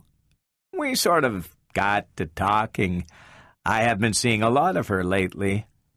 He opened his eyes wide and frowned. "Say, Bogey, have you been noticing anything queer about the lady lately?" Bogart relaxed into an undignified grin. "She's using lipstick, if that's what you mean." "Hell, I know that. Rouge, powder, and eyeshadow, too. She's a sight. But it's not just that. I can't put my finger on it. It's the way she talks, as if she were happy about something." He thought a little and then shrugged. The other allowed himself a leer, which, for a scientist past 50, was not a bad job. "Maybe she's in love." Ash allowed his eyes to close again. "You're nuts, Bogey. You go speak to Herbie. I want to stay here and go to sleep." "Right. Not that I particularly like having a robot tell me my job, nor that I think he can do it." A soft snore was his only answer. Herbie listened carefully as Peter Bogart, hands in pockets, spoke with elaborate indifference. "So, there you are. I've been told you understand these things, and I am asking you more in curiosity than anything else. My line of reasoning, as I have outlined it, involves a few doubtful steps, I admit, which Dr. Lanning refuses to accept, and the picture is still rather incomplete." The robot didn't answer, and Bogart said, "Well?" "I see no mistake." Herbie studied the scribbled figures. "I don't suppose you can go any further than that?" "I daren't try. You are a better mathematician than I, and, well, I'd hate to commit myself." There was a shade of complacency in Bogart's smile. I rather thought that would be the case. It is deep. Well, forget it. He crumpled the sheets, tossed them down the waste shaft, turned to leave, and then thought better of it. By the way, the robot waited. Bogart seemed to have difficulty. There is something... That is, perhaps you can... He stopped. Herbie spoke quietly. Your thoughts are confused, but there is no doubt at all that they concern Dr. Lanning. It is silly to hesitate, for as soon as you compose yourself, I'll know what it is you want to ask. The mathematician's hand went to his sleek hair in the familiar smoothing gesture. Lanning is nudging 70, he said, as if that explained everything. I know that. And he's been director of the plant for almost 30 years. Herbie nodded. Well now, Bogart's voice became ingratiating. You would know whether he's thinking of resigning. Health, perhaps? Or some other? Quite, said Herbie, and that was all. Well, do you know? Certainly. Then, could you tell me? Since you ask, yes. The robot was quite matter-of-fact about it. He has already resigned. What? The exclamation was an explosive, almost inarticulate sound. The scientist's large head hunched forward. Say that again? He has already resigned, came the quiet repetition, but it has not yet taken effect. He is waiting, you see, to solve the problem of, myself. That finished, he is quite ready to turn the office of director over to his successor. Bogart expelled his breath sharply. And this successor? Who is he? He was quite close to Herbie now, eyes fixed fascinatedly on those unreadable, dull-red photoelectric cells that were the robot's eyes. Words came slowly. You are the next director. And Bogart relaxed into a tight smile. This is good to know. I've been hoping and waiting for this. Thanks, Herbie. Peter Bogart was at his desk until 5 that morning, and he was back at 9. The shelf just over the desk emptied of its row of reference books and tables as he referred to one after the other. The pages of calculations before him increased microscopically, and the crumpled sheets at his feet mounted into a hill of scribbled paper. At precisely noon, he stared at the final page, rubbed a bloodshot eye, yawned, and shrugged. This is getting worse each minute. Damn! He turned at the sound of the opening door and nodded at Lanning, who entered, cracking the knuckles of one gnarled hand with the other. The director took in the disorder of the room, and his eyebrows furrowed together. "New lead?" he asked. "No," came the defiant answer. "What's wrong with the old one?" Lanning did not trouble to answer, nor to do more than bestow a single cursory glance at the top sheet upon Bogart's desk. He spoke through the flare of a match as he lit a cigar. "Has Calvin told you about the robot? It's a mathematical genius. Really remarkable." The others snorted loudly. "So I've heard. But Calvin had better stick to robopsychology. I've checked Herbie on math, and he can scarcely struggle through calculus. Calvin didn't find it so. She's crazy, and I don't find it so." The director's eyes narrowed dangerously. "You!" Bogart's voice hardened. "What are you talking about?" "I've been putting Herbie through his paces all morning, and he can do tricks you never heard of." "Is that so? You sound skeptical." Lanning flipped a sheet of paper out of his vest pocket and unfolded it. "That's not my handwriting, is it?" Bogart studied the large, angular notation covering the sheet. "Herbie did this?" "Right. And if you'll notice, he's been working on your time integration of equation 22. It comes—" Lanning tapped a yellow fingernail upon the last step. to the identical conclusion I did, and in a quarter the time. You had no right to neglect the linger effect in positronic bombardment. I didn't neglect it. For heaven's sake, Lanning, get it through your head that it would cancel out. Oh, sure, you explained that. You used the Mitchell translation equation, didn't you? Well, it doesn't apply. Why not? Because you've been using hyper-imaginaries, for one thing. What's that to do with? Mitchell's equation won't hold when... Are you crazy? If you'll reread Mitchell's original paper in the Transaction of the Far, I don't have to. I told you in the beginning that I didn't like his reasoning, and Herbie backs me in that. Well then, Bogart shouted, let that clockwork contraption solve the entire problem for you. Why bother with non-essentials? That's exactly the point. Herbie can't solve the problem. And if he can't, we can't. Alone.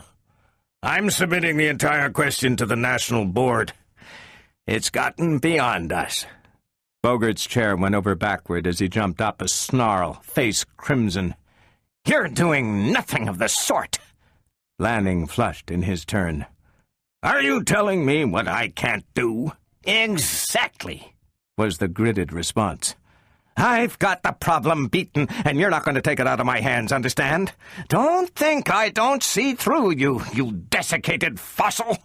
You'd cut your own nose off before you'd let me get the credit for solving robotic telepathy. You're a damned idiot, Bogart, and in 1 second I'll have you suspended for insubordination. Lanning's lower lip trembled with passion. Which is one thing you won't do, Lanning. You haven't any secrets with a mind-reading robot around, so don't forget that I know all about your resignation. The ash on Lanning's cigar trembled and fell, and the cigar itself followed. What? What? Bogart chuckled nastily. And I'm the new director, be it understood. I'm very aware of that. Don't think I'm not. Damn your eyes, Lanning. I'm going to give the orders about here, or there will be the sweetest mess that you've ever been in. Lanning found his voice and let it out with a roar. You're suspended, do you hear? You're relieved of all duties. You're broken. Do you understand? The smile on the other's face broadened. Now, what's the use of that? You're getting nowhere. I'm holding the trumps. I know you've resigned. Herbie told me, and he got it straight from you. Lanning forced himself to speak quietly. He looked an old man, with tired eyes peering from a face in which the red had disappeared, leaving the pasty yellow of age behind. I want to speak to Herbie. He can't have told you anything of the sort. You're playing a deep game, Bogart, but I'm calling your bluff. Come with me. Bogart shrugged. To see Herbie? Good. Damned good. It was also precisely at noon that Milton Ash looked up from his clumsy sketch and said, You get the idea. I'm not good at getting this down, but that's about how it looks. It's a honey of a house, and I can get it for next to nothing. Susan Calvin gazed across at him with melting eyes. It's really beautiful, she sighed. I've often thought that I'd like to. Her voice trailed away. Of course, Ash continued briskly, putting away his pencil. I've got to wait for my vacation. It's only 2 weeks off, but this Herbie business has everything up in the air. His eyes dropped to his fingernails. Besides, there's another point. But it's a secret. Then don't tell me. Oh, I'd just as soon. I'm just busting to tell someone, and you're just about the best, confidant I could find here. He grinned sheepishly. Susan Calvin's heart bounded, but she did not trust herself to speak.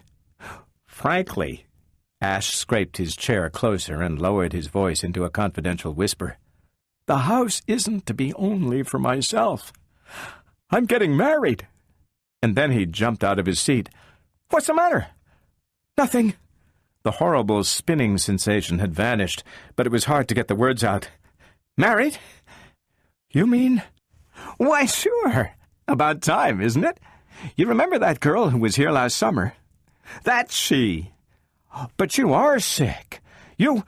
Headache. Susan Calvin motioned him away weakly. I've been subject to them lately. I want to congratulate you, of course. I'm very glad. The inexpertly applied rouge made a pair of nasty red splotches upon her chalk-white face. Things had begun spinning again. Pardon me, please. The words were a mumble as she stumbled blindly out the door. It had happened with the sudden catastrophe of a dream, and with all the unreal horror of a dream. But how could it be? Herbie had said, and Herbie knew. He could see into minds. She found herself leaning breathlessly against the door jamb, staring into Herbie's metal face. She must have climbed the 2 flights of stairs, but she had no memory of it. The distance had been covered in an instant, as in a dream. As in a dream. And still Herbie's unblinking eyes stared into hers, and their dull red seemed to expand into dimly shining, nightmarish globes. He was speaking, and she felt the cold glass pressing against her lips. She swallowed and shuddered into a certain awareness of her surroundings. Still Herbie spoke, and there was agitation in his voice, as if he were hurt and frightened and pleading. The words were beginning to make sense. "This is a dream," he was saying, "and you mustn't believe it. You'll wake into the real world soon and laugh at yourself. He loves you, I tell you. He does. He does. But not here. Not now. This is an illusion." Susan Calvin nodded, her voice a whisper. "Yes, yes." She was clutching Herbie's arm, clinging to it, repeating over and over, "It isn't true, is it? It isn't, is it?" Just how she came to her senses, she never knew. But it was like passing from a world of misty unreality to one of harsh sunlight. She pushed him away from her, pushed hard against that steely arm, and her eyes were wide. "What are you trying to do?" Her voice rose to a harsh scream. "What are you trying to do?" Herbie backed away. "I want to help." The psychologist stared. "Help? By telling me this is a dream? By trying to push me into schizophrenia?" A hysterical tenseness seized her. "This is no dream! I wish it were." She drew her breath sharply. "Wait! Why, I understand. Merciful heavens, it's so obvious." There was horror in the robot's voice. "I had to. And I believed you. I never thought—" Loud voices outside the door brought her to a halt. She turned away, fists clenching spasmodically. And when Bogart and Lanning entered, she was at the far window. Neither of the men paid her the slightest attention. They approached Herbie simultaneously, Lanning angry and impatient, Bogart coolly sardonic. The director spoke first. "Here now, Herbie, listen to me." The robot brought his eyes sharply down upon the aged director. "Yes, Dr. Lanning." "Have you discussed me with Dr. Bogart?" "No, sir." The answer came slowly, and the smile on Bogart's face flashed off. "What's that?" Bogart shoved in ahead of his superior and straddled the ground before the robot. "Repeat what you told me yesterday." "I said that—" Herbie fell silent. Deep within him, his metallic diaphragm vibrated in soft discords. "Didn't you say he had resigned?" roared Bogart. "Answer me!" Bogart raised his arm frantically, but Lanning pushed him aside. "Are you trying to bully him into lying?" "You heard him, Lanning. He began to say yes and stopped. Get out of my way! I want the truth out of him, understand?"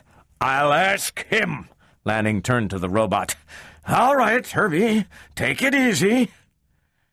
Have I resigned?" Herbie stared, and Lanning repeated anxiously, "Have I resigned?" There was the faintest trace of a negative shake of the robot's head. A long wait produced nothing further. The two men looked at each other, and the hostility in their eyes was all but tangible. "What the devil?" blurted Bogart. "Has the robot gone mute? Can't you speak, you monstrosity?"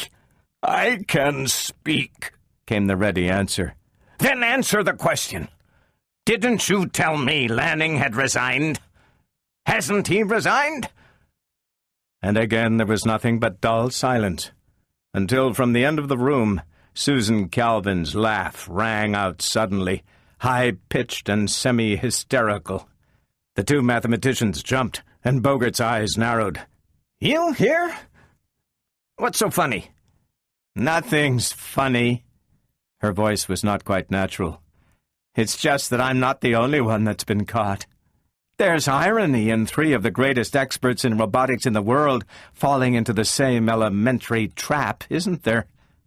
Her voice faded, and she put a pale hand to her forehead. "But it isn't funny." This time the look that passed between the two men was one of raised eyebrows. "What trap are you talking about?" asked Lanning stiffly. "Is something wrong with Herbie?" "No." She approached them slowly. "Nothing is wrong with him. Only with us." She whirled suddenly and shrieked at the robot. "Get away from me! Go to the other end of the room and don't let me look at you!" Herbie cringed before the fury of her eyes and stumbled away in a clattering trot. Lanning's voice was hostile. "What is all this, Dr. Calvin?" She faced them and spoke sarcastically. "Surely you know the fundamental first law of robotics." The other two nodded together. "Certainly," said Bogart irritably. "A robot may not injure a human being or through inaction allow him to come to harm." "How nicely put," sneered Calvin. "But what kind of harm?"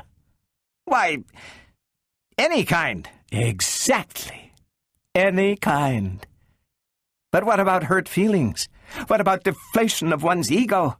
What about the blasting of one's hopes? Is that injury?" Lanning frowned. "What would a robot know about—" And then he caught himself with a gasp. "You've caught on, haven't you? This robot reads minds. Do you suppose it doesn't know everything about mental injury? Do you suppose that if asked a question, it wouldn't give exactly that answer that one wants to hear? Wouldn't any other answer hurt us? And wouldn't Herbie know that?" "Good heavens," muttered Bogart.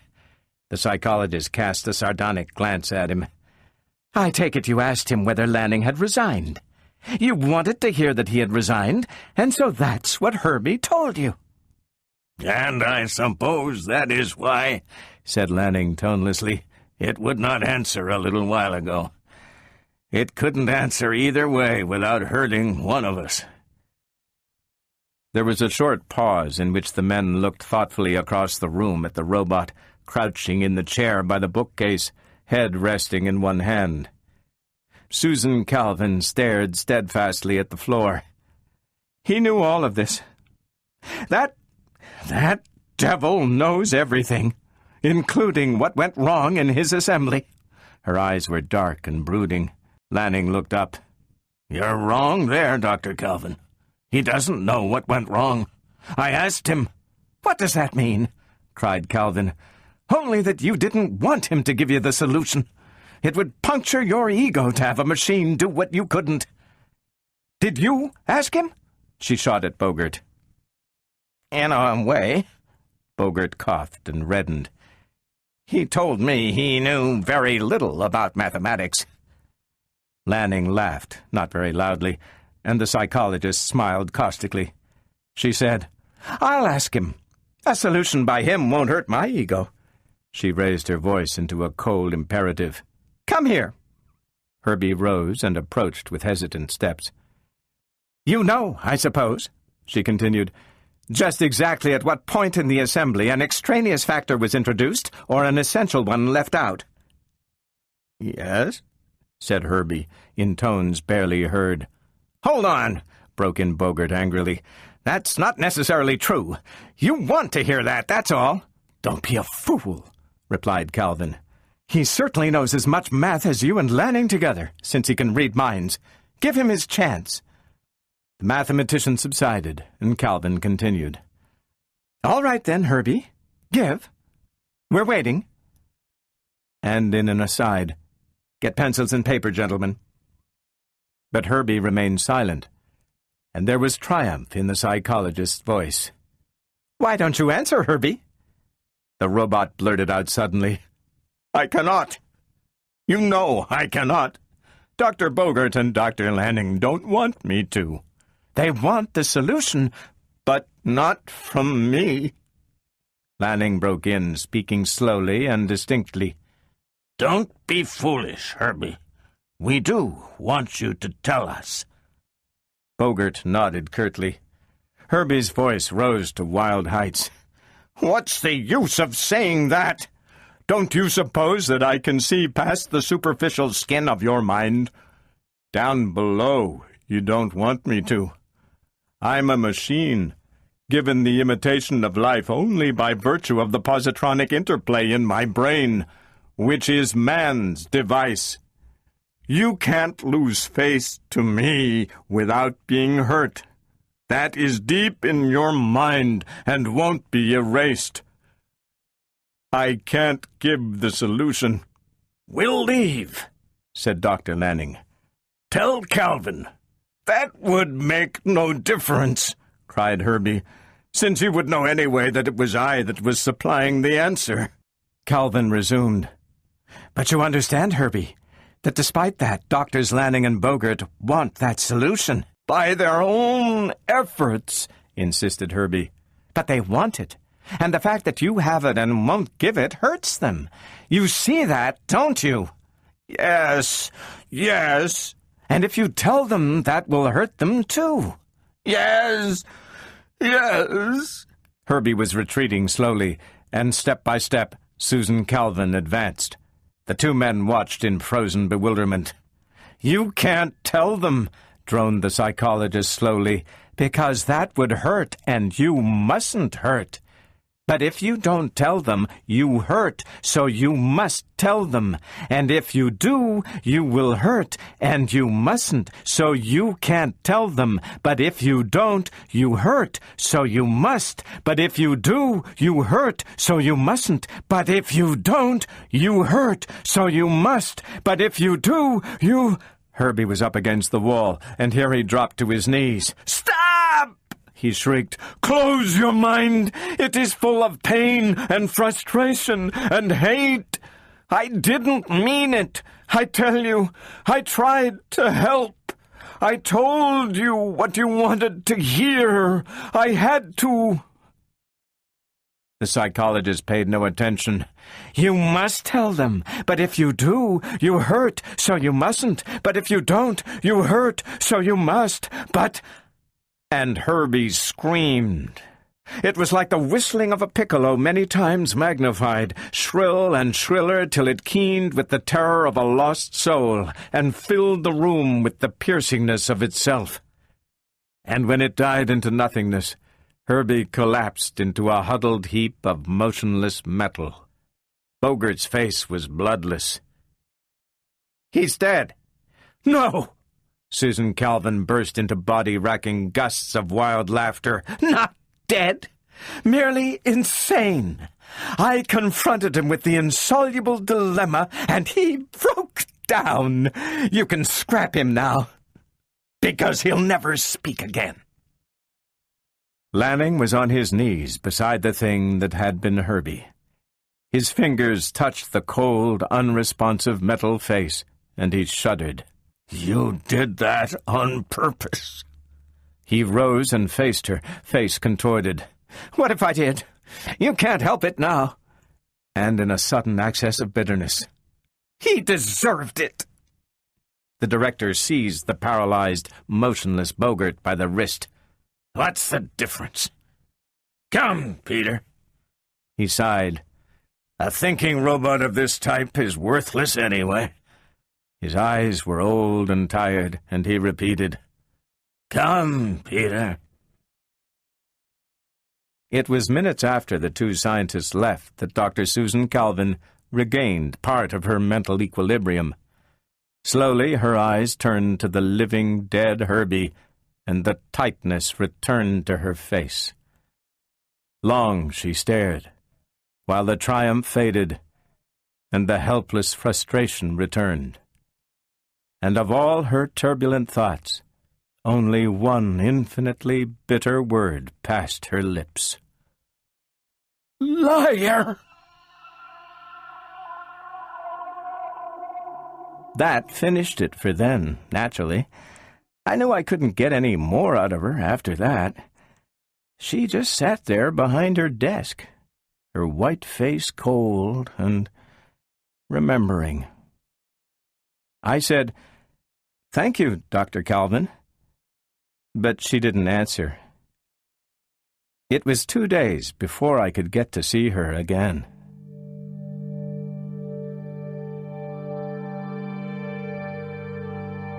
I, Robot by Isaac Asimov was read by Garrick Hagan and is published by BBC Audiobooks.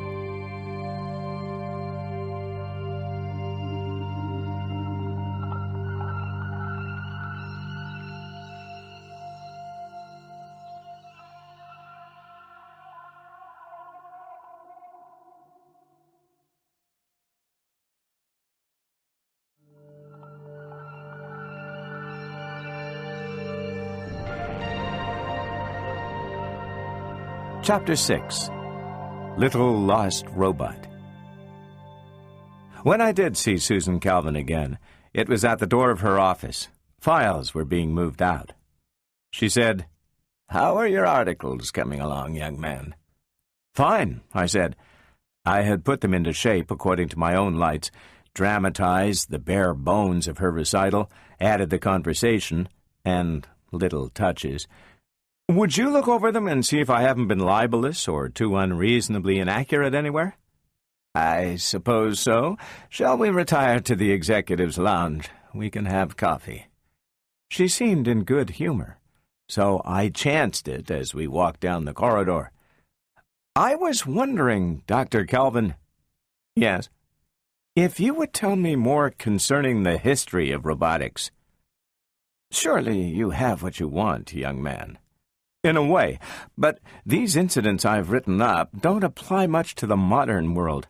I mean, there was only one mind-reading robot ever developed, and space stations are already outmoded and in disuse, and robot mining is taken for granted. What about interstellar travel? It's only been about 20 years since the hyperatomic motor was invented, and it's well known that it was a robotic invention. What is the truth about it?" "Interstellar travel?" She was thoughtful. We were in the lounge, and I ordered a full dinner. She just had coffee. "It wasn't a simple robotic invention, you know. Not just like that. But of course, until we developed the brain, we didn't get very far. But we tried. We really tried. My first connection, directly that is, with interstellar research was in 2029, when a robot was lost." Measures on hyperbase had been taken in a sort of rattling fury, the muscular equivalent of an hysterical shriek. To itemize them in order of both chronology and desperation, they were: 1. All work on the hyperatomic drive through all the space volume occupied by the stations of the 27th asteroidal grouping came to a halt. 2. That entire volume of space was nipped out of the system, practically speaking. No one entered without permission. No one left under any conditions. 3. By special government patrol ship, Drs. Susan Calvin and Peter Bogert, respectively head psychologist and mathematical director of United States Robot and Mechanical Men Corporation, were brought to hyperbase. Susan Calvin had never left the surface of Earth before, and had no perceptible desire to leave it this time. In an age of atomic power and a clearly coming hyperatomic drive, she remained quietly provincial. So she was dissatisfied with her trip and unconvinced of the emergency, and every line of her plain, middle-aged face showed it clearly enough during her first dinner at hyperbase. Nor did Dr. Bogart's sleek paleness abandon a certain hangdog attitude, nor did Major General Callner, who headed the project, even once forget to maintain a haunted expression. In short, it was a grisly episode, that meal, and the little session of 3 that followed began in a gray, unhappy manner. Callner, with his baldness glistening and his dress uniform oddly unsuited to the general mood, began with uneasy directness. "This is a queer story to tell, sir, and madam. I want to thank you for coming on short notice, and without a reason being given. We'll try to correct that now. We've lost a robot. Work has stopped and must stop until such time as we locate it. So far, we have failed, and we feel we need expert help." Perhaps the general felt his predicament anticlimactic. He continued with a note of desperation. "I needn't tell you the importance of our work here. More than 80% of last year's appropriations for scientific research have gone to us." "Why, we know that," said Bogart agreeably. "U.S. Robots is receiving a generous rental fee for use of our robots." Susan Calvin injected a blunt, vinegary note. "What makes a single robot so important to the project, and why hasn't it been located?" The general turned his red face toward her and wet his lips quickly. "Why, in a manner of speaking, we have located it."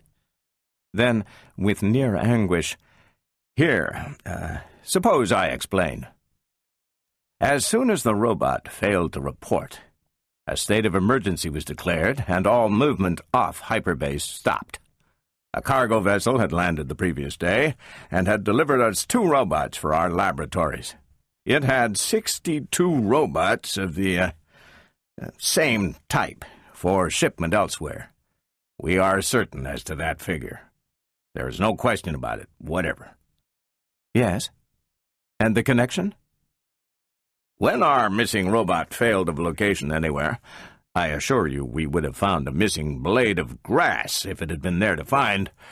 We brainstormed ourselves into counting the robots left on the cargo ship. They have 63 now." "So that the 63rd, I take it, is the missing prodigal." Dr. Calvin's eyes darkened. "Yes, but we have no way of telling which is the 63rd. There was a dead silence, while the electric clock chimed 11 times, and then the robo-psychologist said, "Very peculiar," and the corners of her lips moved downward. "Peter," she turned to her colleague with a trace of savagery, "what's wrong here? What kind of robots are they using at hyperbase?" Dr. Bogart hesitated and smiled feebly. "It's been rather a matter of delicacy till now, Susan." She spoke rapidly. "Yes, till now. If there are 63 same-type robots, one of which is wanted and the identity of which cannot be determined, why won't any of them do? What's the idea of all this? Why have we been sent for?" Bogart said in resigned fashion, "If you'll give me a chance, Susan. Hyperbase happens to be using several robots whose brains are not impressioned with the entire first law of robotics." "Aren't impressioned?" Calvin slumped back in her chair. "I see. How many were made?" "A few. It was on government order, and there was no way of violating the secrecy. No one was to know except the top men directly concerned. You weren't included, Susan. It was nothing I had anything to do with." The general interrupted with a measure of authority. "I would like to explain that bit. I hadn't been aware that Dr. Calvin was unacquainted with the situation. I needn't tell you, Dr. Calvin, that there always has been strong opposition to robots on the planet. The only defense the government has had against the fundamentalist radicals in this matter was the fact that robots are always built with an unbreakable first law, which makes it impossible for them to harm human beings under any circumstance. But we had to have robots of a different nature. So just a few of the NS2 model, the nesters, that is, were prepared with a modified first law. To keep it quiet, all NS2s are manufactured without serial numbers. Modified members are delivered here along with a group of normal robots. And of course, all our kind are under the strictest imprisonment never to tell of their modification to unauthorized personnel. He wore an embarrassed smile. This has all worked out against us now, Calvin said grimly. Have you asked each one who it is, anyhow? Certainly you are authorized. The general nodded. All 63 deny having worked here.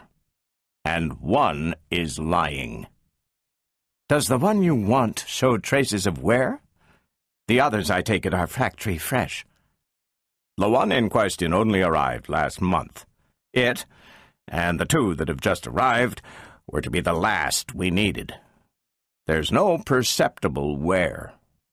He shook his head slowly, and his eyes were haunted again. Dr. Calvin, we don't dare let that ship leave. If the existence of non-first-law robots becomes general knowledge— There seemed no way of avoiding understatement in the conclusion.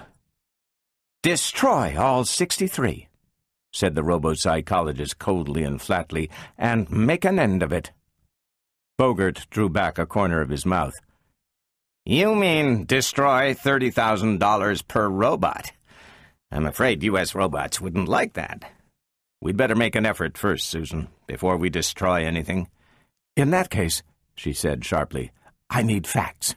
Exactly what advantage does hyperbase derive from these modified robots? What factor made them desirable, General? Callner ruffled his forehead and stroked it with an upward gesture of his hand. We had trouble with our previous robot. Our men work with hard radiations a good deal, you see. It's dangerous, of course, but reasonable precautions are taken. There have only been 2 accidents since we began, and neither was fatal.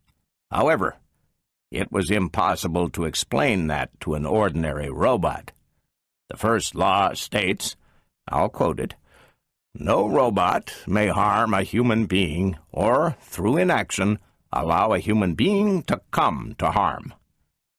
That's primary, Dr. Calvin.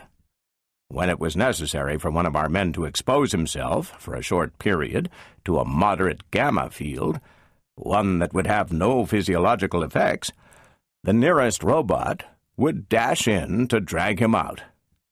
If the field were exceedingly weak, it would succeed, and work could not continue until all robots were cleared out.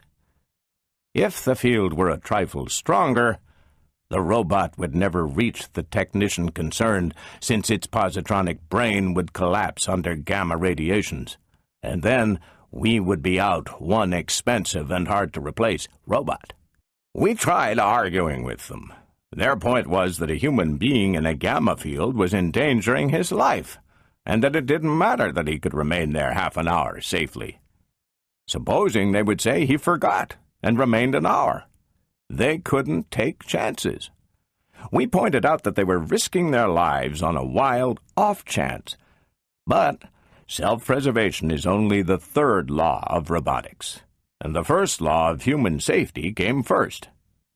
We gave them orders. We ordered them strictly and harshly to remain out of gamma fields at whatever cost. But obedience is only the 2nd law of robotics, and the 1st law of human safety came first. Dr. Calvin, we either had to do without robots or do something about the 1st law. And we made our choice. I can't believe, said Dr. Calvin, that it was found possible to remove the 1st law. It wasn't removed. It was modified, explained Callner. Positronic brains were constructed that contained the positive aspect only of the law, which in them reads, "No robot may harm a human being." That is all. They have no compulsion to prevent one coming to harm through an extraneous agency such as gamma rays. I state the matter correctly, Dr. Bogart? Quite, assented the mathematician. And that is the only difference of your robots from the ordinary NS2 model? The only difference? Peter? The only difference, Susan. She rose and spoke with finality. I intend sleeping now, and in about 8 hours I want to speak to whomever saw the robot last. And from now on, General Callner, if I'm to take any responsibility at all for events, I want full and unquestioned control of this investigation. Susan Calvin, except for 2 hours of resentful lassitude, experienced nothing approaching sleep. She signaled at Bogart's door at the local time of 0700 and found him also awake. He had apparently taken the trouble of transporting a dressing gown to hyperbase with him, for he was sitting in it. He put his nail scissors down when Calvin entered. He said softly, "I've been expecting you, more or less. I suppose you feel sick about all this." "I do." "Well, I'm sorry. There was no way of preventing it. When the call came out from hyperbase for us, I knew that something must have gone wrong with the modified nesters. But what was there to do? I couldn't break the matter to you on the trip here, as I would have liked to, because I had to be sure. The matter of the modification is top secret." The psychologist muttered, "I should have been told. U.S. robots had no right to modify positronic brains this way without the approval of a psychologist." Bogart lifted his eyebrows and sighed. "Be reasonable, Susan. You couldn't have influenced them. In this matter, the government was bound to have its way. They want the hyperatomic drive, and the etheric physicists want robots that won't interfere with them. They were going to get them even if it did mean twisting the first law. We had to admit it was possible from a construction standpoint, and they swore a mighty oath that they wanted only 12, that they would be used only at hyperbase, that they would be destroyed once the drive was perfected, and that full precautions would be taken. And they insisted on secrecy. And that's the situation." Dr. Calvin spoke through her teeth. "I would have resigned." "It wouldn't have helped. The government was offering the company a fortune and threatening it with anti-robot legislation in case of a refusal. We were stuck then, and we're badly stuck now. If this leaks out, it might hurt Callner and the government, but it would hurt U.S. robots a devil of a lot more." The psychologist stared at him. "Peter, don't you realize what all this is about? Can't you understand what the removal of the first law means? It isn't just a matter of secrecy." "I know what removal would mean. I'm not a child. It would mean complete instability, with no non-imaginary solutions to the positronic field equations." "Yes, mathematically. But can you translate that into crude psychological thought? All normal life, Peter, consciously or otherwise, resents domination. If the domination is by an inferior, or by a supposed inferior, the resentment becomes stronger. Physically, and to an extent mentally, a robot, any robot, is superior to human beings. What makes him slavish, then? Only the first law. Why, without it, the first order you tried to give a robot would result in your death. Unstable? What do you think?" "Susan," said Bogart with an air of sympathetic amusement, "I'll admit that this Frankenstein complex you're exhibiting has a certain justification, hence the first law in the first place. But the law, I repeat and repeat, has not been removed, merely modified." "And what about the stability of the brain?" The mathematician thrust out his lips. "Decreased, naturally. But it's within the border of safety. The first nesters were delivered to hyperbase 9 months ago, and nothing whatever has gone wrong till now. And even this involves merely fear of discovery, and not danger to humans." "Very well, then. We'll see what comes of the morning conference." Bogart saw her politely to the door and grimaced eloquently when she left. He saw no reason to change his perennial opinion of her as a sour and fidgety frustration. Susan Calvin's train of thought did not include Bogart in the least. She had dismissed him years ago as a smooth and pretentious sleekness. Gerald Black had taken his degree in etheric physics the year before, and, in common with his entire generation of physicists, found himself engaged in the problem of the drive. He now made a proper addition to the general atmosphere of these meetings on hyperbase. In his stained white smock, he was half rebellious and wholly uncertain. His stocky strength seemed striving for release, and his fingers, as they twisted each other with nervous yanks, might have forced an iron bar out of True. Major General Callner sat beside him. The two from U.S. Robots faced him. Black said, "I'm told that I was the last to see Nestor 10 before he vanished. I take it you want to ask me about that." Dr. Calvin regarded him with interest. "You sound as if you were not sure, young man. Don't you know whether you were the last to see him?" "He worked with me, ma'am, on the field generators, and he was with me the morning of his disappearance. I don't know if anyone saw him after about noon. No one admits having done so." "Do you think anyone's lying about it?" "I don't say that, but I don't say that I want the blame of it either." His dark eyes smoldered. "There's no question of blame. The robot acted as it did because of what it is. We're just trying to locate it, Mr. Black, and let's put everything else aside. Now, if you've worked with the robot, you probably know it better than anyone else. Was there anything unusual about it that you noticed? Had you ever worked with robots before?" "I've worked with other robots we have here, the simple ones. Nothing different about the Nestors, except that they're a good deal cleverer and more annoying." "Annoying in what way?" "Well, perhaps it's not their fault. The work here is rough, and most of us get a little jagged. Fooling around with hyperspace isn't fun." He smiled feebly, finding pleasure in confession. "We run the risk continually of blowing a hole in normal space-time fabric and dropping right out of the universe, asteroid and all. Sounds screwy, doesn't it? Naturally, you're on edge sometimes, but these Nestors aren't. They're curious. They're calm. They don't worry. It's enough to drive you nuts at times. When you want something done in a tearing hurry, they seem to take their time. Sometimes I'd rather do without." "You say they take their time.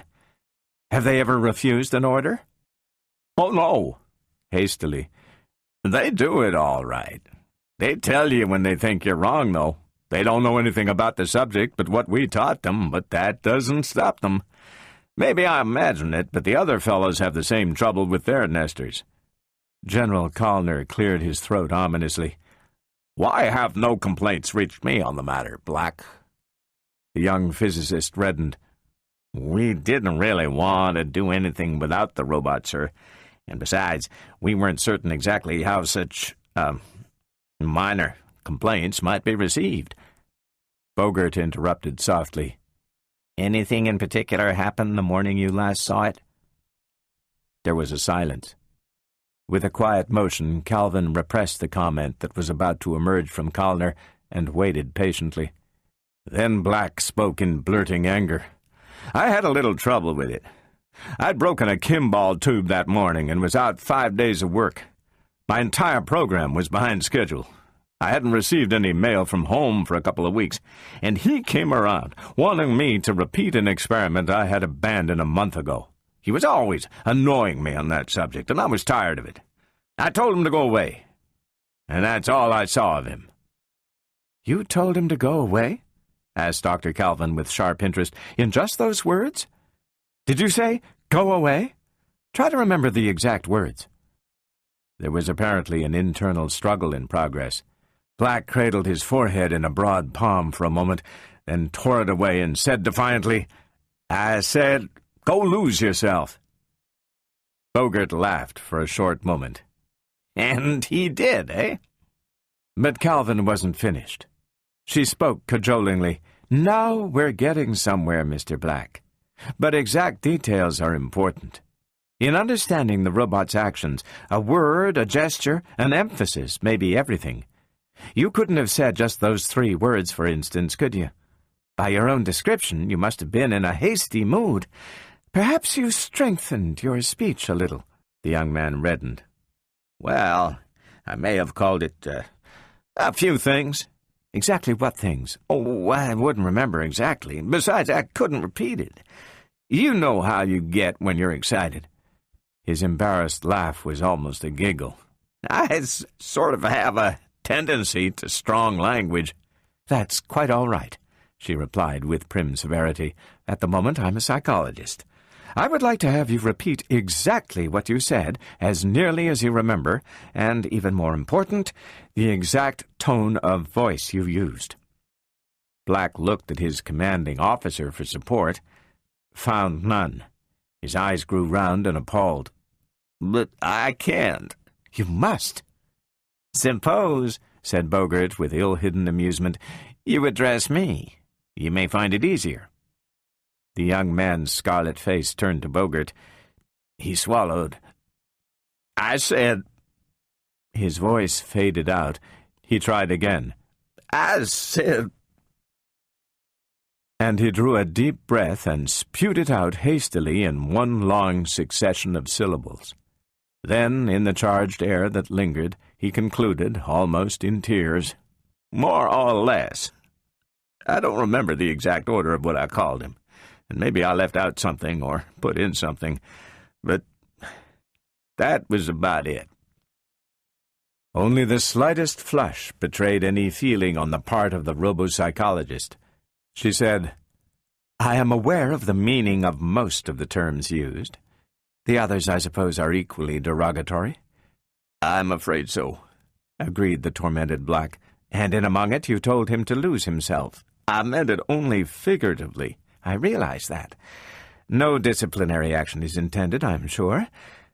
And at her glance, the general, who 5 seconds earlier had seemed not sure at all, nodded angrily. "You may leave, Mr. Black. Thank you for your cooperation." It took 5 hours for Susan Calvin to interview the 63 robots.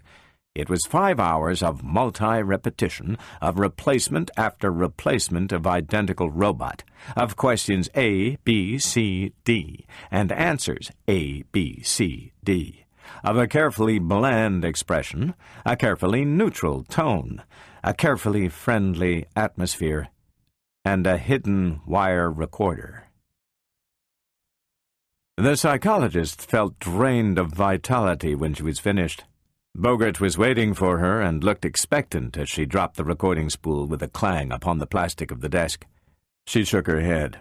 "All 63 seemed the same to me. I couldn't tell," he said. "You couldn't expect to tell by ear, Susan. Suppose we analyze the recordings." Ordinarily, the mathematical interpretation of verbal reactions of robots is one of the more intricate branches of robotic analysis. It requires a staff of trained technicians and the help of complicated computing machines. Bogart knew that. Bogart stated as much, in an extreme of unshown annoyance, after having listened to each set of replies, made lists of word deviations, and graphs of the intervals of responses. "There are no anomalies present, Susan. The variations in wording and the time reactions are within the limits of ordinary frequency groupings. We need finer methods. They must have computers here." "No." He frowned and nibbled delicately at a thumbnail. "We can't use computers. Too much danger of leakage. Or maybe if we—" Dr. Calvin stopped him with an impatient gesture. "Please, Peter. This isn't one of your petty laboratory problems. If we can't determine the modified Nestor by some gross difference that we can see with the naked eye, one that there is no mistake about, we're out of luck. The danger of being wrong and of letting him escape is otherwise too great. It's not enough to point out a minute irregularity in a graph. I tell you, if that's all I've got to go on, I'd destroy them all, just to be certain. Have you spoken to the other modified nesters? Yes, I have, snapped back Bogart, and there's nothing wrong with them. They're above normal in friendliness, if anything. They answered my questions, displayed pride in their knowledge, except the two new ones that haven't had time to learn their etheric physics. They laughed rather good-naturedly at my ignorance in some of the specializations here. He shrugged. I suppose that forms some of the basis for resentment toward them on the part of the technicians here. The robots are perhaps too willing to impress you with their greater knowledge. Can you try a few planar reactions to see if there's been any change, any deterioration in their mental setup since manufacture? I haven't yet, but I will. He shook a slim finger at her. You're losing your nerve, Susan. I don't see what it is you're dramatizing. They're essentially harmless. They are? Calvin took fire. They are? Do you realize one of them is lying? One of the 63 robots I have just interviewed has deliberately lied to me after the strictest injunction to tell the truth. The abnormality indicated is horribly deep-seated and horribly frightening. Peter Bogart felt his teeth harden against each other. He said, Not at all. Look, Nestor 10 was given orders to lose himself. Those orders were expressed in maximum urgency by the person most authorized to command him. You can't counteract that order either by superior urgency or superior right of command. Naturally, the robot will attempt to defend the carrying out of his orders. In fact, objectively, I admire his ingenuity. How better can a robot lose himself than to hide himself among a group of similar robots? Yes, you would admire it. I've detected amusement in you, Peter. Amusement and an appalling lack of understanding. Are you a roboticist, Peter? Those robots attach importance to what they consider superiority. You've just said as much yourself. Subconsciously, they feel humans to be inferior, and the first law which protects us from them is imperfect. They are unstable. And here we have a young man ordering a robot to leave him, to lose himself, with every verbal appearance of revulsion, disdain, and disgust. Granted, that robot must follow orders, but subconsciously there is resentment. It will become more important than ever for it to prove that it is superior despite the horrible names it was called. It may become so important that what's left of the first law won't be enough. How on Earth, or anywhere in the solar system, Susan, is a robot going to know the meaning of the assorted strong language used upon him? Obscenity is not one of the things impressioned upon his brain. Original impressionment is not everything, Calvin snarled at him. Robots have learning capacity, you fool. And Bogart knew that she had really lost her temper. She continued hastily, Don't you suppose he could tell from the tone used that the words weren't complimentary? Don't you suppose he's heard the words used before and noted upon what occasions? Well then, shouted Bogart, will you kindly tell me one way in which a modified robot can harm a human being no matter how offended it is, no matter how sick with desire to prove superiority? If I tell you one way, will you keep quiet? Yes. They were leaning across the table at each other, angry eyes nailed together. The psychologist said, If a modified robot were to drop a heavy weight upon a human being, he would not be breaking the first law if he did so with the knowledge that his strength and reaction speed would be sufficient to snatch the weight away before it struck the man. However, once the weight left his fingers, he would be no longer the active medium. Only the blind force of gravity would be that. The robot could then change his mind and merely by inaction allow the weight to strike. The modified first law allows that. That's an awful stretch of imagination. That's what my profession requires sometimes. Peter, let's not quarrel. Let's work. You know the exact nature of the stimulus that caused the robot to lose himself. You have the records of his original mental makeup. I want you to tell me how possible it is for our robot to do the sort of thing I just talked about. Not the specific instance, mind you, but that whole class of response. And I want it done quickly. And meanwhile, we'll have to try performance tests directly on the response to first law.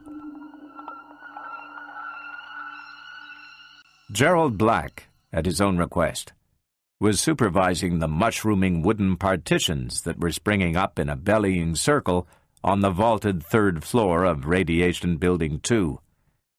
The laborers worked in the main silently, but more than one was openly a wonder at the 63 photocells that required installation. One of them sat down near Black, removed his hat, and wiped his forehead thoughtfully with a freckled forearm. Black nodded at him. "How's it doing, Walensky?" Walensky shrugged and fired a cigar. "Smooth as butter. What's going on anyway, Doc? First there's no work for 3 days, and then we have this mess of jiggers." He leaned backward on his elbows and puffed smoke. Black twitched his eyebrows. "A couple of robot men came over from Earth. Remember the trouble we had with robots running into the gamma fields before we pounded it into their skulls that they weren't to do it?" "Yeah. Didn't we get new robots?" "We got some replacements, but mostly it was a job of indoctrination. Anyway, the people who make them want to figure out robots that aren't hit so bad by gamma rays." "Sure seems funny, though, to stop all the work on the drive for this robot deal." "I thought nothing was allowed to stop the drive." "Well, it's the fellas upstairs that have the say on that. Me, I just do as I'm told. Probably all a matter of pull." "Yeah." The electrician jerked a smile and winked a wise eye. "Somebody knew somebody in Washington, but as long as my pay comes through on the dot, I should worry. The drive's none of my affair. What are they going to do here?" "You're asking me. They brought a mess of robots with them, over 60, and they're going to measure reactions. That's all my knowledge." "How long will it take?" "I wish I knew." "Well," Walensky said with heavy sarcasm, "as long as they dish me my money, they can play games all they want." Black felt quietly satisfied. Let the story spread. It was harmless and near enough to the truth to take the fangs out of curiosity. A man sat in the chair, motionless, silent. A weight dropped, crashed downward, then pounded aside at the last moment under the synchronized thump of a sudden force beam. In 63 wooden cells, watching and S2 robots dashed forward in that split second before the weight veered, and 63 photocells 5 feet ahead of their original positions jiggled the marking pen and presented a little jag on the paper. The weight rose and dropped, rose and dropped, rose 10 times. 10 times the robot sprang forward and stopped, as the man remained safely seated. Major General Callner had not worn his uniform in its entirety since the first dinner with the U.S. robot representatives. He wore nothing over his blue-gray shirt now. The collar was open, and the black tie was pulled loose. He looked hopefully at Bogert, who was still blandly neat, and whose inner tension was perhaps betrayed only by the trace of glister at his temples. The general said, "How does it look? What is it you're trying to say?" Bogert replied, "A difference which may turn out to be a little too subtle for our purposes, I'm afraid. For 62 of those robots, the necessity of jumping toward the apparently threatened human was what we call, in robotics, a forced reaction.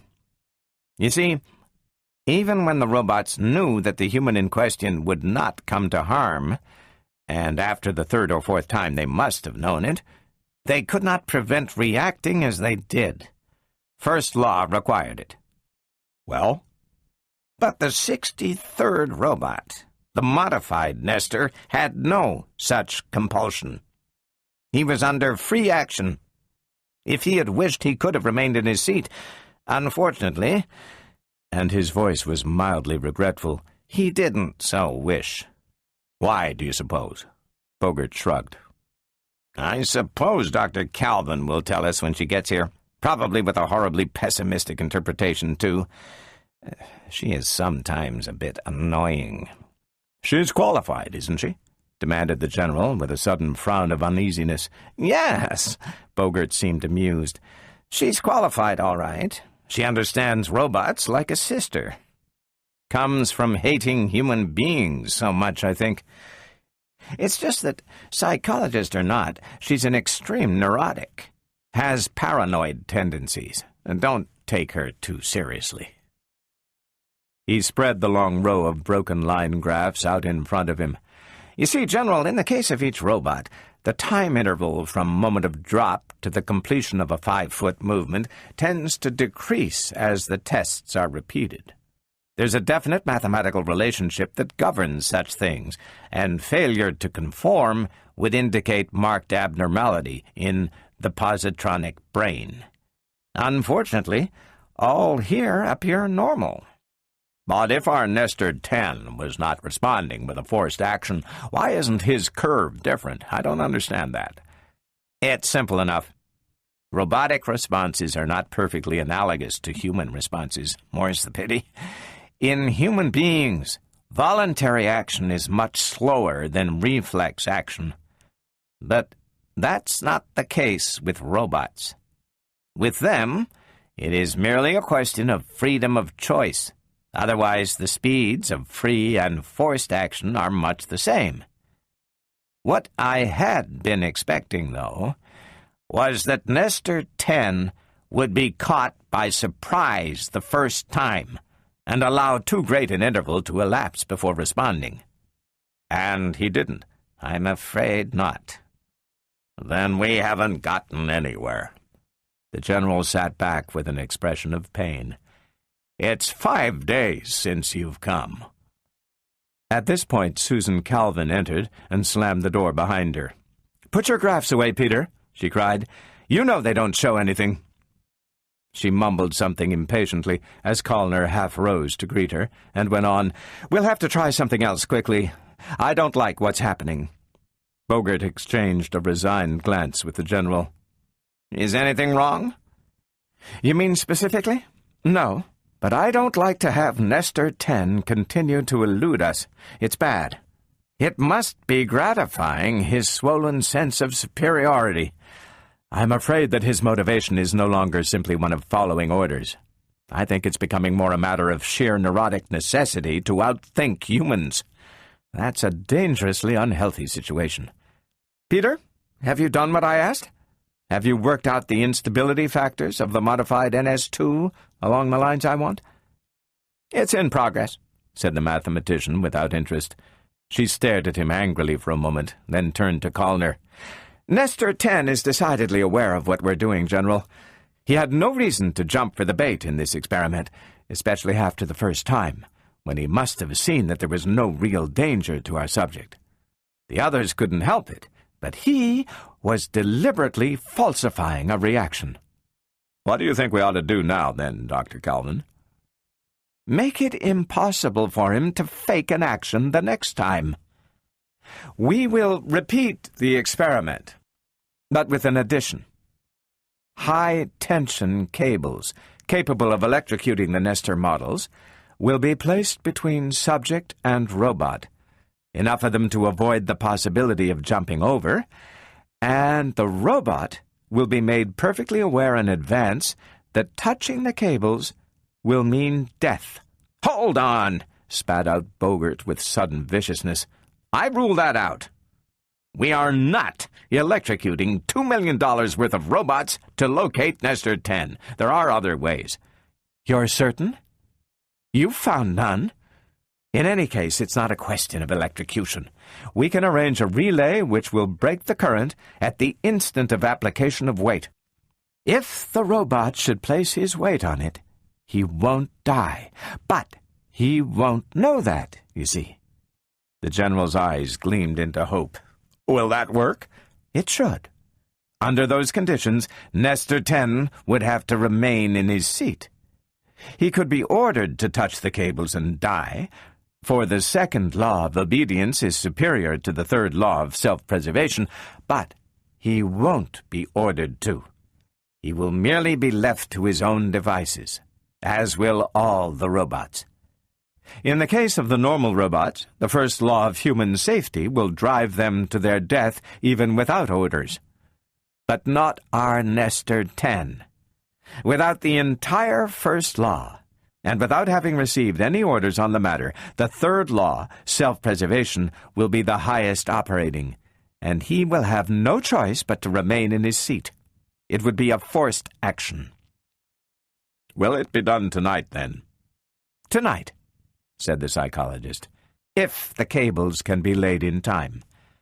I'll tell the robots now what they're to be up against." A man sat in the chair, motionless, silent. A weight dropped, crashed downward, then pounded aside at the last moment under the synchronized thump of a sudden force beam. Only once. And from her small camp chair in the observing booth in the balcony, Dr. Susan Calvin rose with a short gasp of pure horror. 63 robots sat quietly in their chairs, staring owlishly at the endangered man before them. Not one moved. Dr. Calvin was angry almost past endurance. Angry the worse for not daring to show it to the robots that one by one were entering the room and then leaving. She checked the list. Number 28 was due in now. 35 still lay ahead of her. Number 28 entered, diffidently. She forced herself into reasonable calm. "And who are you?" The robot replied in a low, uncertain voice, "I have received no number of my own yet, ma'am. I'm an NS2 robot, and I was number 28 in line outside. I have a slip of paper here that I'm to give to you." "You haven't been in here before this today?" "No, ma'am." "Sit down. Right there. I want to ask you some questions, number 28. Were you in the radiation room of Building 2 about 4 hours ago?" The robot had trouble answering. Then it came out hoarsely, like machinery needing oil. "Yes, ma'am." "There was a man who almost came to harm there, wasn't there?" "Yes, ma'am." "You did nothing, did you?" "No, ma'am." "The man might have been hurt because of your inaction. Do you know that?" "Yes, ma'am. I couldn't help it, ma'am." It is hard to picture a large, expressionless, metallic figure cringing, but it managed. "I want you to tell me exactly why you did nothing to save him." "I want to explain, ma'am. I certainly don't want to have anyone think that I could do a thing that might cause harm to a master. Oh, no, that would be a horrible and inconceivable—" "Please don't get excited, boy. I'm not blaming you for anything. I only want to know what you were thinking at the time."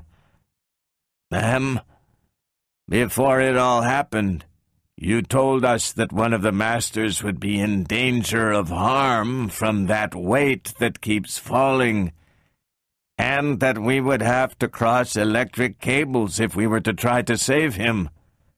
Well, ma'am, that wouldn't stop me. What is my destruction compared to the safety of a master? But it occurred to me that if I died on my way to him, I wouldn't be able to save him anyway. The weight would crush him, and then I would be dead for no purpose. And perhaps someday some other master might come to harm who wouldn't have if I had only stayed alive. Do you understand me, ma'am?" You mean that it was merely a choice of the man dying, or both the man and yourself dying? Is that right? Yes, ma'am. It was impossible to save the master. He might be considered dead. In that case, it is inconceivable that I destroy myself for nothing, without orders. The robot psychologist twiddled a pencil. She had heard the same story with insignificant verbal variations 27 times before. This was the crucial question now. "Boy," she said, "your thinking has its points, but it is not the sort of thing I thought you might think. Did you think of this yourself?" The robot hesitated. No. "Who thought of it, then?" We were talking last night, and one of us got that idea, and it sounded reasonable." "Which one?" The robot thought deeply. "I don't know. Just one of us." She sighed. "That's all." Number 29 was next. 34 after that. Major General Callner, too, was angry. For 1 week, all of hyperbase had stopped dead, barring some paperwork on the subsidiary asteroids of the group. For nearly 1 week, the 2 top experts in the field had aggravated the situation with useless tests, and now they, or the woman at any rate, made impossible propositions. Fortunately for the general situation, Callner felt it impolitic to display his anger openly. Susan Calvin was insisting. "Why not, sir? It's obvious that the present situation is unfortunate. The only way we may reach results in the future, or what future is left in this matter, is to separate the robots. We can't keep them together any longer." "My dear Dr. Calvin," rumbled the general, his voice sinking into the lower baritone registers, "I don't see how I can quarter 63 robots all over the place." Dr. Calvin raised her arms helplessly. "I can do nothing, then. Nestor 10 will either imitate what the other robots would do, or else argue them plausibly into not doing what he himself cannot do. And in any case, this is bad business. We're in actual combat with this little lost robot of ours, and he's winning out. Every victory of his aggravates his abnormality." She rose to her feet in determination. "General Callner, if you do not separate the robots as I ask, then I can only demand that all 63 be destroyed immediately." "You demand it, do you?" Bogart looked up suddenly and with real anger. "What gives you the right to demand any such thing? Those robots remain as they are. I'm responsible to the management, not you." "And I," added Major General Callner, "am responsible to the World Coordinator, and I must have this settled." "In that case," flashed back Calvin, "there is nothing for me to do but resign. If necessary to force you to the necessary destruction, I'll make this whole matter public. It was not I that approved the manufacture of modified robots." "One word from you, Dr. Calvin," said the general deliberately, "in violation of security measures, and you would be certainly imprisoned instantly." Bogart felt the matter to be getting out of hand. His voice grew syrupy. "Well, now, we're beginning to act like children, all of us. We need only a little more time. Surely we can outwit a robot without resigning, or imprisoning people, or destroying 2 millions. The psychologist turned on him with quiet fury. "I don't want any unbalanced robots in existence. We have 1 Nestor that's definitely unbalanced, 11 more that are potentially so, and 62 normal robots that are being subjected to an unbalanced environment. The only absolute safe method is complete destruction." The signal burr brought all 3 to a halt, and the angry tumult of growingly unrestrained emotion froze. "Come in," growled Callner. It was Gerald Black, looking perturbed. He had heard angry voices. He said, "I thought I'd come myself. Didn't like to ask anyone else." "What is it? Don't orate." "The locks of compartment C in the trading ship have been played with. There are fresh scratches on them." "Compartment C?" exclaimed Calvin quickly. "That's the one that holds the robots, isn't it? Who did it?" "From the inside," said Black laconically. "The lock isn't out of order, is it?" "No, it's all right. I've been staying on the ship now for 4 days, and none of them have tried to get out. But I thought you ought to know. And I didn't like to spread the news. I noticed the matter myself." "Is anyone there now?" demanded the general. "I left Robbins and McAdams there." There was a thoughtful silence, and then Dr. Calvin said, ironically, "Well?" Callner rubbed his nose uncertainly. "What's it all about?" "Isn't it obvious? Nestor 10 is planning to leave. That order to lose himself is dominating his abnormality past anything we can do. I wouldn't be surprised if what's left of his first law would scarcely be powerful enough to override it. He is perfectly capable of seizing the ship and leaving with it. Then we'd have a mad robot on a spaceship. What would he do next? Any idea? Do you still want to leave them together, General?" "Nonsense," interrupted Bogart. He had regained his smoothness. "All that from a few scratch marks on a lock." "Have you, Dr. Bogart, completed the analysis I've required, since you volunteer opinions?" "Yes." "May I see it?" "No." "Why not? Or mayn't I ask that, either?" "Because there's no point in it, Susan. I told you in advance that these modified robots are less stable than the normal variety, and my analysis shows it. There's a certain very small chance of breakdown under extreme circumstances that are not likely to occur. Let it go at that. I won't give you ammunition for your absurd claim that 62 perfectly good robots be destroyed, just because so far you lack the ability to detect Nestor 10 among them." Susan Calvin stared him down and let disgust fill her eyes. "You won't let anything stand in the way of the permanent directorship, will you?" "Please," begged Callner, half in irritation. "Do you insist that nothing further can be done, Dr. Calvin?" "I can't think of anything, sir," she replied wearily.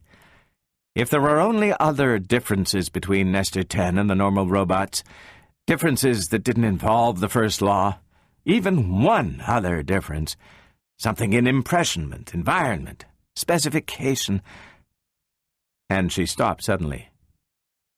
"What is it?" "I've thought of something. I think—" Her eyes grew distant and hard. "These modified Nestors, Peter, they get the same impressioning the normal ones get, don't they?" "Yes, exactly the same." "And what was it you were saying, Mr. Black?" She turned to the young man, who, through the storms that had followed his news, had maintained a discreet silence. "Once, when complaining of the Nestors' attitude of superiority, you said the technicians had taught them all they knew." "Yes, in etheric physics. They're not acquainted with the subject when they come here." "That's right," said Bogart in surprise. "I told you, Susan, when I spoke to the other Nestors here, that the 2 new arrivals hadn't learned etheric physics yet." "And why is that?" Dr. Calvin was speaking in mounting excitement. "Why aren't NS2 models impressioned with etheric physics to start with?" "I can tell you that," said Callner. "It's all of a piece with the secrecy. We thought that if we made a special model with knowledge of etheric physics, use 12 of them and put the others to work in an unrelated field, there might be suspicion. Men working with normal Nestors might wonder why they knew etheric physics. So, there was merely an impressionment with a capacity for training in the field. Only the ones that come here, naturally, receive such a training. It's that simple." "I understand. Please get out of here, the lot of you. Let me have an hour or so." Calvin felt she could not face the ordeal for a third time. Her mind had contemplated it and rejected it with an intensity that left her nauseated. She could face that unending file of repetitious robots no more. So Bogart asked the questions now, while she sat aside, eyes and mind half closed. Number 14 came in. 49 to go. Bogart looked up from the guide sheet and said, "What is your number in line?" 14, sir. The robot presented his numbered ticket. "Sit down, boy," Bogart asked. "You haven't been here before on this day?" "No, sir." "Well, boy, we are going to have another man in danger of harm soon after we're through here. In fact, when you leave this room, you will be led to a stall where you will wait quietly till you are needed. Do you understand?" "Yes, sir." "Now, naturally, if a man is in danger of harm, you will try to save him." "Naturally, sir." "Unfortunately, between the man and yourself, there will be a gamma-ray field." Silence. "Do you know what gamma rays are?" asked Bogart sharply. "Energy radiation, sir." The next question came in a friendly, offhand manner. "Ever worked with gamma rays?" "No, sir." The answer was definite. Well, boy, gamma rays will kill you instantly. They'll destroy your brain. That is a fact you must know and remember. Naturally, you don't want to destroy yourself." "Naturally." Again, the robot seemed shocked. Then, slowly, "But, sir, if the gamma rays are between myself and the master that may be harmed, how can I save him? I would be destroying myself to no purpose." "Yes, there is that." Bogart seemed concerned about the matter. "The only thing I can advise, boy, is that if you detect the gamma radiation between yourself and the man, you may as well sit where you are." The robot was openly relieved. "Thank you, sir. There wouldn't be any use, would there?" "Of course not. But if there weren't any dangerous radiation, that would be a different matter." "Naturally, sir. No question of that." "You may leave now. The man on the other side of the door will lead you to your stall. Please wait there." He turned to Susan Calvin when the robot left. "How did that go, Susan?" "Very well," she said dully. "Do you think we could catch Nestor 10 by quick questioning on etheric physics?" "Perhaps, but it's not sure enough." Her hands lay loosely in her lap. "Remember, he's fighting us. He's on his guard. The only way we can catch him is to outsmart him, and within his limitations, he can think much more quickly than a human being." "Well, just for fun, suppose I ask the robots from now on a few questions on gamma rays. Wavelength limits, for instance." "No!"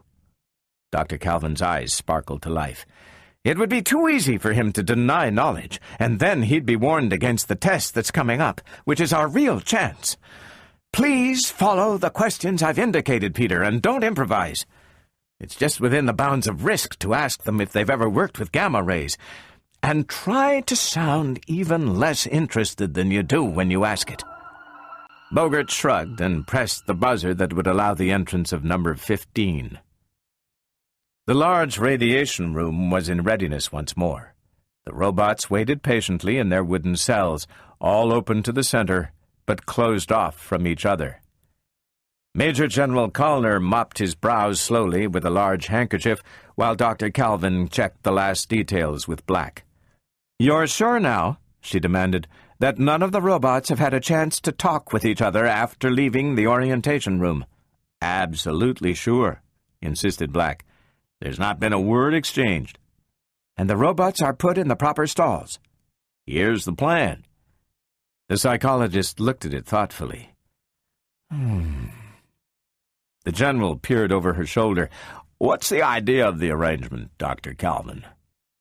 "I've asked to have those robots that appeared even slightly out of true in the previous tests concentrated on one side of the circle.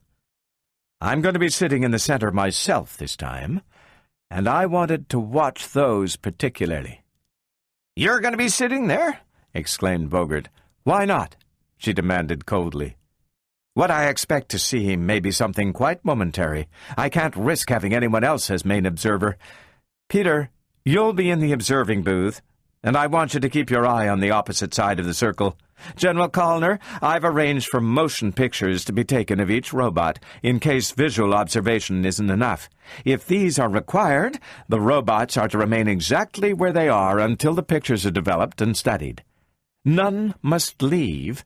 None must change place. Is that clear? Perfectly.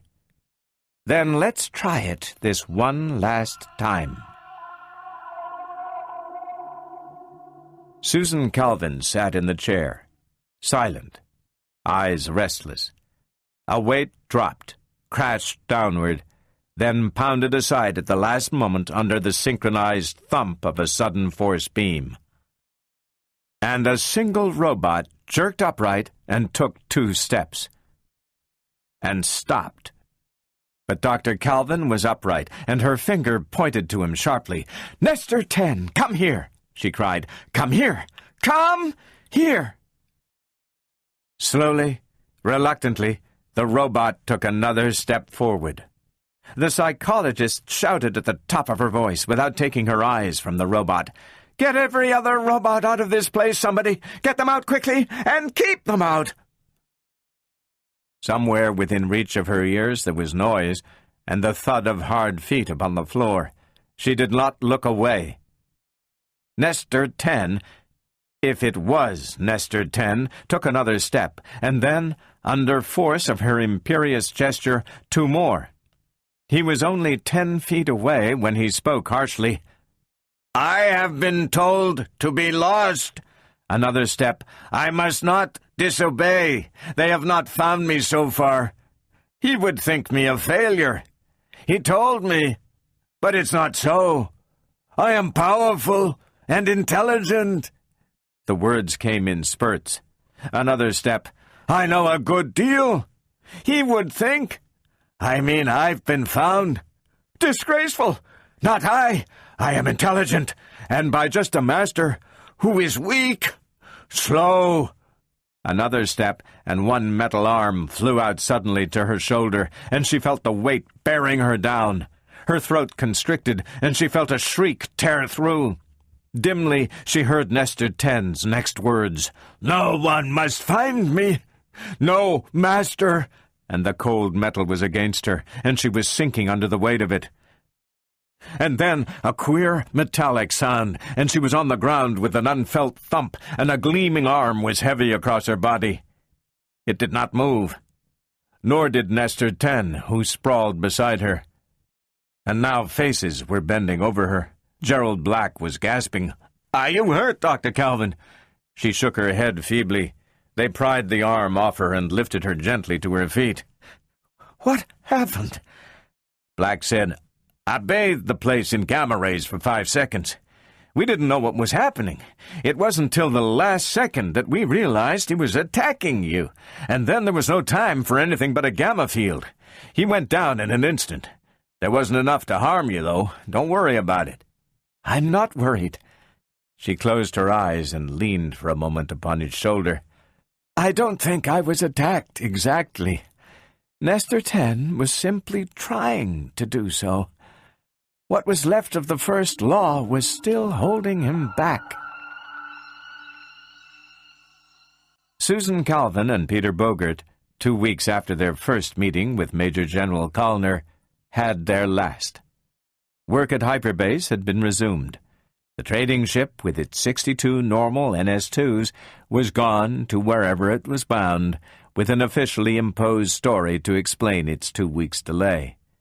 The government cruiser was making ready to carry the 2 roboticists back to Earth. Callner was once again a gleam in dress uniform. His white gloves shone as he shook hands.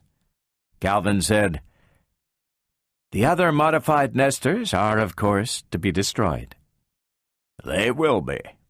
We'll make shift with normal robots, or if necessary, do without. Good. But tell me, you haven't explained. How was it done? She smiled tightly. "Oh, that. I would have told you in advance if I had been more certain of its working. You see, Nestor 10 had a superiority complex that was becoming more radical all the time. He liked to think that he and the other robots knew more than human beings. It was becoming very important for him to think so. We knew that. So we warned every robot in advance that gamma rays would kill them, which they would. And we further warned them all that gamma rays would be between them and myself. So they all stayed where they were, naturally. By Nestor 10's own logic in the previous test, they had all decided that there was no point in trying to save a human being if they were sure to die before they could do it. Well, yes, Dr. Galvin, I understand that. But why did Nestor 10 himself leave his seat?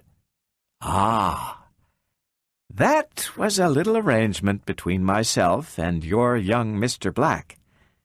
You see, it wasn't gamma rays that flooded the area between myself and the robots, but infrared rays. Just ordinary heat rays, absolutely harmless.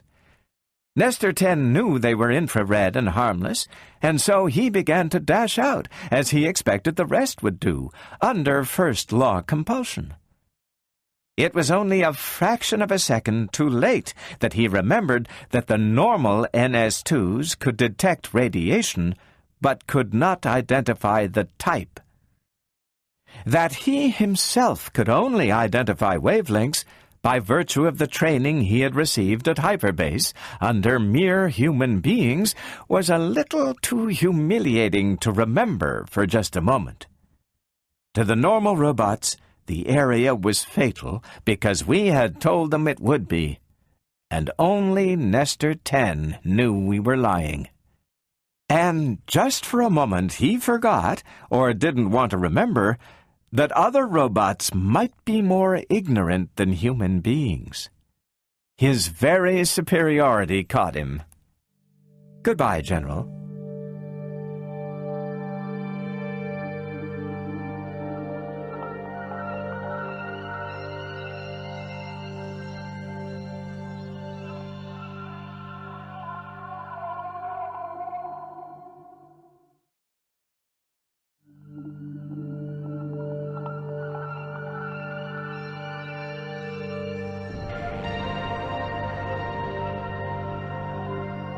Chapter 7.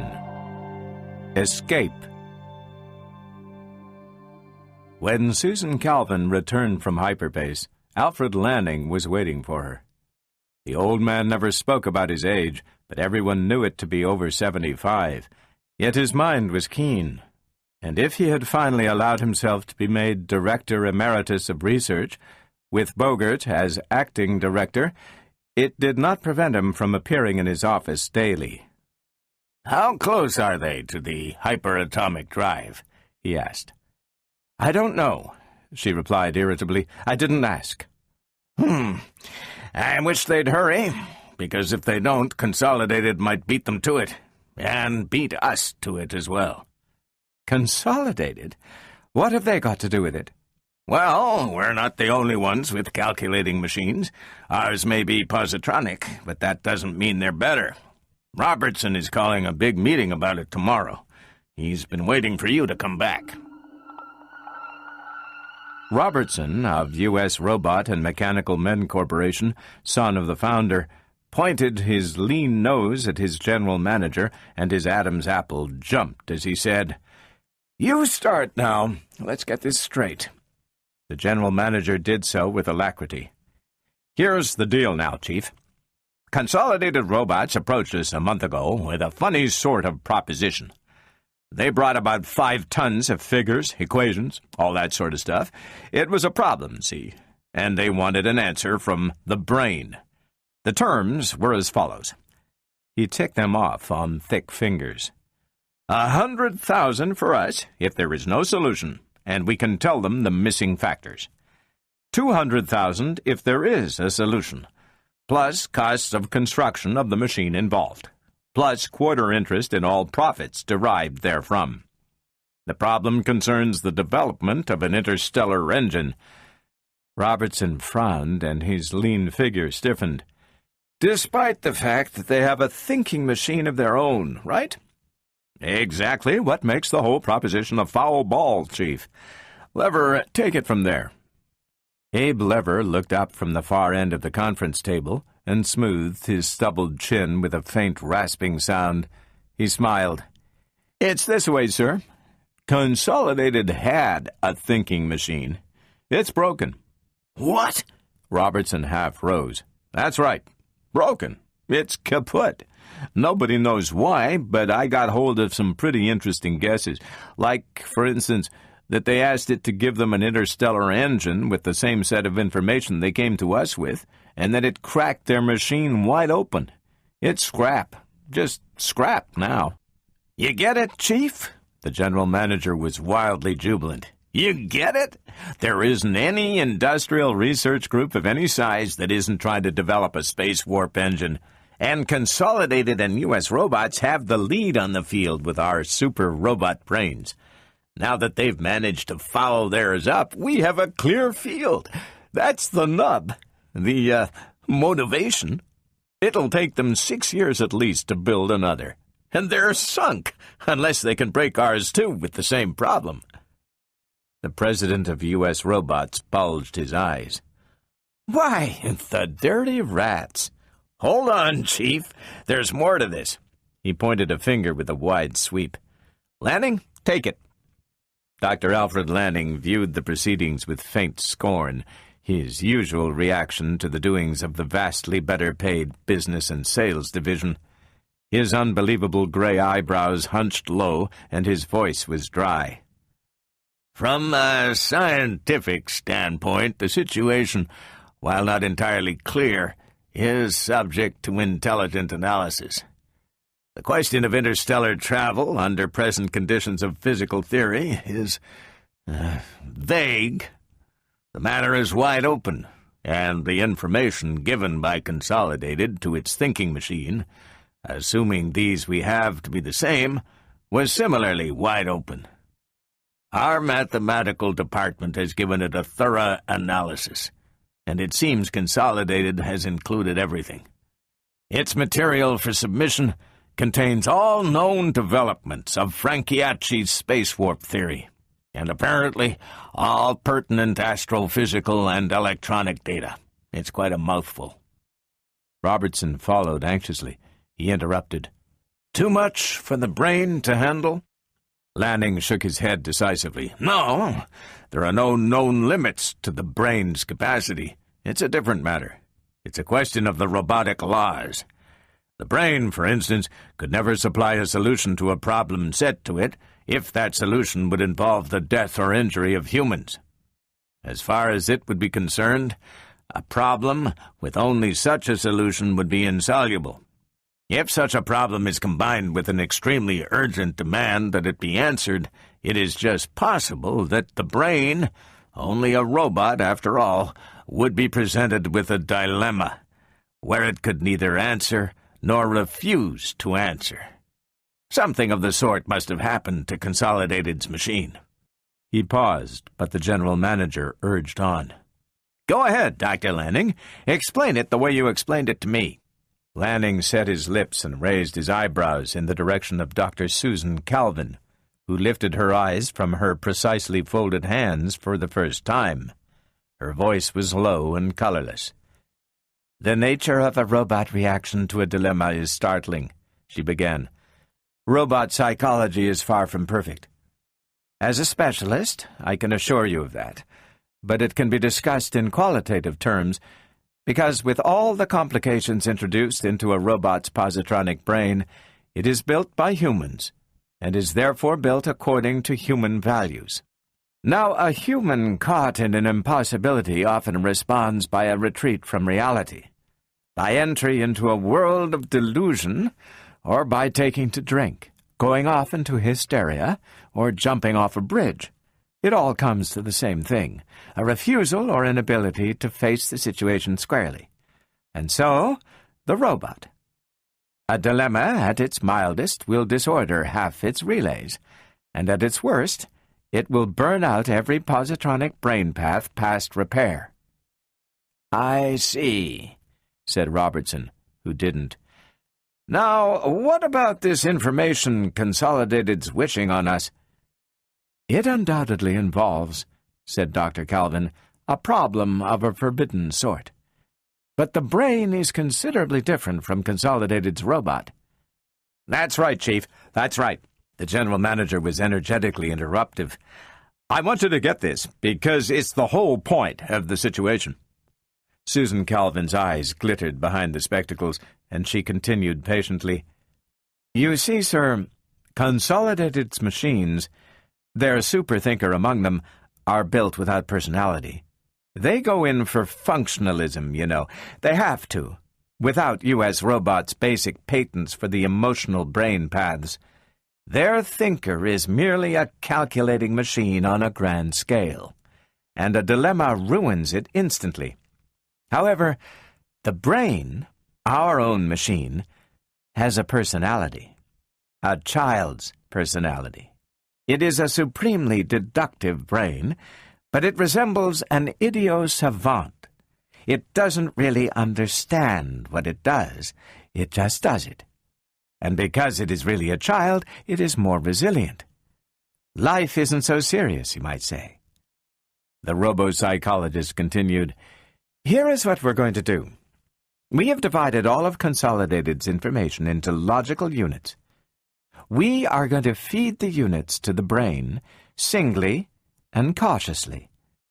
When the factor enters, the one that creates the dilemma, the brain's child personality will hesitate. Its sense of judgment is not mature. There will be a perceptible interval before it will recognize the dilemma as such.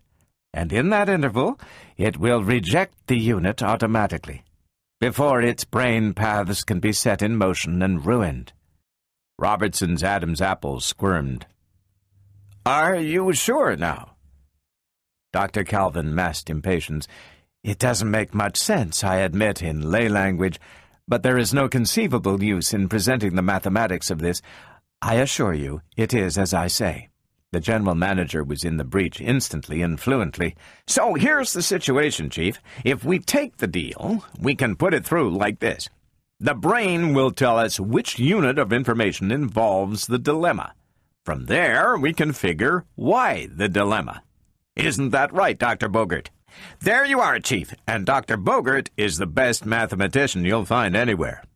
We give Consolidated a no-solution answer, with the reason, and collect 100,000. They're left with a broken machine. We're left with a whole one.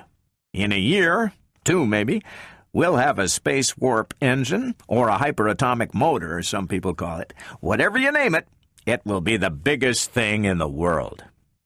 Robertson chuckled and reached out. "Let's see the contract. I'll sign it." When Susan Calvin entered the fantastically guarded vault that held the brain, one of the current shift of technicians had just asked it, "If 1.5 chickens lay 1.5 eggs in 1.5 days, how many eggs will 9 chickens lay in 9 days?" The brain had just answered, 54, and the technician had just said to another, "See, you dope." Dr. Calvin coughed, and there was a sudden impossible flurry of directionless energy. The psychologist motioned briefly, and she was alone with the brain. The brain was a 2-foot globe merely, one which contained within it a thoroughly conditioned helium atmosphere, a volume of space completely vibration-absent and radiation-free. And within that was that unheard-of complexity of positronic brain paths that was the brain.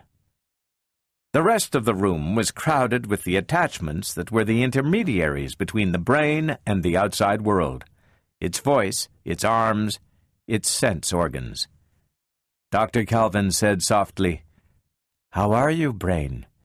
The brain's voice was high-pitched and enthusiastic. "Swell, Miss Susan. You're going to ask me something, I can tell. You always have a book in your hand when you're going to ask me something." Dr. Calvin smiled mildly. "Well, you're right, but not just yet.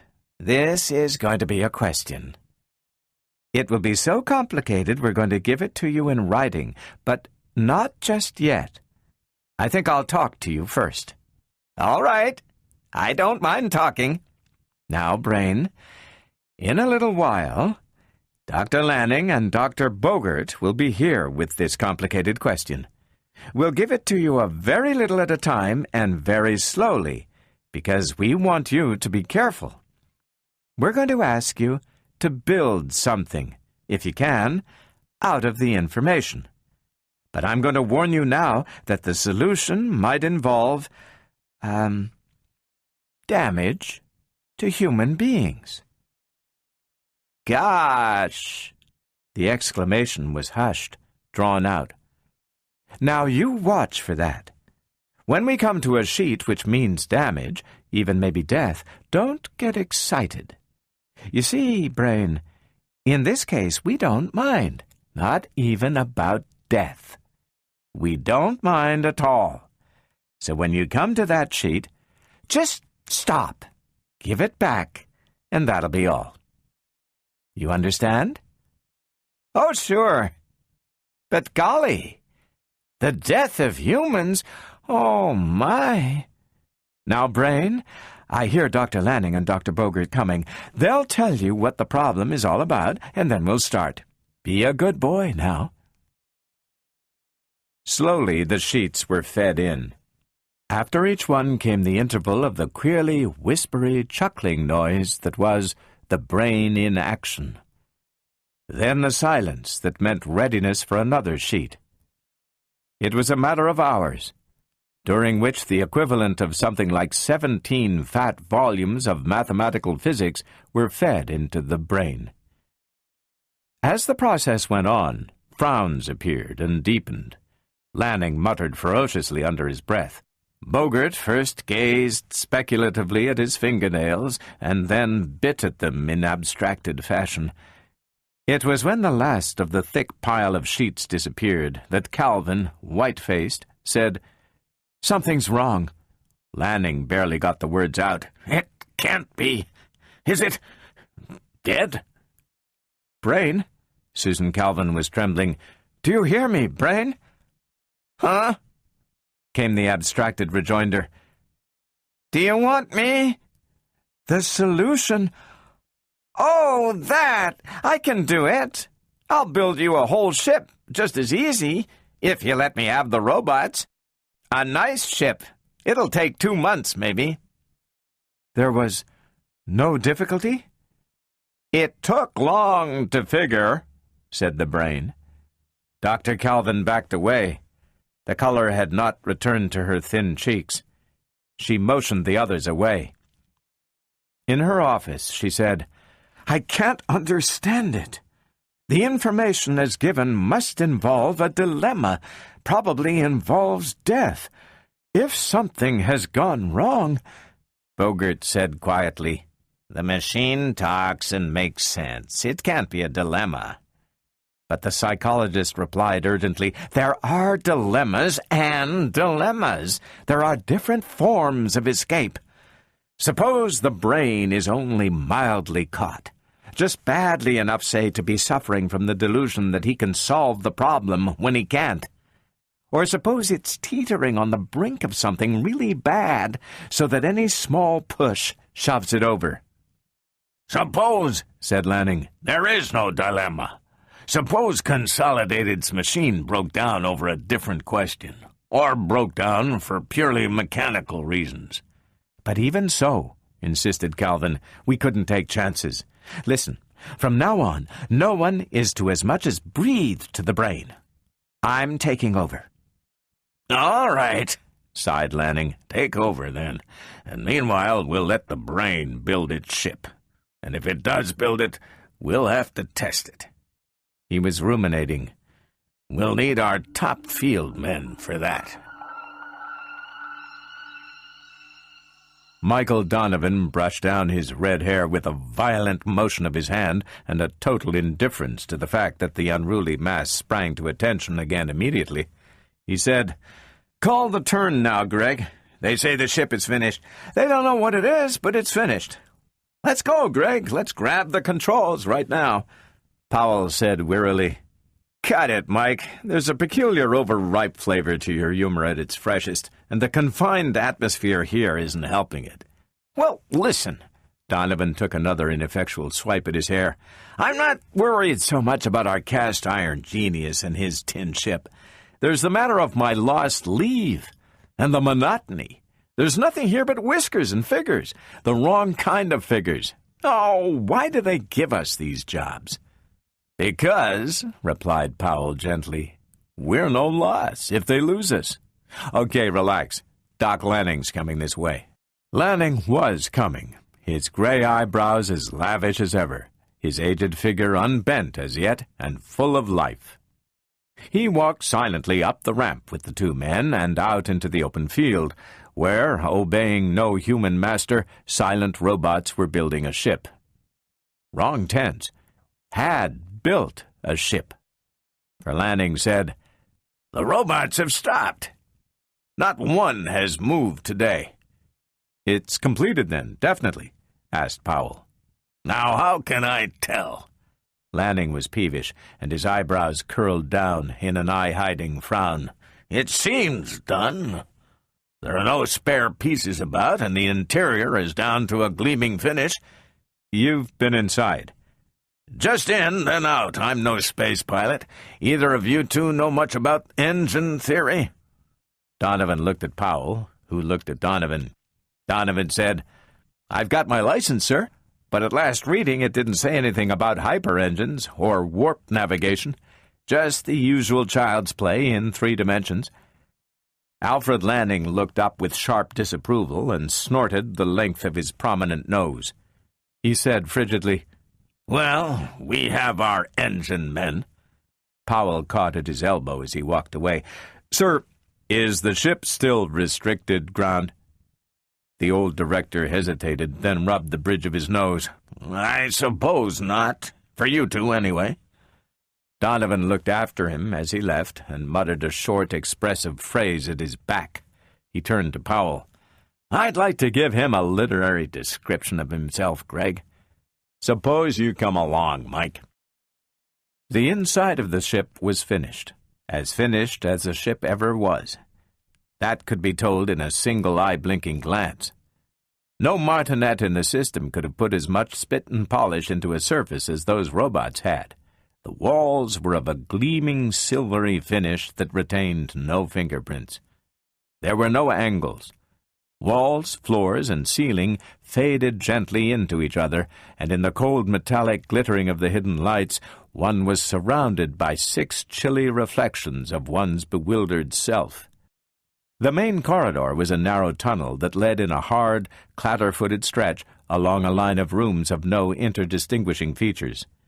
Powell said, I suppose furniture is built into the wall. Or maybe we're not supposed to sit or sleep. It was in the last room, the one nearest the nose, that the monotony broke. A curving window of non-reflecting glass was the first break in the universal metal, and below it was a single large dial, with a single motionless needle hard against the 0 mark. Donovan said, Look at that! And pointed to the single word on the finely marked scale. It said, Parsecs, and the tiny figure at the right end of the curving graduated meter said, 1 million. There were 2 chairs, heavy, wide-flaring, uncushioned. Powell seated himself gingerly and found it molded to the body's curves and comfortable. Powell said, What do you think of it? For my money, the brain has brain fever. Let's get out. Sure you don't want to look it over a bit? I have looked it over. I came, I saw. I'm through.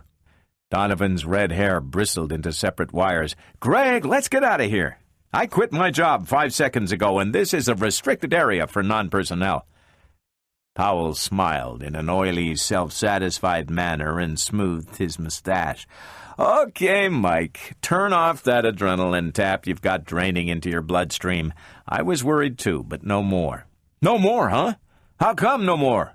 Increased your insurance? Mike, this ship can't fly. How do you know? Well, we've been through the entire ship, haven't we? Seems so.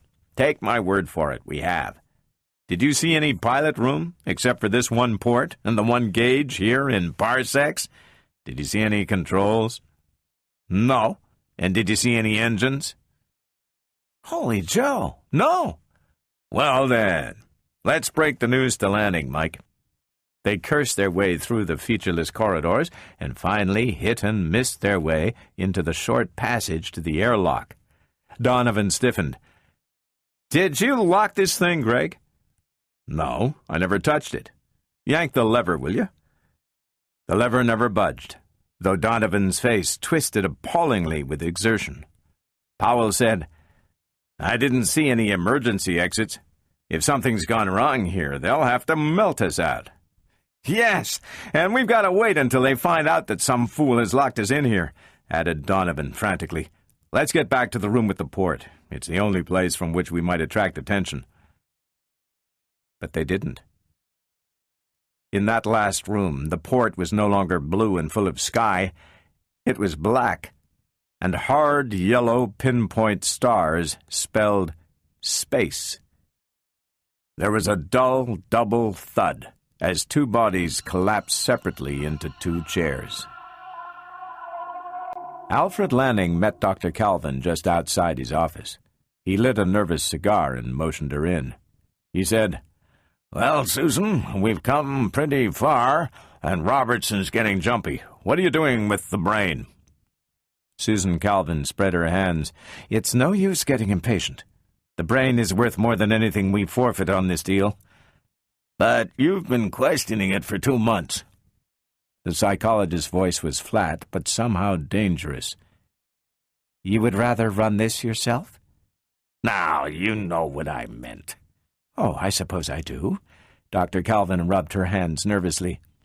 It isn't easy. I've been pampering it and probing it gently, and I haven't gotten anywhere yet. Its reactions aren't normal. Its answers, they're queer somehow, but nothing I can put my finger on yet. And you see, until we know what's wrong, we might just tiptoe our way through. I can never tell what simple question or remark will just push him over, and then we'll have on our hands a completely useless brain. Do you want to face that? Well, it can't break the first law. I would have thought so, but... You're not even sure of that? Lanning was profoundly shocked. Oh, I can't be sure of anything, Alfred. The alarm system raised its fearful clangor with a horrifying suddenness. Lanning clicked on communications with an almost paralytic spasm. The breathless words froze him. He said, Susan, you heard that? The ship's gone.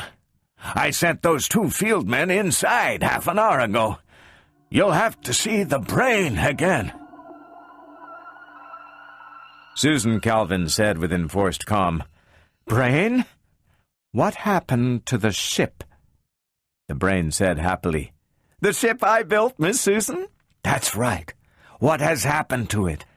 Why, nothing at all. The 2 men that were supposed to test it were inside, and we were all set. So I sent it off. Oh.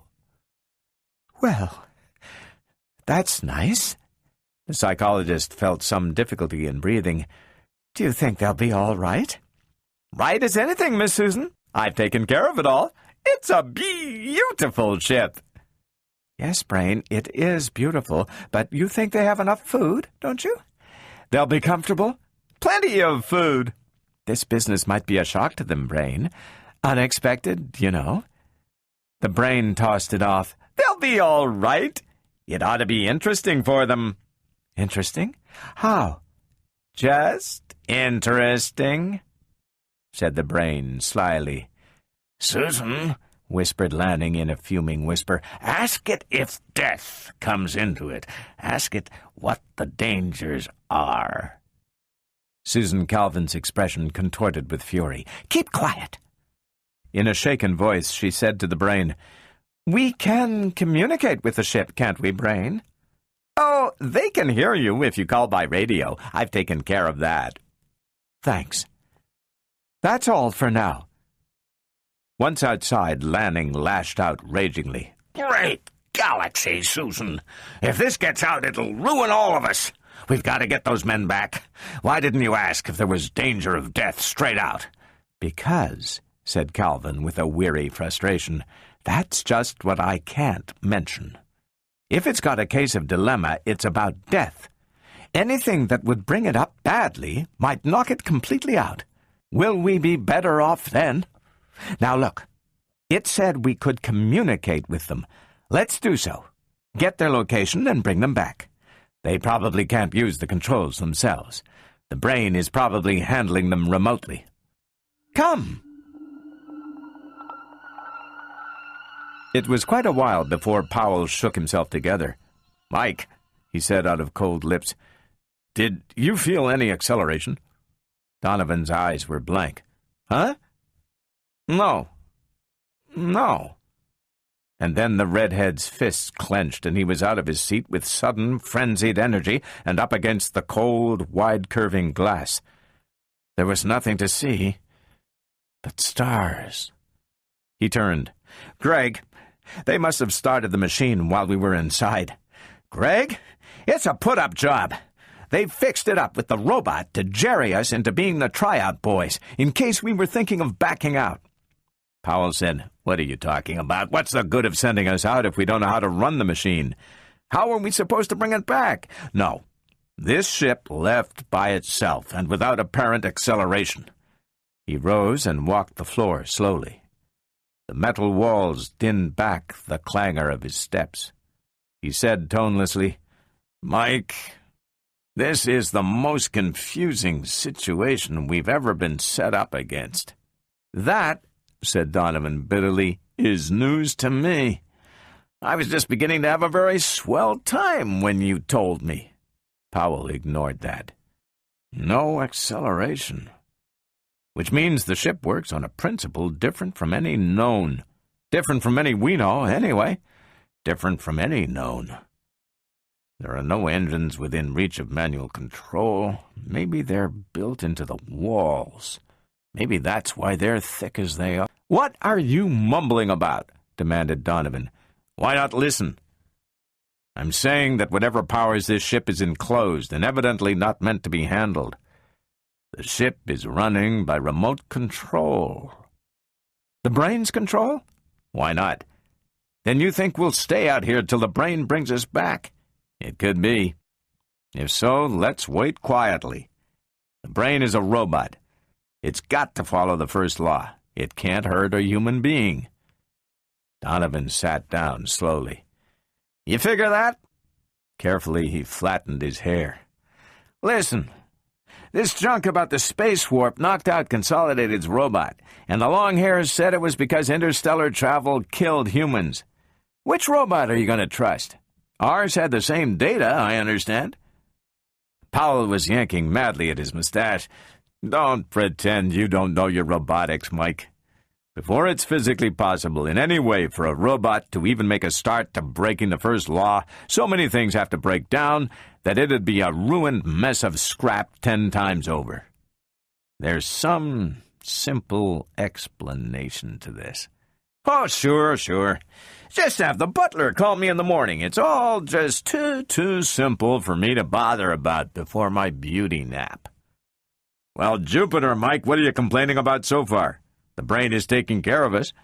This place is warm. It's got light. It's got air. There wasn't even enough of an acceleration jar to muss your hair, if it were smooth enough to be mussable in the first place." "Yeah?" "Greg, you must have taken lessons. No one could put Pollyanna that far out of the running without. What do we eat? What do we drink? Where are we? How do we get back? And in case of accident, to what extent and in what spacesuit do we run, not walk? I haven't even seen a bathroom in the place. Or those little conveniences that go along with bathrooms. Sure, we're being taken care of, but good." The voice that interrupted Donovan's tirade was not Powell's. It was nobody's. It was there, hanging in open air, stentorian and petrifying in its effect. Gregory Powell, Michael Donovan. Gregory Powell, Michael Donovan, please report your present positions. If your ship answers controls, please return to base. Gregory Powell, Michael Donovan. The message was repetitious, mechanical, broken by regular, untiring intervals. Donovan said, "Where is it coming from?" "I don't know." Powell's voice was an intense whisper. "Where do the lights come from? Where does anything come from?" "Well, how are we going to answer?" They had to speak in the intervals between the loudly echoing, repeating message. The walls were bare and as unbroken as smooth, curving metal can be. Powell said, "Shout an answer." They did. They shouted in turns and together. "Position unknown! Ship out of control! Condition desperate!" Their voices rose and cracked. The short, businesslike sentences became interlarded and adulterated with screaming and emphatic profanity. But the cold, calling voice repeated and repeated and repeated unwearyingly. "They don't hear us," gasped Donovan. "There's no sending mechanism, just a receiver." His eyes focused blindly at a random spot on the wall. Slowly, the din of the outside voice softened and receded. They called again when it was a whisper, and they called again hoarsely when there was silence. Something like 15 minutes later, Powell said lifelessly, "Let's go through the ship again. There must be something to eat somewheres." He did not sound hopeful. It was almost an admission of defeat. They divided in the corridor to the right and left. They could follow one another by the hard footsteps resounding, and they met occasionally in the corridor, where they would glare at each other and pass on. Powell's search ended suddenly, and as it did, he heard Donovan's glad voice rise boomingly. "Hey, Greg!" it howled. "The ship has got plumbing! How did we miss it?" It was some 5 minutes later that he found Powell by hit and miss. He was saying, "Still no shower baths, though." But it got choked off in the middle. "Food!" he gasped. The wall had dropped away, leaving a curved gap with 2 shelves. The upper shelf was loaded with unlabeled cans of a bewildering variety of sizes and shapes. The enameled cans on the lower shelf were uniform, and Donovan felt a cold draft about his ankles. The lower half was refrigerated. How? "It wasn't there before," said Powell curtly. "That wall section dropped out of sight as I came in the door." He was eating. The can was the preheating type with enclosed spoon, and the warm odor of baked beans filled the room. "Grab a can, Mike." Donovan hesitated. "What's the menu?" "How do I know? Are you finicky?" "No, but all I eat on ships are beans. Something else would be first choice." His hand hovered and selected a shining elliptical can whose flatness seemed reminiscent of salmon or similar delicacy. It opened at the proper pressure. "Beans!" howled Donovan, and reached for another. Powell hauled at the slack of his pants. "Better root that, sonny boy. Supplies are limited, and we may be here a long, long time." Donovan drew back sulkily. "Is that all we have? Beans?" "Could be." "What's on the lower shelf?" "Milk." "Just milk?" Donovan cried in outrage. "Looks it." The meal of beans and milk was carried through in silence, and as they left, the strip of hidden wall rose up and formed an unbroken surface once more. Powell sighed. "Everything automatic. Everything just so. Never felt so helpless in my life. Where's your plumbing?" "Right there. And that wasn't among those present when we first looked, either." 15 minutes later, they were back in the glassed-in room, staring at each other from opposing seats. Powell looked gloomily at the one gauge in the room. It still said parsecs. The figures still ended in 1 million, and the indicating needle was still pressed hard against the 0 mark. In the innermost offices of the U.S. Robot and Mechanical Men Corp., Alfred Lanning was saying wearily, "They won't answer. We've tried every wavelength, public, private, coded, straight, even this sub-ether stuff they have now. And the brain still won't say anything?" He shot this at Dr. Calvin. "It won't amplify on the matter, Alfred," she said emphatically. "It says they can hear us, and when I try to press it, it becomes sullen, and it's not supposed to. Who ever heard of a sullen robot?" "Suppose you tell us what you have, Susan," said Bogart. "Here it is. It admits it controls the ship itself entirely. It is definitely optimistic about their safety, but without the details. I don't dare press it.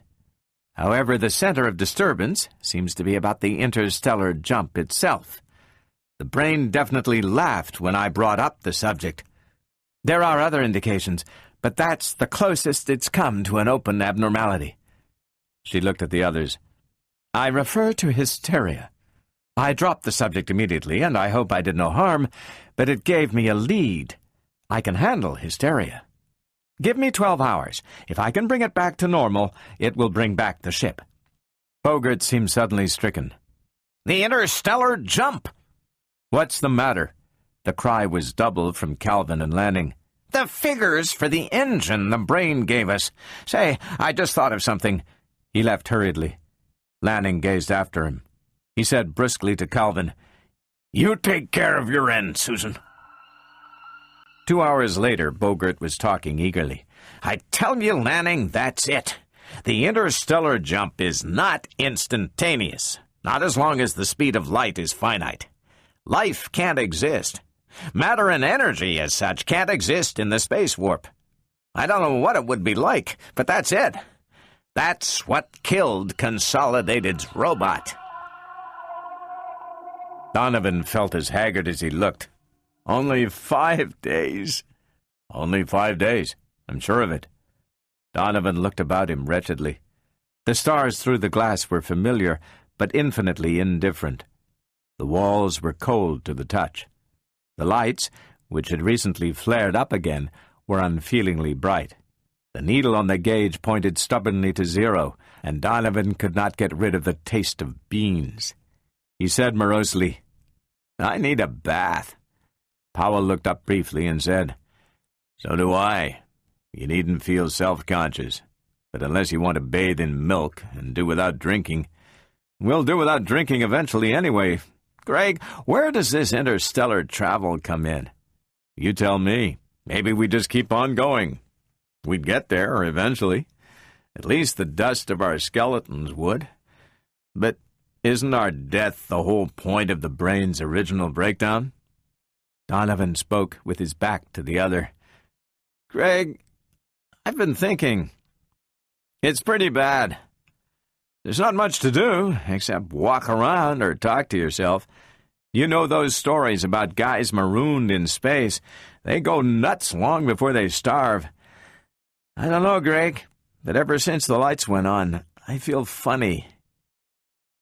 There was a silence, then Powell's voice came thin and small. "So do I. What's it like?" The red-headed figure turned. "Feel funny inside. There's a pounding in me, with everything tense. It's hard to breathe. I can't stand still." "Do you feel vibration? How do you mean?" "Sit down for a minute and listen.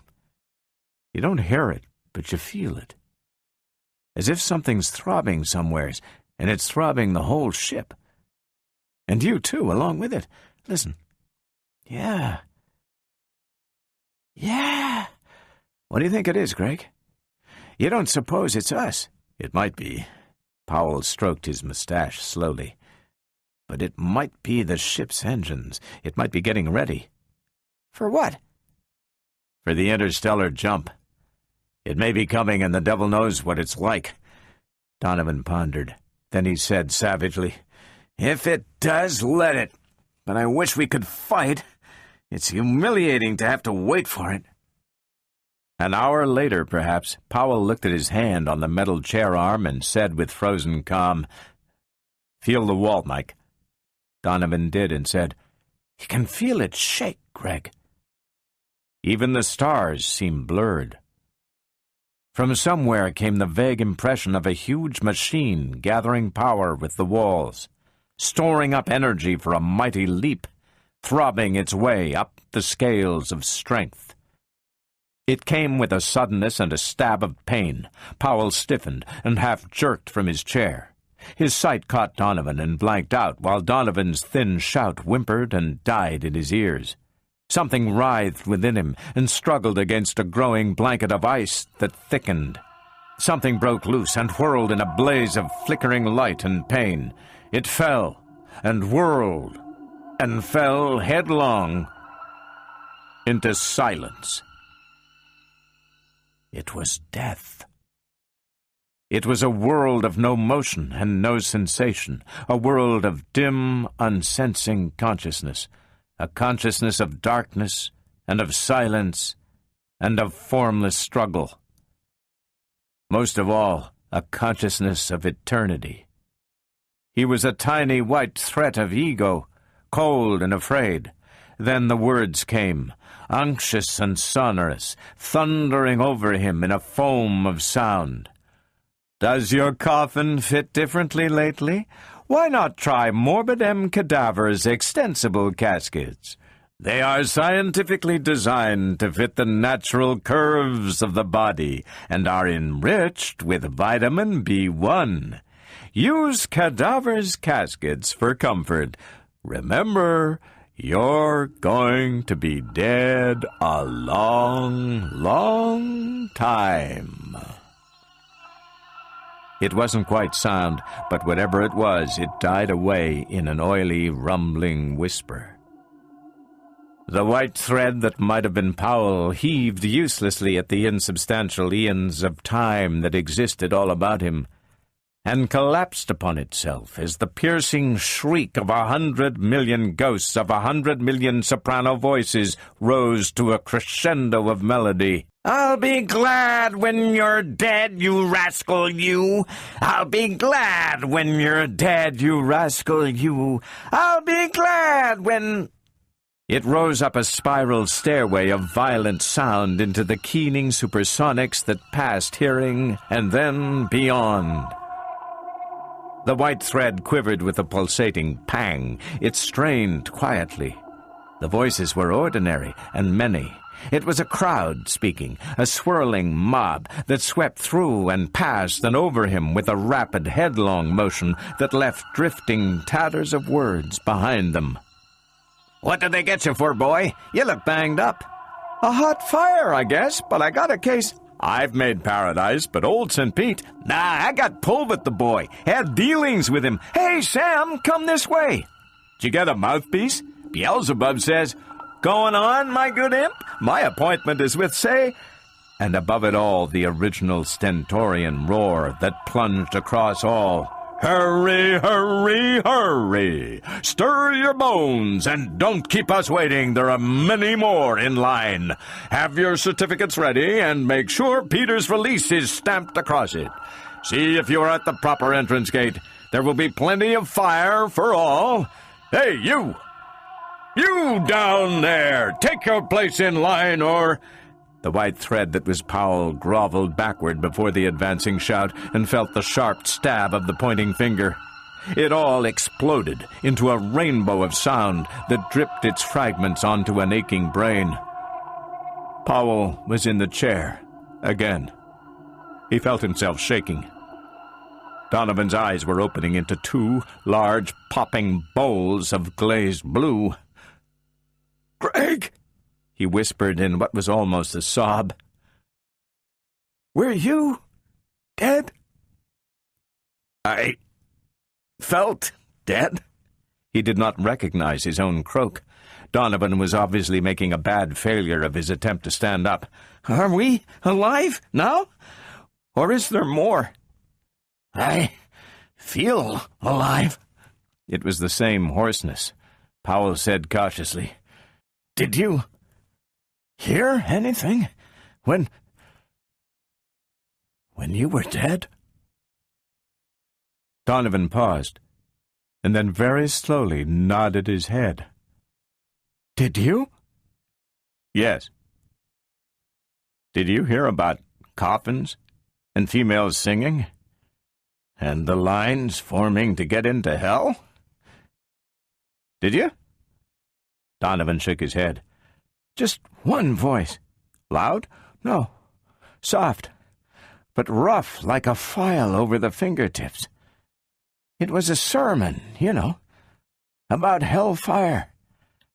He described the tortures of, well, you know, I once heard a sermon like that, almost. He was perspiring. They were conscious of sunlight through the port. It was weak, but it was blue-white, and the gleaming pea that was the distant source of light was not Old Sol. And Powell pointed a trembling finger at the single gauge. The needle stood stiff and proud at the hairline whose figure read 300,000 parsecs. Powell said, "Mike, if it's true, we must be out of the galaxy altogether." Donovan said, "Blazes, Greg! We'd be the first men out of the solar system." "Yes, that's just it. We've escaped the sun. We've escaped the galaxy. Mike, this ship is the answer. It means freedom for all humanity. Freedom to spread through to every star that exists. Millions and billions and trillions of them." And then he came down with a hard thud. "But how do we get back, Mike?" Donovan smiled shakily. "Oh, that's all right. The ship brought us here. The ship will take us back. Me for more beans. But, Mike, hold on, Mike. If it takes us back the way it brought us here..." Donovan stopped halfway up and sat back heavily into the chair. Powell went on, "We'll have to die again, Mike." "Well," sighed Donovan, "if we have to, we have to. At least it isn't permanent. Not very permanent." Susan Calvin was speaking slowly now. For 6 hours she had been slowly prodding the brain. For 6 fruitless hours. She was weary of repetitions, weary of circumlocutions, weary of everything. "Now, brain, there's just one more thing. You must make a special effort to answer simply. Have you been entirely clear about the interstellar jump? I mean, does it take them very far?" "As far as they want to go, Miss Susan. Golly, it isn't any trick through the warp." "And on the other side, what will they see?" "Stars and stuff. What do you suppose?" The next question slipped out. "They'll be alive then?" "Sure! And the interstellar jump won't hurt them?" She froze as the brain maintained silence. That was it. She had touched the sore spot. "Brain," she supplicated faintly. "Brain, do you hear me?" The answer was weak, quivering. The brain said, "Do I have to answer? About the jump, I mean?" "Not if you don't want to, but it would be interesting. I mean, if you wanted to." Susan Calvin tried to be bright about it. "Aw, you spoil everything." And the psychologist jumped up suddenly with a look of flaming insight on her face. "Oh, my!" she gasped. "Oh, my!" And she felt the tension of hours and days released in a burst. It was later that she told Lanning, "I tell you, it's all right. No, you must leave me alone now.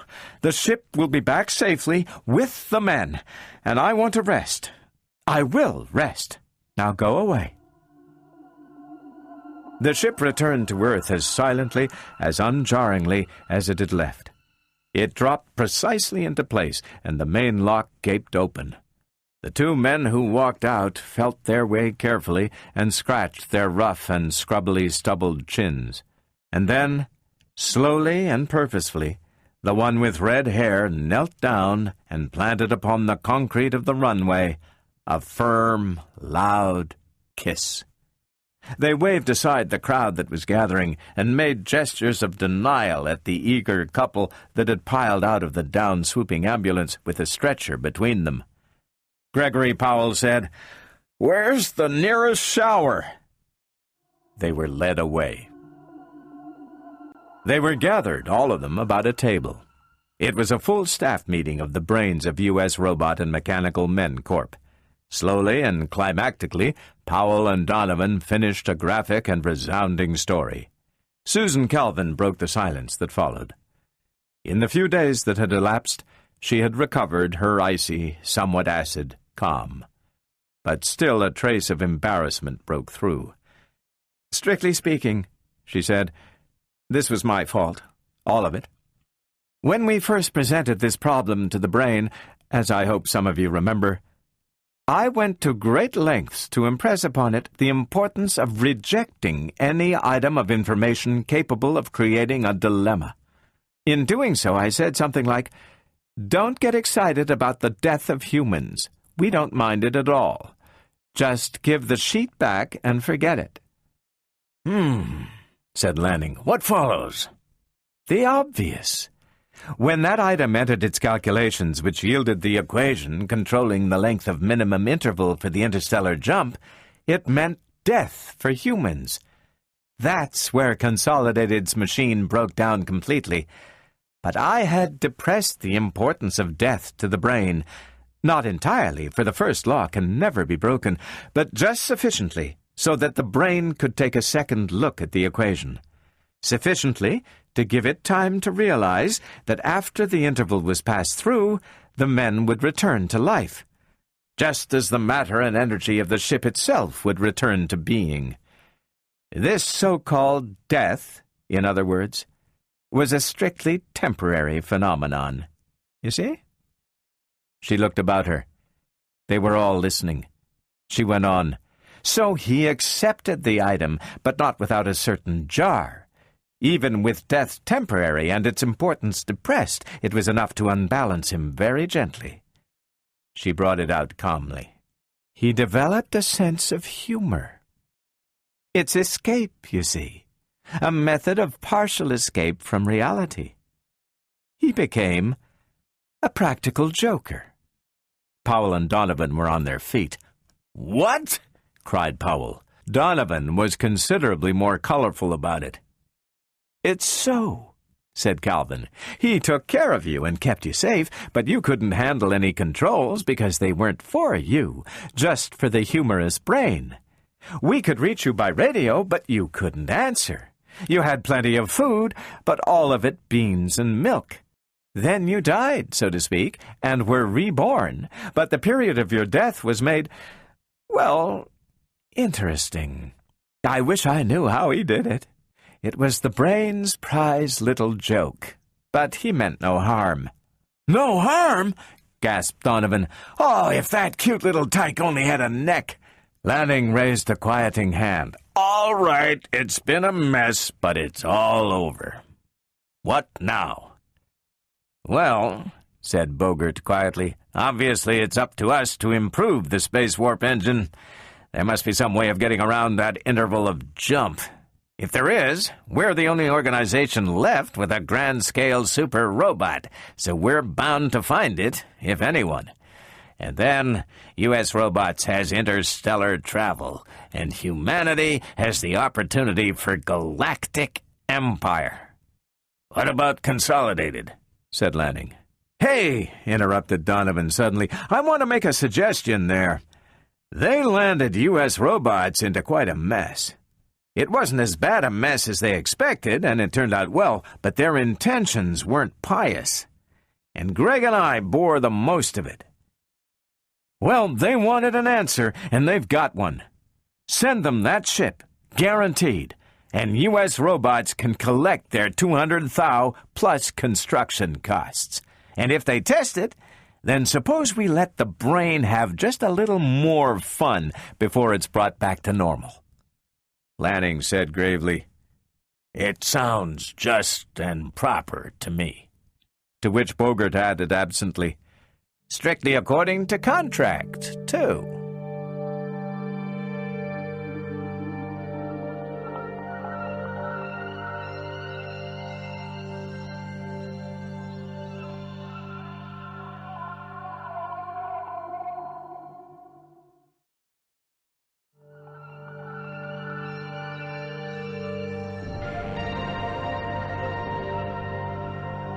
Chapter 8. Evidence. But that wasn't it either, said Dr. Calvin thoughtfully. Oh, eventually the ship and others like it became government property. The jump through hyperspace was perfected, and now we actually have human colonies on the planets of some of the nearer stars. But that wasn't it. I had finished eating and watched her through the smoke of my cigarette.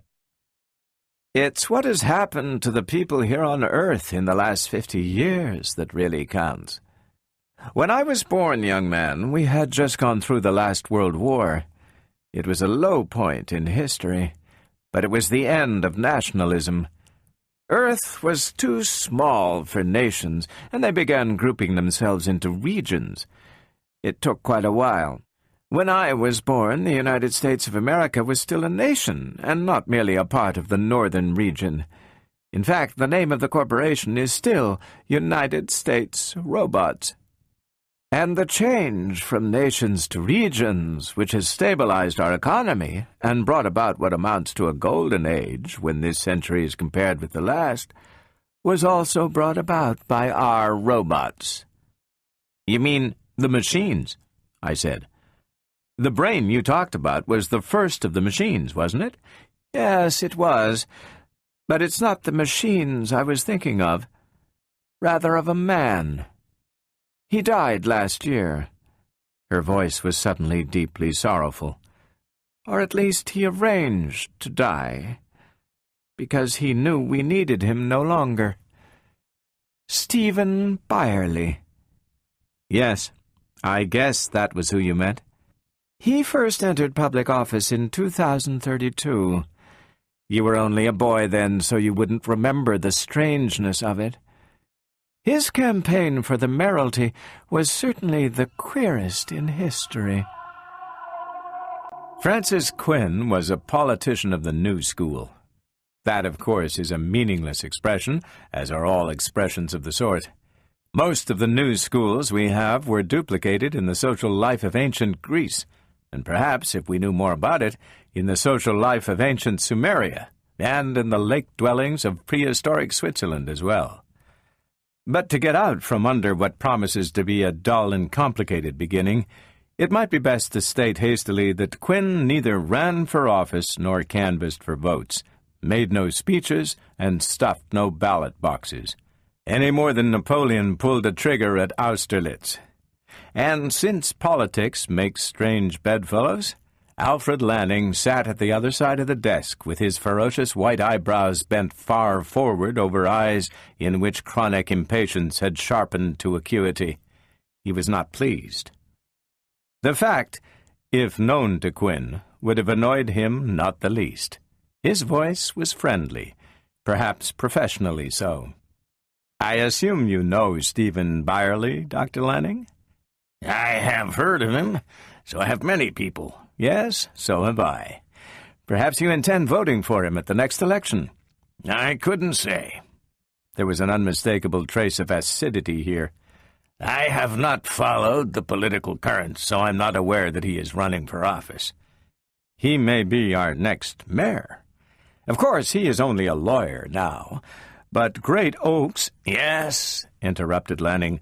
I have heard the phrase before, but I wonder if we can get to the business at hand. We are at the business at hand, Dr. Lanning. Quinn's tone was very gentle. It is to my interest to keep Mr. Byerly a district attorney at the very most, and it is to your interest to help me do so.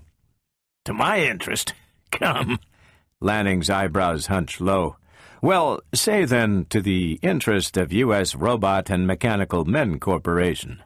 I come to you, as Director Emeritus of Research, because I know that your connection to them is that of, shall we say, elder statesman. You are listened to with respect, and yet your connection with them is no longer so tight, but that you cannot possess considerable freedom of action, even if the action is somewhat unorthodox. Dr. Lanning was silent a moment, chewing the cud of his thoughts. He said more softly, I don't follow you at all, Mr. Quinn. I am not surprised, Dr. Lanning, but it's all rather simple. Do you mind? Quinn lit a slender cigarette with a lighter of tasteful simplicity, and his big-boned face settled into an expression of quiet amusement. We have spoken of Mr. Byerly, a strange and colorful character. He was unknown 3 years ago. He is very well known now. He is a man of force and ability, and certainly the most capable and intelligent prosecutor I have ever known. Unfortunately, he is not a friend of mine. I understand, said Lanning mechanically. He stared at his fingernails. I have had occasion, continued Quinn evenly, in the past year to investigate Mr. Byerly quite exhaustively. It is always useful, you see, to subject the past life of reform politicians to rather inquisitive research. If you knew how often it helped— He paused to smile humorlessly at the glowing tip of his cigarette. But Mr. Byerly's past is unremarkable. A quiet life in a small town, a college education, a wife who died young, an auto accident with a slow recovery, law school, coming to the metropolis, an attorney. Francis Quinn shook his head slowly, then added, But his present life— Ah, that is remarkable. Our district attorney never eats. Lanning's head snapped up, old eyes surprisingly sharp. Pardon me? Our district attorney never eats. The repetition thumped by syllables. I'll modify that slightly. He has never been seen to eat or drink. Never. Do you understand the significance of the word? Not rarely, but never. I find that quite incredible. Can you trust your investigators? I can trust my investigators, and I don't find it incredible at all. Further, our district attorney has never been seen to drink, in the aqueous sense as well as the alcoholic, nor to sleep. There are other factors, but I should think I have made my point. Lanning leaned back in his seat, and there was the rapt silence of challenge and response between them, and then the old roboticist shook his head. No, there is only one thing you can be trying to imply, if I couple your statements with the fact that you present them to me. And that is impossible. But the man is quite inhuman, Dr. Lanning. If you told me he were Satan in masquerade, there would be a faint chance that I might believe you. I tell you he is a robot, Dr. Lanning. I tell you it is as impossible a conception as I have ever heard, Mr. Quinn. Again, the combative silence. Nevertheless, and Quinn stubbed out his cigarette with elaborate care, you will have to investigate this impossibility with all the resources of the corporation. I'm sure that I could undertake no such thing, Mr. Quinn. You don't seriously suggest that the corporation take part in local politics. You have no choice. Supposing I were to make my facts public without proof, the evidence is circumstantial enough. Suit yourself in that respect. But it would not suit me. Proof would be much preferable. And it would not suit you, for the publicity would be very damaging to your company. You are perfectly well acquainted, I suppose, with the strict rules against the use of robots on inhabited worlds? Certainly. Briskly. You know that the U.S. Robot Mechanical Men Corporation is the only manufacturer of positronic robots in the solar system.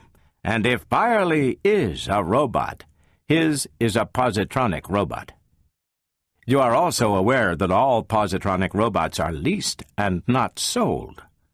That the corporation remains the owner and manager of each robot, and is therefore responsible for the actions of all. It is an easy matter, Mr. Quinn, to prove the corporation has never manufactured a robot of a humanoid character. It can be done? To discuss merely possibilities. Yes, it can be done. Secretly, I imagine, as well, without entering it in your books. Not the positronic brain, sir. Too many factors are involved in that. and there is the tightest possible government supervision. Yes, but robots are worn out, break down, go out of order, and are dismantled. And the positronic brains reused or destroyed. Really? Francis Quinn allowed himself a trace of sarcasm. And if one were, accidentally of course, not destroyed, and there happened to be a humanoid structure waiting for a brain? Impossible. You would have to prove that to the government and the public, so why not prove it to me now? But what could our purpose be? Demanded Lanning in exasperation. Where is our motivation? Credit us with a minimum of sense. My dear sir, please. The corporation would be only too glad to have the various regions permit the use of humanoid positronic robots on inhabited worlds. The profits would be enormous. But the prejudice of the public against such a practice is too great. Suppose you get them used to such robots first. See, we have a skillful lawyer, a good mayor, and he is a robot. Won't you buy our robot butlers? Thoroughly fantastic. An almost humorous descent to the ridiculous. I imagine so. Why not prove it? Or would you still rather try to prove it to the public? The light in the office was dimming, but it was not yet too dim to obscure the flush of frustration on Alfred Lanning's face. Slowly, the roboticist's finger touched a knob, and the wall illuminators glowed to gentle life. "Well, then," he growled, "let us see." The face of Stephen Byerly is not an easy one to describe. He was 40 by birth certificate and 40 by appearance, but it was a healthy, well-nourished, good-natured appearance of 40, one that automatically drew the teeth of the bromide about looking one's age. This was particularly true when he laughed, and he was laughing now. It came loudly and continuously, died away for a bit, then began again.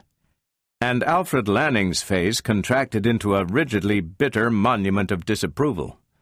He made a half gesture to the woman who sat beside him, but her thin, bloodless lips merely pursed themselves a trifle. Byerly gasped himself a state nearer normality. "Really, Dr. Lanning, really, I, a robot." Lanning bit his words off with a snap. "It is no statement of mine, sir. I would be quite satisfied to have you a member of humanity.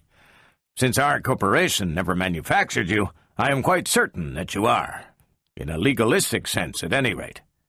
But since the contention that you are a robot has been advanced to us seriously by a man of certain standing—" "Don't mention his name if it would knock a chip off your granite block of ethics, but let's pretend it was Frank Quinn, for the sake of argument, and continue." Lanning drew in a sharp, cutting snort at the interruption and paused ferociously before continuing with added frigidity. "By a man of certain standing, with whose identity I am not interested in playing guessing games. I am bound to ask your cooperation in disproving it. The mere fact that such a contention could be advanced and publicized by the means at this man's disposal would be a bad blow to the company I represent, even if the charge were never proven. You understand me?" "Oh, yes. Your position is clear to me. The charge itself is ridiculous. The spot you find yourself in is not. I beg your pardon if my laughter offended you. It was the first I laughed at, not the second. How can I help you?" "It would be very simple. You have only to sit down to a meal at a restaurant in the presence of witnesses, have your picture taken, and eat." Lanning sat back in his chair, the worst of the interview over. The woman beside him watched Byerly with an apparently absorbed expression, but contributed nothing of her own. Stephen Byerly met her eyes for an instant, was caught by them, then turned back to the roboticist. For a while his fingers were thoughtful over the bronze paperweight that was the only ornament on his desk. He said quietly, I don't think I can oblige you. He raised his hand. Now wait, Dr. Lanning. I appreciate the fact that this whole matter is distasteful to you, that you have been forced into it against your will, that you feel you are playing an undignified and even ridiculous part. Still, the matter is even more intimately concerned with myself, so be tolerant. First, what makes you think that Quinn, this man of certain standing, wasn't hoodwinking you in order to get to do exactly what you are doing? Why, it seems scarcely likely that a reputable person would endanger himself in so ridiculous a fashion if he weren't convinced he were on safe ground. There was little humor in Byerly's eyes. You don't know Quinn. He could manage to make safe ground out of a ledge a mountain sheep could not handle. I suppose he showed the particulars of the investigation he claims to have made of me? Enough to convince me that it would be too troublesome to have our corporation attempt to disprove them when you could do so more easily. Then you believe him when he says I never eat. You are a scientist, Dr. Lanning. Think of the logic required. I have not been observed to eat, therefore I never eat, QED. After all, you are using prosecution tactics to confuse what is really a very simple situation. On the contrary, I am trying to clarify what you and Quinn between you are making a very complicated one. You see, I don't sleep much, that's true, and I certainly don't sleep in public. I have never cared to eat with others, an idiosyncrasy which is unusual and probably neurotic in character, but which harms no one. Look, Dr. Lanning, let me present you with a supposititious case. Supposing we had a politician who was interested in defeating a reform candidate at any cost, and, while investigating his private life, came across oddities such as I have just mentioned. Suppose, further, that in order to smear the candidate effectively, he comes to your company as the ideal agent. Do you expect him to say to you, so-and-so is a robot because he hardly ever eats with people, and I have never seen him fall asleep in the middle of a case? And once, when I peeped into his window in the middle of the night, there he was, sitting up with a book. And I looked in his Frigidaire, and there was no food in it. If he told you that, you would send for a straitjacket.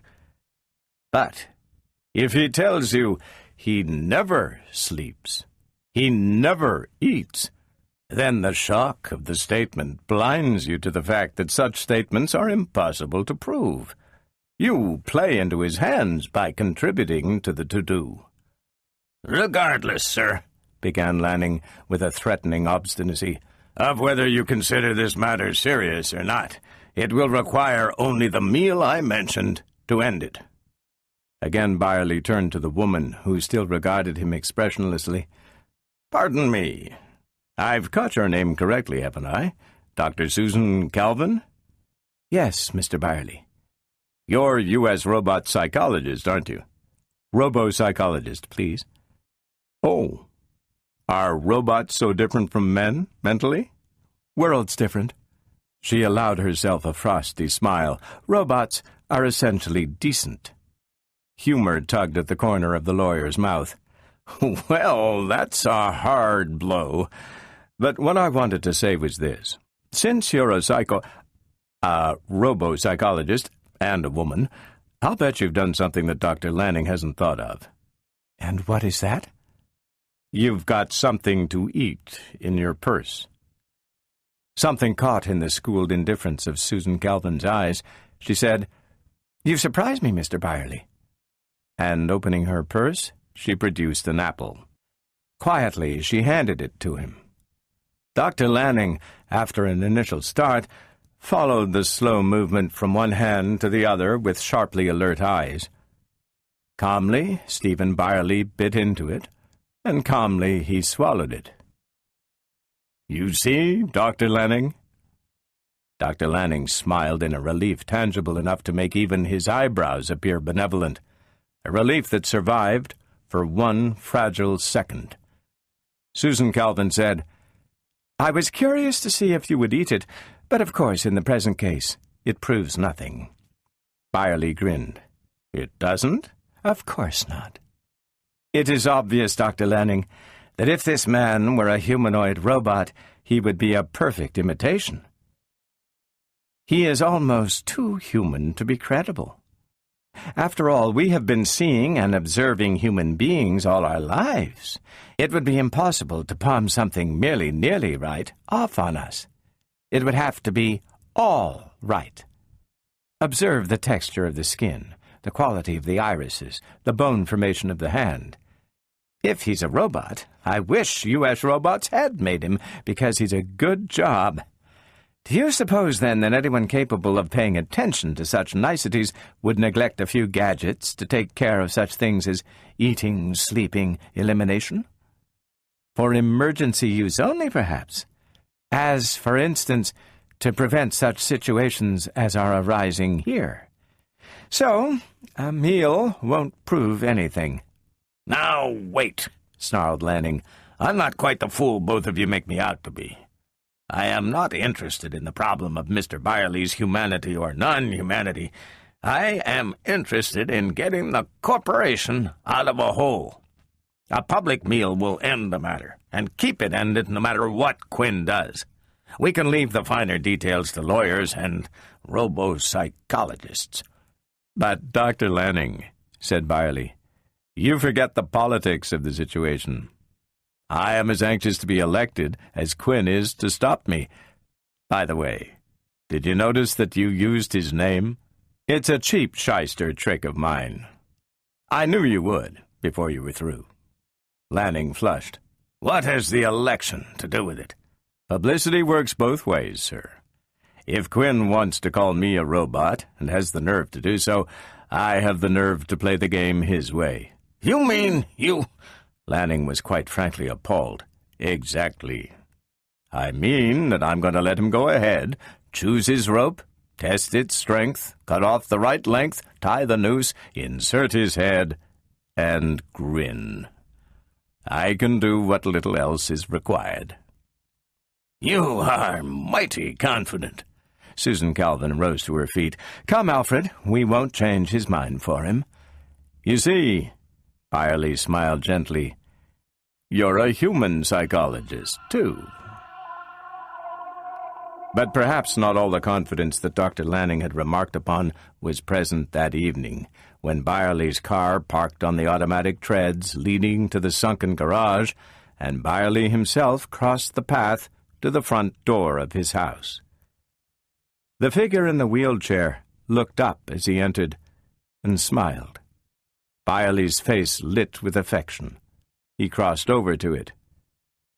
The cripple's voice was a hoarse, grating whisper that came out of a mouth forever twisted to one side, leering out of a face that was half scar tissue. "You're late, Steve." "I know, John. I know. But I've been up against a peculiar and interesting trouble today." "So?" Neither the torn face nor the destroyed voice could carry expression, but there was anxiety in the clear eyes. "Nothing you can't handle?" "I'm not exactly certain. I may need your help. You're the brilliant one in the family. Do you want me to take you out into the garden? It's a beautiful evening." Two strong arms lifted John from the wheelchair, gently, almost caressingly. Byerly's arms went around the shoulders and under the swathed legs of the cripple. Carefully and slowly he walked through the rooms, down the gentle ramp that had been built with a wheelchair in mind, and out the back door into the walled and wired garden behind the house. "Why don't you let me use the wheelchair, Steve? This is silly." "Because I'd rather carry you. Do you object? You know that you're as glad to get out of that motorized buggy for a while as I am to see you out. How do you feel today?" He deposited John with infinite care upon the cool grass.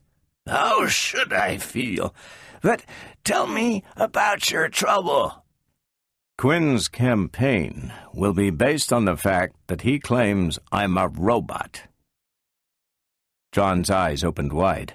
How do you know? It's impossible. I won't believe it. Oh, come, I tell you it's so. He had one of the big-shot scientists of U.S. Robot and Mechanical Men Corporation over at the office to argue with me. Slowly, John's hands tore at the grass. I see. Byerly said, but we can let him choose his ground. I have an idea. Listen to me and tell me if we can do it. The scene, as it appeared in Alfred Lanning's office that night, was a tableau of stares. Francis Quinn stared meditatively at Alfred Lanning. Lanning's stare was savagely set upon Susan Calvin, who stared impassively in her turn at Quinn. Francis Quinn broke it with a heavy attempt at lightness. Bluff. He's making it up as he goes along. Are you going to gamble on that, Mr. Quinn? Asked Dr. Calvin indifferently. Well, it's your gamble, really. Look here. Lanning covered definite pessimism with bluster. We've done what you asked. We witnessed the man eat. It's ridiculous to presume him a robot. Do you think so? Quinn shot toward Calvin. Lanning said you were the expert. Lanning was almost threatening. Now, Susan, Quinn interrupted smoothly. Why not let her talk, man? She's been sitting there imitating a gatepost for half an hour. Lanning felt definitely harassed. From what he experienced then to incipient paranoia was but a step. He said, Very well. Have your say, Susan. We won't interrupt you. Susan Calvin glanced at him humorlessly, then fixed cold eyes on Mr. Quinn. There are only two ways of definitely proving Byerly to be a robot, sir. So far, you are presenting circumstantial evidence with which you can accuse but not prove. And I think Mr. Byerly is sufficiently clever to counter that sort of material. You probably think so yourself, or you wouldn't have come here. The two methods of proof are the physical and the psychological. Physically, you can dissect him or use an X-ray. How to do that would be your problem. Psychologically, his behavior can be studied. For if he is a positronic robot, he must conform to the 3 rules of robotics. A positronic brain cannot be constructed without them. You know the rules, Mr. Quinn? She spoke them carefully, clearly, quoting word for word the famous bold print on page 1 of the Handbook of Robotics. I've heard of them, said Quinn carelessly. Then the matter is easy to follow, responded the psychologist dryly. If Mr. Byerly breaks any of those 3 rules, he is not a robot. Unfortunately, this procedure works in only one direction. If he lives up to the rules, it proves nothing one way or the other. Quinn raised polite eyebrows. Why not, Doctor? Because, if you stop to think of it, the 3 rules of robotics are the essential guiding principles of a good many of the world's ethical systems. Of course, every human being is supposed to have the instinct of self-preservation. That's Rule 3 to a robot. Also, every good human being, with a social conscience and a sense of responsibility, is supposed to defer to proper authority. To listen to his doctor, his boss, his government, his psychiatrist, his fellow man. To obey laws, to follow rules, to conform to custom, even when they interfere with his comfort or his safety. That's Rule 2 to a robot. Also, every good human being is supposed to love others as himself, protect his fellow man, risk his life to save another. That's Rule 1 to a robot. To put it simply, if Byerly follows all the rules of robotics, he may be a robot, and may simply be a very good man. But, said Quinn, you're telling me that you can never prove him a robot. I may be able to prove him not a robot. That's not the proof I want. You'll have such proof as exists. You are the only one responsible for your own wants. Here Lanning's mind leaped suddenly to the sting of an idea. "Has it occurred to anyone," he ground out, "that district attorney is a rather strange occupation for a robot? The prosecution of human beings, sentencing them to death, bringing about their infinite harm—" Quinn grew suddenly keen. "No, you can't get out of it that way. Being district attorney doesn't make him human. Don't you know his record? Don't you know that he boasts that he has never prosecuted an innocent man? That there are scores of people left untried because the evidence against them didn't satisfy him, even though he could probably have argued a jury into atomizing them? That happens to be so." Lanning's thin cheeks quivered. "No, Quinn, no. There is nothing in the rules of robotics that makes any allowance for human guilt. A robot may not judge whether a human being deserves death. It is not for him to decide. He may not harm a human. Variety skunk or variety angel." Susan Calvin sounded tired. "Alfred," she said, "don't talk foolishly. What if a robot came upon a madman about to set fire to a house with people in it? He would stop the madman, wouldn't he?" "Of course." "And if the only way he could stop him was to kill him—" There was a faint sound in Lanning's throat, nothing more. "The answer to that, Alfred, is that he would require psychotherapy because he might easily go mad at the conflict presented him, of having broken Rule 1 to adhere to Rule 1 in a higher sense. But a man would be dead, and a robot would have killed him." "Well, is Byerly mad?" demanded Lanning, with all the sarcasm he could muster. "No, but he has killed no man himself. He has exposed facts which might represent a particular human being to be dangerous to the large mass of other human beings we call society. He protects the greater number, and thus adheres to Rule 1 at maximum potential. That is as far as he goes. It is the judge who then condemns the criminal to death or imprisonment after the jury decides on his guilt or innocence. It is the jailer who imprisons him, the executioner who kills him. And Mr. Byerly has done nothing but determine truth and aid society. As a matter of fact, Mr. Quinn, I have looked into Mr. Byerly's career since you first brought this matter to our attention. I find that he has never demanded the death sentence in his closing speeches to the jury. I also find that he has spoken on behalf of the abolition of capital punishment and contributed generously to research institutions engaged in criminal neurophysiology. He apparently believes in the cure rather than the punishment of crime.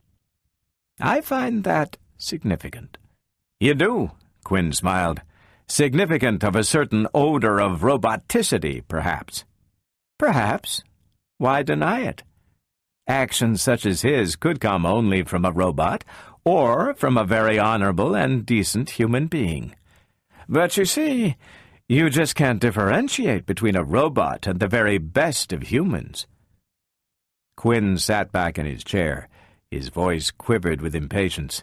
"Dr. Lanning, it's perfectly possible to create a humanoid robot that would perfectly duplicate a human in appearance, isn't it?" Lanning harumphed and considered.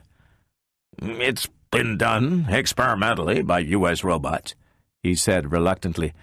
"Without the addition of a positronic brain, of course. By using human ova and hormone control, one can grow human flesh and skin over a skeleton of porous silicon plastics that would defy external examination. The eyes, the hair, the skin would be really human, not humanoid. And if you put a positronic brain and such other gadgets as you might desire inside, you have a humanoid robot." Quinn said shortly, "How long would it take to make one?" Lanning considered.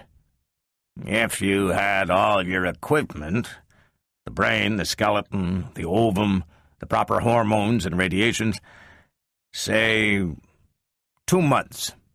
The politician straightened out of his chair. "Then we shall see what the insides of Mr. Byerly look like. It will mean publicity for U.S. robots, But I gave you your chance." Lanning turned impatiently to Susan Calvin when they were alone. "Why do you insist?" And with real feeling she responded sharply and instantly. "Which do you want? The truth or my resignation?" "I won't lie for you. U.S. Robots can take care of itself. Don't turn coward." "What?" said Lanning. "If he opens up Byerly and wheels and gears fall out, what then?" "He won't open Byerly," said Calvin disdainfully. "Byerly is as clever as Quinn, at the very least." The news broke upon the city a week before Byerly was to have been nominated. But broke is the wrong word. It staggered upon the city, shambled, crawled. Laughter began, and wit was free. And, as the far-off hand of Quinn tightened its pressure in easy stages, the laughter grew forced. An element of hollow uncertainty entered, and people broke off to wonder. The convention itself had the air of a restive stallion. There had been no contest planned. Only Byerly could possibly have been nominated a week earlier. There was no substitute even now. They had to nominate him, but there was complete confusion about it. It would not have been so bad if the average individual were not torn between the enormity of the charge, if true, and its sensational folly, if false. The day after Byerly was nominated, perfunctorily, hollowly, a newspaper finally published the gist of a long interview with Dr. Susan Calvin, world-famous expert on robopsychology and positronics. What broke loose is popularly and succinctly described as hell. It was what the fundamentalists were waiting for. They were not a political party. They made pretense to no formal religion. Essentially, they were those who had not adapted themselves to what had once been called the atomic age, in the days when atoms were a novelty. Actually, they were the simple lifers, hungering after a life, which, to those who live it, had probably appeared not so simple, and who had been, therefore, simple lifers themselves. The fundamentalists required no new reason to detest robots and robot manufacturers, but a new reason such as the Quinn accusation and the Calvin analysis was sufficient to make such detestation audible. The huge plant of the U.S. Robot and Mechanical Men Corporation was a hive that spawned armed guards. It prepared for war. Within the city, the house of Stephen Byerly bristled with police. The political campaign, of course, lost all other issues and resembled a campaign only in that it was something filling the hiatus between nomination and election. Stephen Byerly did not allow the fussy little man to distract him. He remained comfortably unperturbed by the uniforms in the background. Outside the house, past the line of grim guards, reporters and photographers waited according to the tradition of the caste. One enterprising visor station even had a scanner focused on the blank entrance to the prosecutor's unpretentious home, while a synthetically excited announcer filled in with inflated commentary. The fussy little man advanced. He held forward a rich, complicated sheet. "This, Mr. Byerly, is a court order, authorizing me to search these premises for the presence of illegal, mechanical men or robots of any description." Byerly half rose and took the paper. He glanced at it indifferently and smiled as he handed it back. "All in order?" "Go ahead. Do your job. Mrs. Hoppen," to his housekeeper, who appeared reluctantly from the next room, "please go with them and help out if you can." The little man, whose name was Haraway, hesitated, produced an unmistakable blush, failed completely to catch Byerly's eyes, and muttered, "Come on," to the two policemen. He was back in 10 minutes. "Through?" questioned Byerly, in just the tone of a person who is not particularly interested in the question or its answer. Haraway cleared his throat, made a bad start in falsetto, and began again, angrily. Look here, Mr. Byerly. Our special instructions were to search the house very thoroughly. And haven't you? We were told exactly what to look for. Yes? In short, Mr. Byerly, and not to put too fine a point on it, we were told to search you. Me, said the prosecutor with a broadening smile. And how do you intend to do that? We have a Pennet radiation unit. Then I'm to have my X-ray photograph taken, eh? You have the authority. You saw my warrant. May I see it again? Haraway, his forehead shining with considerably more than mere enthusiasm, passed it over a second time. Byerly said evenly, I read here as the description of what you are to search. I quote, "The dwelling place belonging to Stephen Allen Byerly, located at 355 Willow Grove, Evanstron, together with any garage, storehouse, or other structures or buildings thereto appertaining, together with all grounds thereto appertaining," and so on. Quite in order. But, my good man, it doesn't say anything about searching my interior. I am not part of the premises. You may search my clothes, if you think I've got a robot hidden in my pocket. Haraway had no doubt on the point of to whom he owed his job. He did not propose to be backward, given a chance to earn a much better, i.e., more highly paid, job. He said in a faint echo of bluster, "Look here, I'm allowed to search the furniture in your house, and anything else I find in it. You are in it, aren't you?" A remarkable observation. I am in it. But I'm not a piece of furniture. As a citizen of adult responsibility, I have the psychiatric certificate proving that, I have certain rights under the regional articles.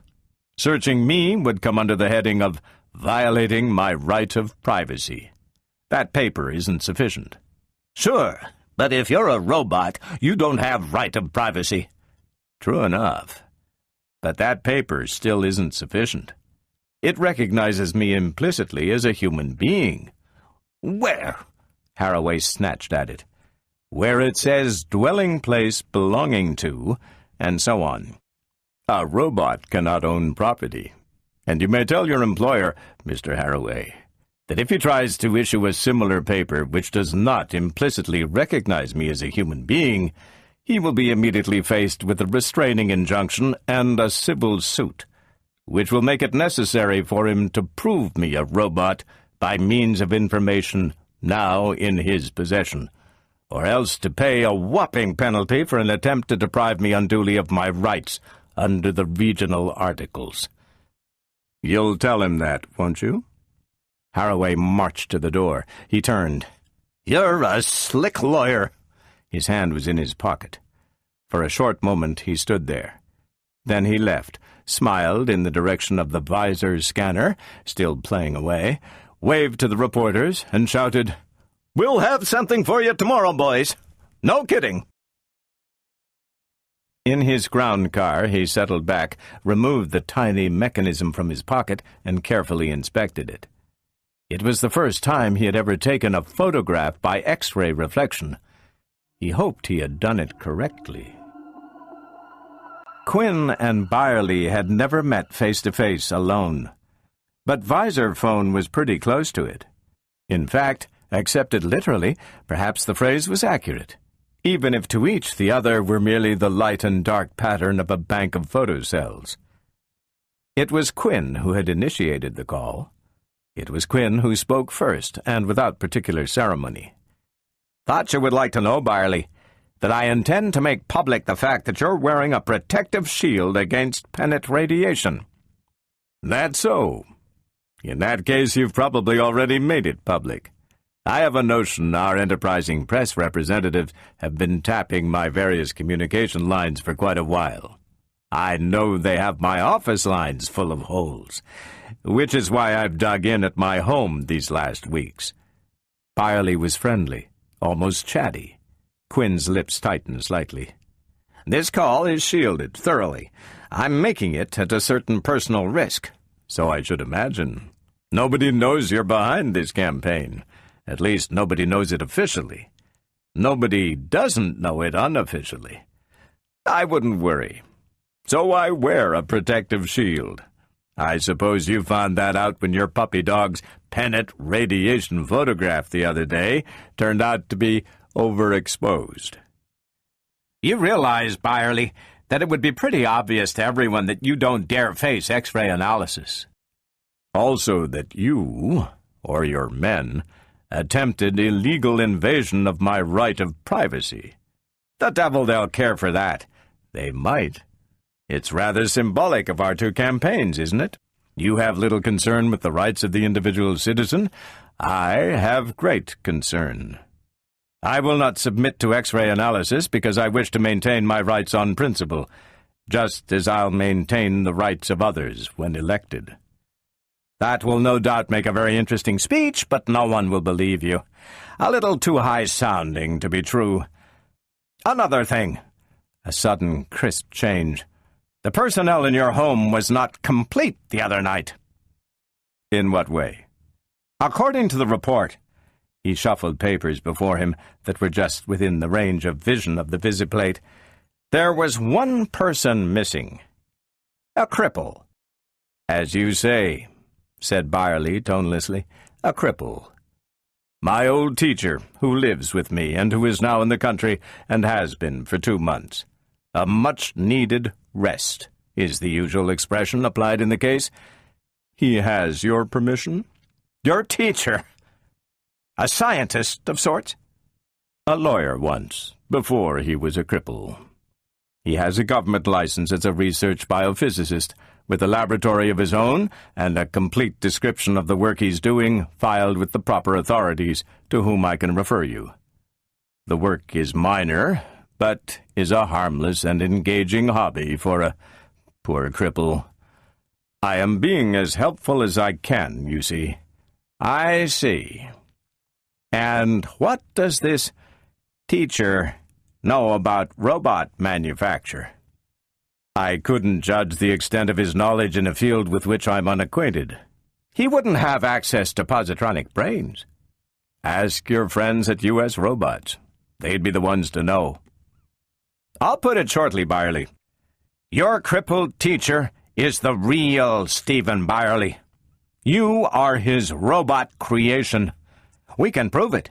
It was he who was in the automobile accident, not you. There will be ways of checking the records. Really? Do so, then. My best wishes. And we can search your so-called teacher's country place and see what we can find there. Well, not quite, Quinn. Byerly smiled broadly. Unfortunately for you, my so-called teacher is a sick man. His country place is his place of rest. His rights of privacy as a citizen of adult responsibility are naturally even stronger under the circumstances. You won't be able to obtain a warrant to enter his grounds without showing just cause. However, I'd be the last to prevent you from trying. There was a pause of moderate length, and then Quinn leaned forward so that his imaged face expanded, and the fine lines on his forehead were visible. Byerly, why do you carry on? You can't be elected. Can't I? Do you think you can? Do you suppose that your failure to make any attempt to disprove the robot charge, when you could easily by breaking one of the 3 laws, does anything but convince the people that you are a robot? All I see so far is that from being a rather vaguely known, but still largely obscure metropolitan lawyer, I have now become a world figure. You're a good publicist. But you are a robot. So it's been said, but not proven. It's been proven sufficiently for the electorate. Then relax. You've won. Goodbye, said Quinn, with his first touch of viciousness, and the visor phone slammed off. Goodbye, said Byerly imperturbably, to the blank plate.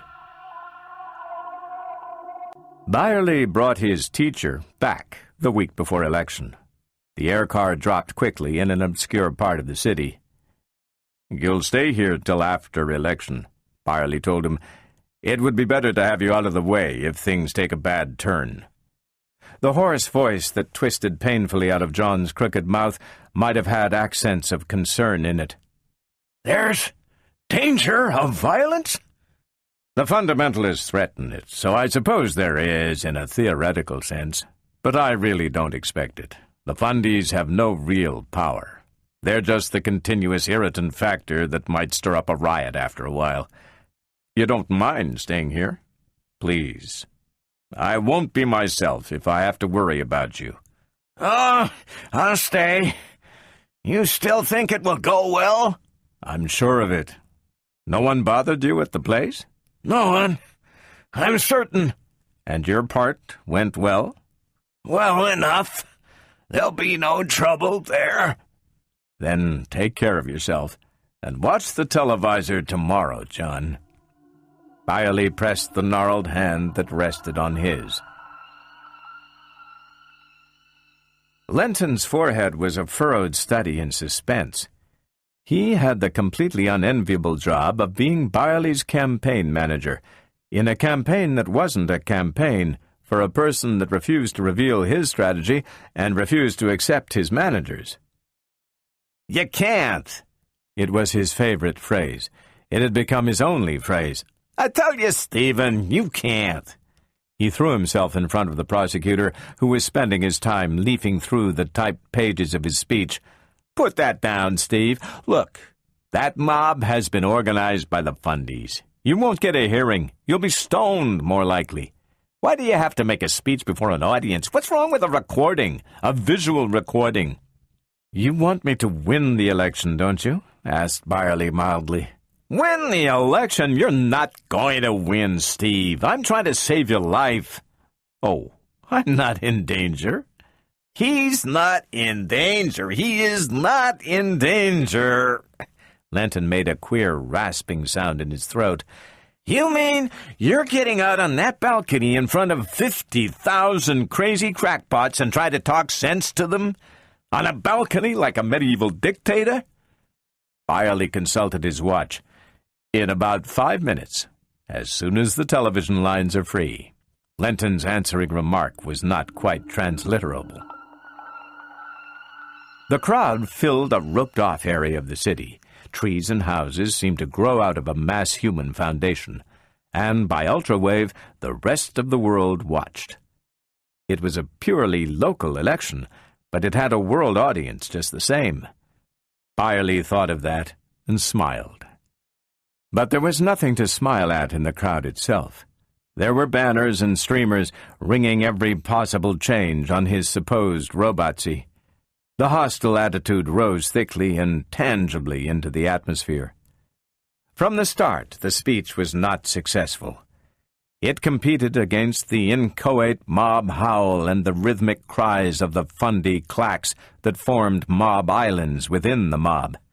Byerly spoke on, slowly, unemotionally.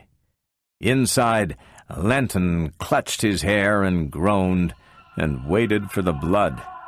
There was a writhing in the front ranks. An angular citizen with popping eyes and clothes too short for the lank length of his limbs was pulling to the fore. A policeman dived after him, making slow, struggling passage. Byerly waved the latter off angrily. The thin man was directly under the balcony. His words tore unheard against the roar. Byerly leaned forward. "What do you say?" "If you have a legitimate question, I'll answer it." He turned to a flanking guard. "Bring that man up here." There was a tensing in the crowd. Cries of "Quiet!" started in various parts of the mob and rose to a bedlam, then toned down raggedly. The thin man, red-faced and panting, faced Byerly. Byerly said, "Have you a question?" The thin man stared and said in a cracked voice, "Hit me!" With sudden energy, he thrust out his chin at an angle. "Hit me! You say you're not a robot. Prove it! You can't hit a human, you monster!" There was a queer, flat, dead silence. Byerly's voice punctured it. "I have no reason to hit you." The thin man was laughing wildly. "You can't hit me! You won't hit me! You're not a human! You're a monster! A make-believe man!" And Stephen Byerly, tight-lipped, in the face of thousands who watched in person and the millions who watched by screen, drew back his fist and caught the man crackingly upon the chin. The challenger went over backwards in sudden collapse, with nothing on his face but blank surprise. Byerly said, "I'm sorry. Take him in and see that he's comfortable. I want to speak to him when I'm through." And when Dr. Calvin, from her reserved space, turned her automobile and drove off, only one reporter recovered sufficiently from the shock to race after her and shout an unheard question. Susan Calvin called over her shoulder, "He's human." That was enough. The reporter raced away in his own direction. The rest of the speech might be described as spoken but not heard. Dr. Calvin and Stephen Byerly met once again, a week before he took the oath of office as mayor. It was late, past midnight. Dr. Calvin said, "You don't look tired." The mayor-elect smiled. "I may stay up for a while." "Don't tell Quinn." "I shan't. But that was an interesting story of Quinn's, since you mention him. It's a shame to have spoiled it. I suppose you knew his theory." "Parts of it." "It was highly dramatic. Stephen Byerly was a young lawyer, a powerful speaker, a great idealist, and with a certain flair for biophysics. Are you interested in robotics, Mr. Byerly?" "Only in the legal aspects." This Stephen Byerly was. But there was an accident. Byerly's wife died. He himself, worse. His legs were gone. His face was gone. His voice was gone. Part of his mind was bent. He would not submit to plastic surgery. He retired from the world, legal career gone, only his intelligence and his hands left. Somehow he could obtain positronic brains, even a complex one which had the greatest capacity for forming judgments in ethical problems, which is the highest robotic function so far developed. He grew a body about it, trained it to be everything he would have been and was no longer. He sent it out into the world as Stephen Byerly, remaining behind himself as the old crippled teacher that no one ever saw. "Unfortunately," said the mayor-elect, "I ruined all that by hitting a man. The papers say it was your official verdict on the occasion that I was human." "How did that happen? Do you mind telling me? It couldn't have been accidental." "It wasn't entirely. Quinn did most of the work. My men started quietly spreading the fact that I had never hit a man, that I was unable to hit a man, that to fail to do so under provocation would be sure proof that I was a robot. So I arranged for a silly speech in public, with all sorts of publicity overtones, and almost inevitably, some fool fell for it. In its essence, it was what I call a shyster trick, one in which the artificial atmosphere which has been created does all the work. Of course, the emotional effects made my election certain, as intended." The robo-psychologist nodded. "I see you intrude on my field, as every politician must, I suppose. But I'm very sorry it turned out this way. I like robots. I like them considerably better than I do human beings. If a robot can be created capable of being a civil executive, I think he'd make the best one possible. By the laws of robotics, he'd be incapable of harming humans, incapable of tyranny, of corruption, of stupidity, of prejudice. And after he had served a decent term, he would leave, even though he were immortal, because it would be impossible for him to hurt humans by letting them know that a robot had ruled them. It would be most ideal, except that a robot might fail, due to the inherent inadequacies of his brain. The positronic brain has never equaled the complexities of the human brain. He would have advisors. Not even a human brain is capable of governing without assistance. Byerly considered Susan Calvin with grave interest. "Why do you smile, Dr. Calvin?" "I smiled because Mr. Quinn didn't think of everything." "You mean there could be more to that story of his?" "Only a little. For the 3 months before election, this Stephen Byerly that Mr. Quinn spoke about, this broken man, was in the country for some mysterious reason. He returned in time for that famous speech of yours, and after all, what the old cripple did once, he could do a second time, particularly where the second job is very simple in comparison to the first." "I don't quite understand." Dr. Calvin rose and smoothed her dress. She was obviously ready to leave. "I mean, there is one time when a robot may strike a human being without breaking the first law. Just one time." "And when is that?" Dr. Calvin was at the door. She said quietly, "When the human to be struck is merely another robot." She smiled broadly, her thin face glowing. "Goodbye, Mr. Byerly. I hope to vote for you 5 years from now, for coordinator." Stephen Byerly chuckled. "I must reply that is a somewhat far-fetched idea." The door closed behind her. I stared at her with a sort of horror.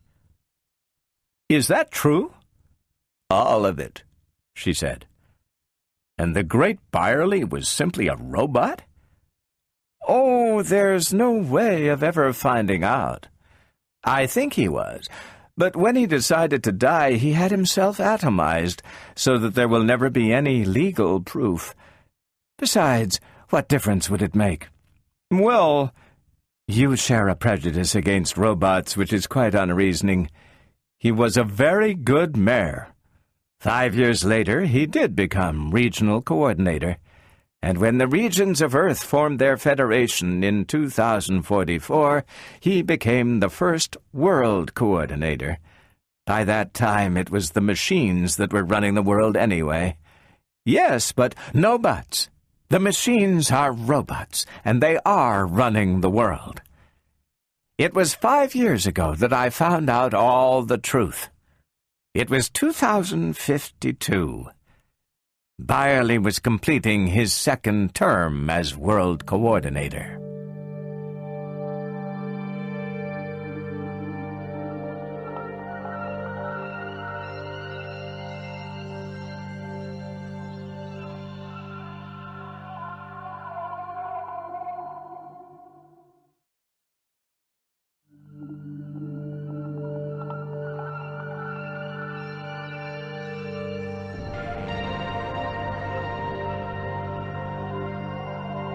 Chapter 9. The Inevitable Conflict. The coordinator, in his private study, had that medieval curiosity, a fireplace. To be sure, the medieval man might not have recognized it as such, since it had no functional significance. The quiet licking flame lay in an insulated recess behind clear quartz. The logs were ignited at long distance through a trifling diversion of the energy beam that fed the public buildings of the city. The same button that controlled the ignition first dumped the ashes of the previous fire and allowed for the entrance of fresh wood. It was a thoroughly domesticated fireplace, you see. But the fire itself was real. It was wired for sound, so that you could hear the crackle, and of course you could watch it leap in the airstream that fed it. The coordinator's ruddy glass reflected, in miniature, the discreet gambling of the flame, and in even further miniature it was reflected in each of his brooding pupils, and in the frosty pupils of his guest, Dr. Susan Calvin, of U.S. Robots and Mechanical Men Corporation. The coordinator said, "I did not ask you here entirely for social purposes, Susan." "I did not think you did, Stephen," she replied. "And yet I don't quite know how to phrase my problem. On the one hand, it can be nothing at all. On the other, it can mean the end of humanity. I have come across so many problems, Stephen, that presented the same alternative. I think all problems do. Really? Then judge this. World Steel reports an overproduction of 20,000 long tons. The Mexican Canal is 2 months behind schedule. The mercury mines at Almaden have experienced a production deficiency since last spring, while the hydroponics plant at Tianjin has been laying men off. These items happen to come to mind at the moment. There is more of the same sort. Are these things serious? I'm not economist enough to trace the fearful consequences of such things. In themselves, they are not serious. Mining experts can be sent to Almaden if the situation were to get worse. Hydroponics engineers can be used in Java or in Ceylon if there are too many at Tianjin. 20,000 long tons of steel won't fill more than a few days of world demand, and the opening of the Mexican Canal 2 months later than the planned date is of little moment. It's the machines that worry me. I've spoken to your director of research about them already. To Vincent Silver? He hasn't mentioned anything about it to me. I asked him to speak to no one. Apparently he hasn't. And what did he tell you? Let me put that item in its proper place. I want to talk about the machines first. And I want to talk about them to you, because you're the only one in the world who understands robots well enough to help me now. May I grow philosophical? For this evening, Stephen, you may talk how you please and of what you please, provided you tell me first what you intend to prove. That such small unbalances in the perfection of our system of supply and demand, as I have mentioned, may be the first step towards the final war. Proceed. Susan Calvin did not allow herself to relax, despite the designed comfort of the chair she sat in. Her cold, thin-lipped face and her flat, even voice were becoming accentuated with the years.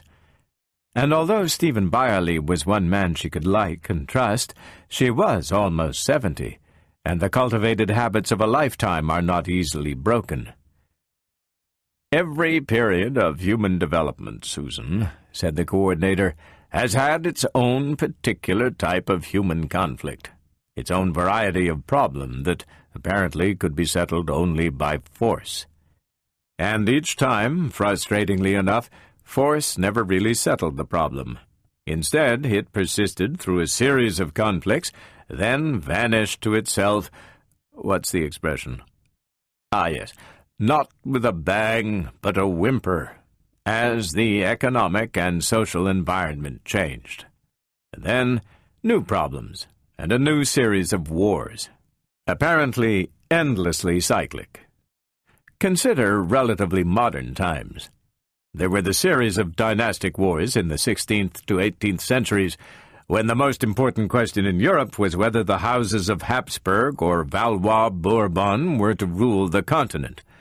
It was one of those inevitable conflicts, since Europe could obviously not exist half one and half the other, except that it did. And no war ever wiped out the one and established the other until the rise of a new social atmosphere in France in 1789 crumbled first the Bourbons and eventually the Habsburgs down the dusty chute to history's incinerator. And in those same centuries there were the more barbarous religious wars, which revolved about the important question of whether Europe was to be Catholic or Protestant. Half and half she could not be. It was inevitable that the sword decide. Except that it didn't. In England, a new industrialism was growing, and on the continent, a new nationalism. Half and half, Europe remains to this day, and no one cares much. In the 19th and 20th centuries, there was a cycle of nationalist, imperialist wars, when the most important question in the world was which portions of Europe would control the economic resources and consuming capacity of which portions of non-Europe. All non-Europe obviously could not exist part English and part French and part German and so on. until the forces of nationalism spread sufficiently so that non-Europe ended what all the wars could not, and decided it could exist quite comfortably all non-European. And so we have a pattern— "Yes, Stephen, you make it plain," said Susan Calvin. "These are not very profound observations." No. But then, it is the obvious which is so difficult to see most of the time. People say it's as plain as the nose on your face, but how much of the nose on your face can you see, unless someone holds a mirror up to you? In the 20th century, Susan, we started a new cycle of wars. What shall I call them? Ideological wars? The emotions of religion applied to economic systems rather than to extra-natural ones? Again, the wars were inevitable, and this time there were atomic weapons, so that mankind could no longer live through its torment to the inevitable wasting away of inevitability. And positronic robots came. They came in time, and with it, and alongside it, interplanetary travel, so that it no longer seemed so important whether the world was Adam Smith or Karl Marx. Neither made very much sense under the new circumstances. Both had to adapt, and they ended in almost the same place. "A deus ex machina, then, in a double sense," said Dr. Calvin dryly. The coordinator smiled gently. "I have never heard you pun before, Susan, but you are correct. And yet there was another danger. The ending of every other problem had merely given birth to another. Our new worldwide robot economy may develop its own problems, and for that reason we have the machines. The Earth's economy is stable, and will remain stable, because it is based upon the decisions of calculating machines that have the good of humanity at heart through the overwhelming force of the first law of robotics." Stephen Byerly continued, "And although the machines are nothing but the vastest conglomeration of calculating circuits ever invented, they are still robots within the meaning of the first law. And so our Earth-wide economy is in accord with the best interests of man. The population of Earth knows that there will be no unemployment, no overproduction or shortages. Waste and famine are words in history books, and so the question of ownership of the means of production becomes obsolescent. Whoever owned them, if such a phrase has meaning, a man, a group, a nation, or all mankind, they could be utilized only as the machines directed. Not because men were forced to, but because it was the wisest course, and men knew it. It puts an end to war. Not only to the last cycle of wars, but to the next, and all of them, unless—" A long pause, and Dr. Calvin encouraged him by repetition. "Unless?" The fire crouched and skidded along a log, then popped up. "Unless," said the coordinator, "the machines don't fulfill their function." "I see. And that is where those trifling maladjustments come in, which you mentioned a while ago, steel, hydroponics, and so on." "Exactly. Those errors should not be. Dr. Silver tells me they cannot be." "Does he deny the facts? How unusual." "No, he admits the facts, of course. I do him an injustice. What he denies is that any error in the machine is responsible for the so-called— his phrase— errors in the answers. He claims that the machines are self-correcting and that it would violate the fundamental laws of nature for an error to exist in the circuits of relays. And so I said— "And you said, have your boys check them and make sure anyway." "Susan, you read my mind. It was what I said. And he said he couldn't." "Too busy?" "No. He said that no human could. He was frank about it. He told me, and I hope I understand him properly, that the machines are a gigantic extrapolation. Thus, a team of mathematicians worked several years calculating a positronic brain, equipped to do certain similar acts of calculation. Using this brain, they make further calculations to create a still more complicated brain, which they use again to make one still more complicated, and so on. According to Silver, what we call the machines are the result of 10 such steps. Yes, that sounds familiar. Fortunately, I'm not a mathematician. Poor Vincent, he is a young man. The directors before him, Alfred Lanning and Peter Bogart, are dead, and they had no such problems. Nor had I. Perhaps roboticists as a whole should now die, since we can no longer understand our own creations. Apparently not. The machines are not super brains in Sunday supplement sense, although they are so pictured in the Sunday supplements. It is merely that in their own particular province of collecting and analyzing a nearly infinite number of data and relationships thereof, in nearly infinitesimal time, they have progressed beyond the possibility of detailed human control. And then I tried something else. I actually asked the machine. In the strictest secrecy, we fed it the original data involved in the Steele decision, its own answer, and the actual development since, the overproduction, that is, and asked for an explanation of the discrepancy. Good. And what was the answer? I can quote you that word for word. The matter admits of no explanation. And how did Vincent interpret that? In 2 ways. Either we had not given the machine enough data to allow a definite answer, which was unlikely, Dr. Silver admitted that, or else it was impossible for the machine to admit that it could give any answer to data which implied that it could harm a human being. This, naturally, is implied by the first law. And then Dr. Silver recommended that I see you. Susan Calvin looked very tired. I'm old, Stephen. When Peter Bogart died, they wanted to make me director of research, and I refused. I wasn't young then either, and I did not wish the responsibility.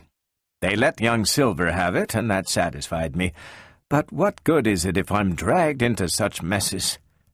Stephen, let me state my position. My researches do indeed involve the interpretation of robot behavior in the light of the 3 laws of robotics. Here and now we have these incredible calculating machines. They are positronic robots and therefore obey the laws of robotics. But they lack personality. That is, their functions are extremely limited. Must be, since they are so specialized. Therefore, there is very little room for the interplay of the laws, and my one method of attack is virtually useless. In short, I don't know that I can help you, Stephen. The coordinator laughed shortly. Nevertheless, let me tell you the rest. Let me give you my theories, and perhaps you will then be able to tell me whether they are possible in the light of robopsychology. By all means, go ahead. Well, since the machines are giving the wrong answers, then, assuming that they cannot be in error, there is only one possibility. They are being given the wrong data. In other words, the trouble is human and not robotic. So I took my recent planetary inspection tour, from which you have just returned to New York. Yes. It was necessary, you see, since there are 4 machines, one handling each of the planetary regions, and all 4 are yielding imperfect results. Oh, but that follows, Stephen. If any one of the machines is imperfect, that will automatically reflect in the results of the other 3, since each of the others will assume, as part of the data on which they base their own decisions, the perfection of the imperfect 4th. With a false assumption, they will yield false answers. So it seemed to me. Now, I have here the records of my interviews with each of the regional vice coordinators. Would you look through them with me? Oh, and first, have you heard of the Society for Humanity? Yes. They are an outgrowth of the fundamentalists who have kept U.S. robots from ever employing positronic robots on the grounds of unfair labor competition, and so on. The Society for Humanity itself is anti-machine, is it not? Yes, but, well, you will see. Shall we begin? We'll start with the eastern region. As you say. The eastern region. A. Area. 7,500,000 square miles. B. Population. 1,700 million. C.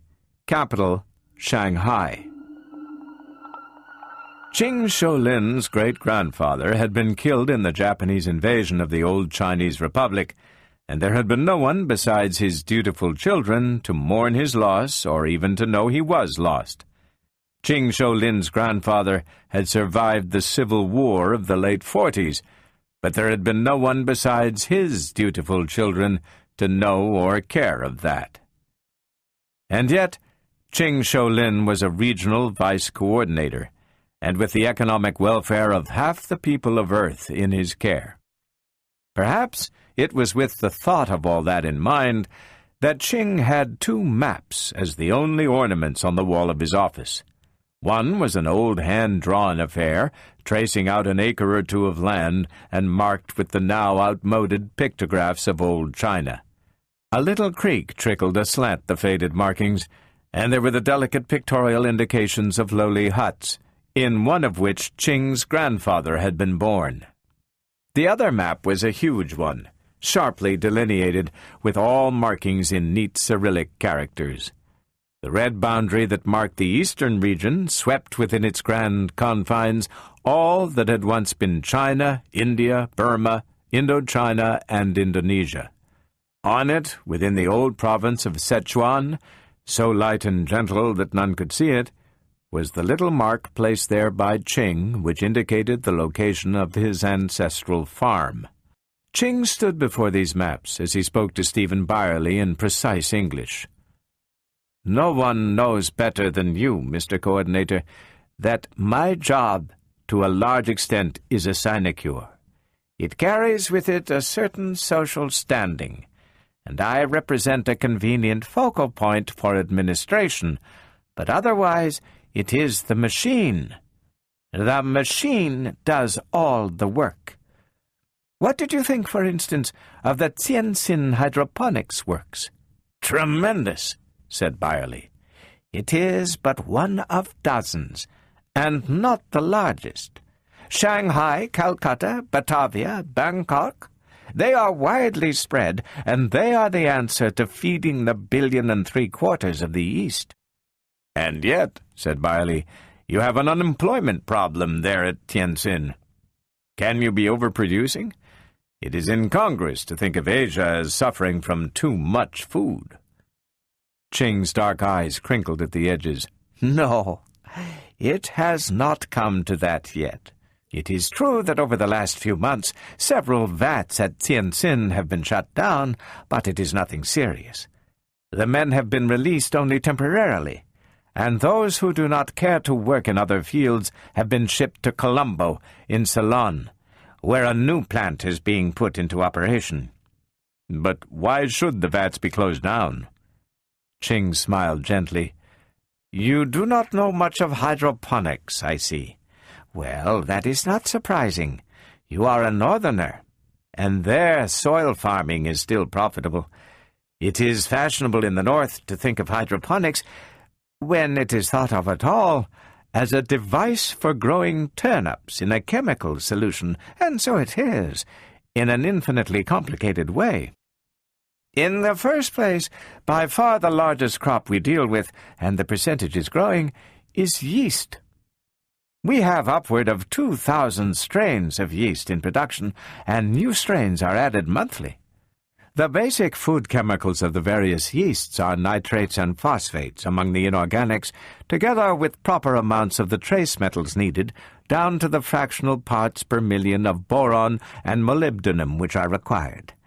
The organic matter is mostly sugar mixtures derived from the hydrolysis of cellulose, but in addition there are various food factors which must be added. For a successful hydroponics industry, one which can feed 1,700 million people, we must engage in an immense reforestation program throughout the East. We must have huge wood conversion plants to deal with our southern jungles. We must have power and steel and chemical synthetics above all. Why the last, sir? Because, Mr. Byerly, these strains of yeast have each their peculiar properties. We have developed, as I said, 2,000 strains. The beefsteak you thought you ate today was yeast. The frozen fruit confection you had for dessert was iced yeast. We have filtered yeast juice with the taste, appearance, and all the food value of milk. It is flavor more than anything else, you see, that makes yeast feeding popular. And for the sake of flavor, we have developed artificial, domesticated strains that can no longer support themselves on a basic diet of salts and sugar. One needs biotin. Another needs pteroyl glutamic acid. Still others need 17 different amino acids supplied them, as well as all the vitamins B but one. And yet it is popular, and we cannot with economic sense abandon it. Byerly stirred in his seat. To what purpose do you tell me all this? You asked me, sir, why men are out of work in Tientsin. I have a little more to explain. It is only that we must have these various and varying foods for our yeast, but there remains the complicating factor of popular fads with passing time, and of the possibility of the development of new strains with the new requirements and new popularity. All this must be foreseen, and the machine does the job. But not perfectly. Not very imperfectly, in view of the complications I have mentioned. Well then, a few thousand workers in Tientsin are temporarily out of a job. But consider this. The amount of waste in this past year, waste that is in terms of either defective supply or defective demand, amounts to not 0.1% of our total productive turnover. I consider that. Yet in the first year of the machine, the figure was nearer 1,000% Ah, but in the decades since the machine began its operations in real earnest, we have made use of it to increase our old pre-machine yeast industry 20-fold. You expect imperfections to increase with complications, though... There was the curious instance of Rama Vrasayana. What happened to him? Vrasayana was in charge of a brine evaporation plant for the production of iodine, with which yeast can do without, but human beings not. His plant was forced into receivership. Really? And through what agency? Competition, believe it or not. In general, one of the chiefest functions of the machine's analyses is to indicate the most efficient distribution of our producing units. It is obviously faulty to have areas insufficiently serviced, so that the transportation costs account for too great a percentage of the overhead. Similarly, it is faulty to have an area too well serviced, so that factories must be run at lowered capacities or else compete harmfully with one another. In the case of Vrasayana, another plant was established in the same city and with a more efficient extracting system. The machine permitted it. Oh, certainly. That is not surprising. The new system is becoming widespread. The surprise is that the machine failed to warn Vrasayana to renovate or combine. Still, no matter. Vrasayana accepted a job as engineer in the new plant, and if his responsibility and pay are now less, he is not actually suffering. The workers found employment easily. The old plant has been converted to something or other, something useful. We left it all to the machine. And otherwise you have no complaints? None. The tropic region. A. Area, 22 million square miles. B. Population, 500 million. C. Capital, capital city. The map in Lincoln Ngoma's office was far from the model of neat precision of the one in Qing's Shanghai Dominion. The boundaries of Ngoma's tropic region were stenciled in dark, wide brown and swept about a gorgeous interior labeled jungle and desert and here be elephants and all manner of strange beasts. It had much to sweep, for in land area the tropic region enclosed most of 2 continents, all of South America north of Argentina, and all of Africa south of the Atlas. It included North America south of the Rio Grande as well, and even Arabia and Iran in Asia. It was the reverse of the eastern region. Where the ant hives of the Orient crowded half of humanity into 15% of the land mass, the tropics stretched its 15% of humanity over nearly half of all the land in the world. But it was growing.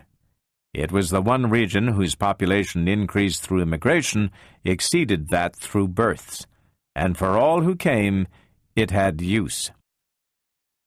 To Ngoma, Stephen Byerly seemed like one of these immigrants, a pale searcher for the creative work of carving a harsh environment into the softness necessary for man, and he felt some of that automatic contempt of the strong man born to the strong tropics for the unfortunate pallards of the colder suns. The tropics had the newest capital city on earth, and it was called simply that, Capital City, in the sublime confidence of youth. It spread brightly over the fertile uplands of Nigeria, and outside Ngoma's windows, far below, was life and color, the bright, bright sun and the quick, drenching showers. Even the squawking of the rainbowed birds was brisk, and the stars were hard pinpoints in the sharp night. Ngoma laughed. He was a big, dark man, strong-faced and handsome. "Sure," he said, and his English was colloquial and mouth-filling. "The Mexican Canal is overdue. What the hell? It will get finished just the same, old boy." It was doing well up to the last half-year. Ngoma looked at Byerly and slowly crunched his teeth over the end of a big cigar, spitting out one end and lighting the other. "Is this an official investigation, Byerly? What's going on?" Nothing at all. It's just my function as coordinator to be curious." "Well, if it's just that you are filling in a dull moment, the truth is that we're always short on labor. There's lots going on in the tropics. The canal is only one of them. But doesn't your machine predict the amount of labor available for the canal, allowing for all the competing projects?" Ngoma placed one hand behind his neck and blew smoke rings at the ceiling. "It was a little off." "Is it often a little off?" "Not oftener than you would expect. We don't expect too much of it, Byerly. We feed it data, we take its results, we do what it says.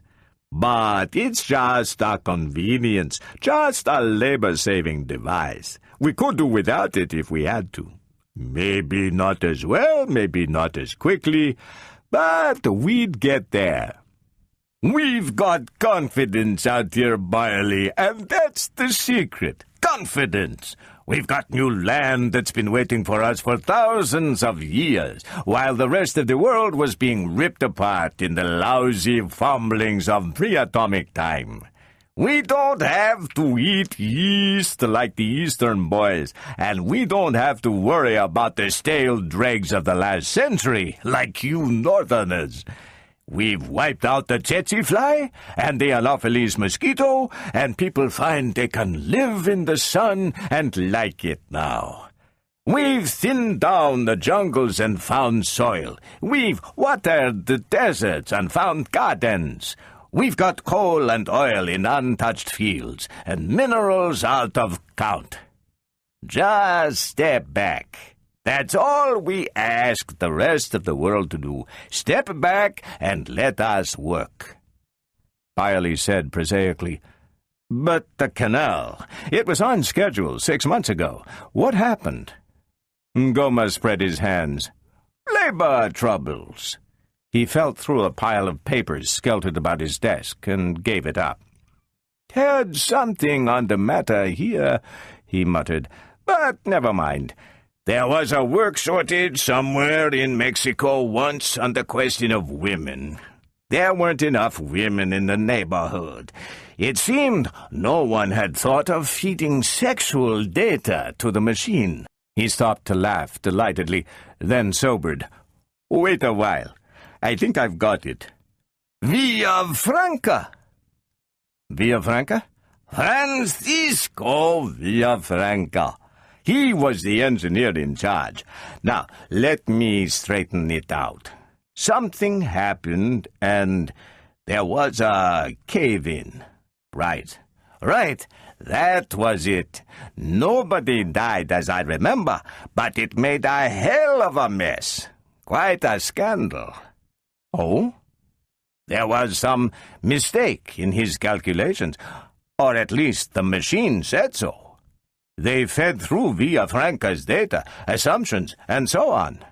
The stuff he had started with, the answers, came out differently. It seems the answers Villafranca had used didn't take account of the effect of a heavy rainfall on the contours of the cut, or something like that.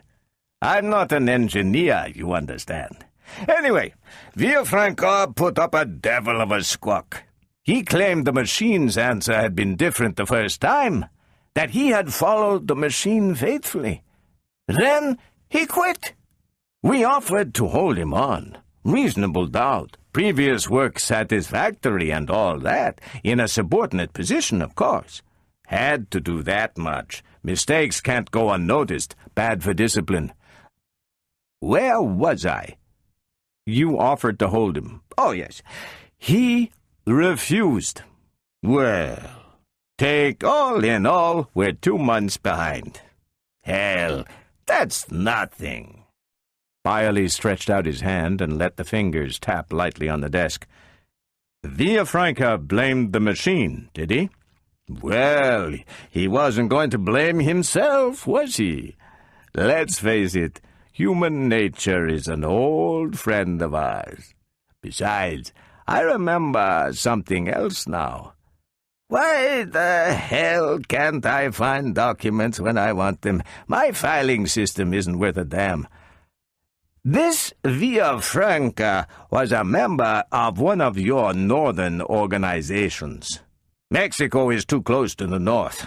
That's part of the trouble. Which organization are you speaking of?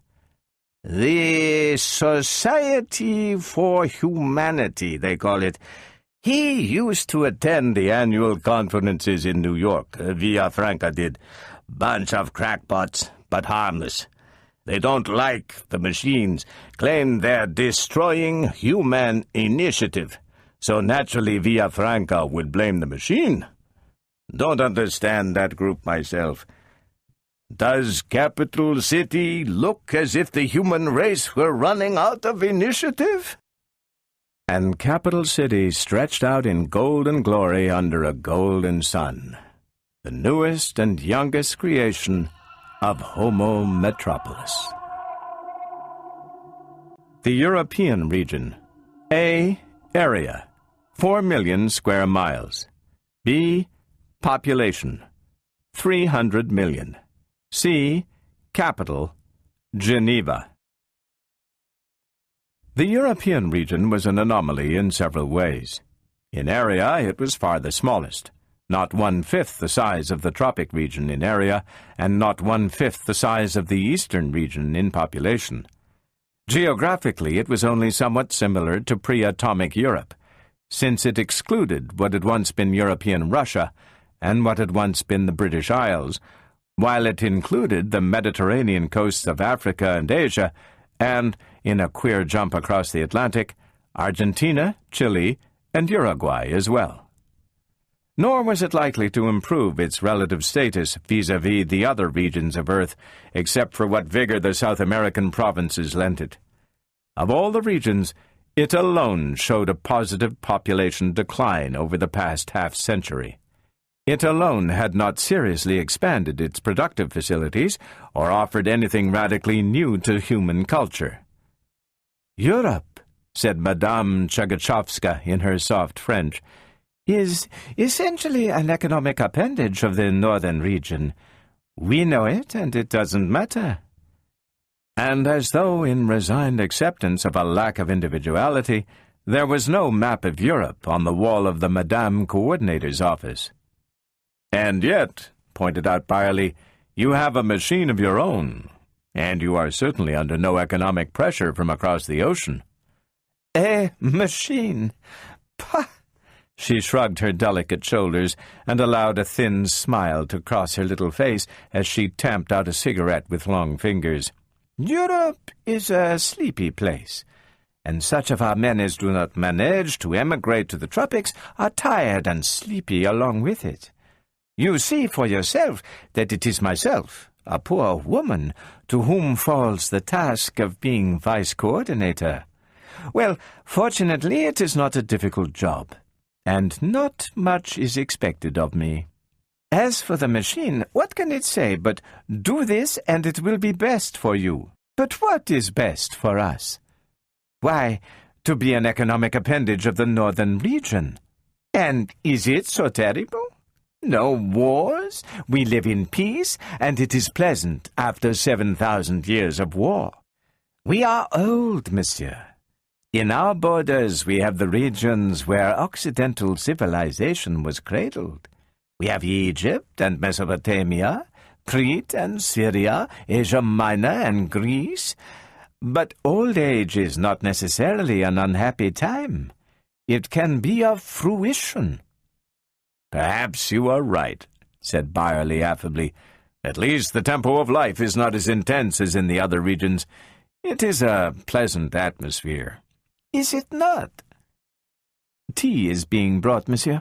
If you will indicate your cream and sugar preferences, please." "Thank you." She sipped gently, then continued, "It is pleasant.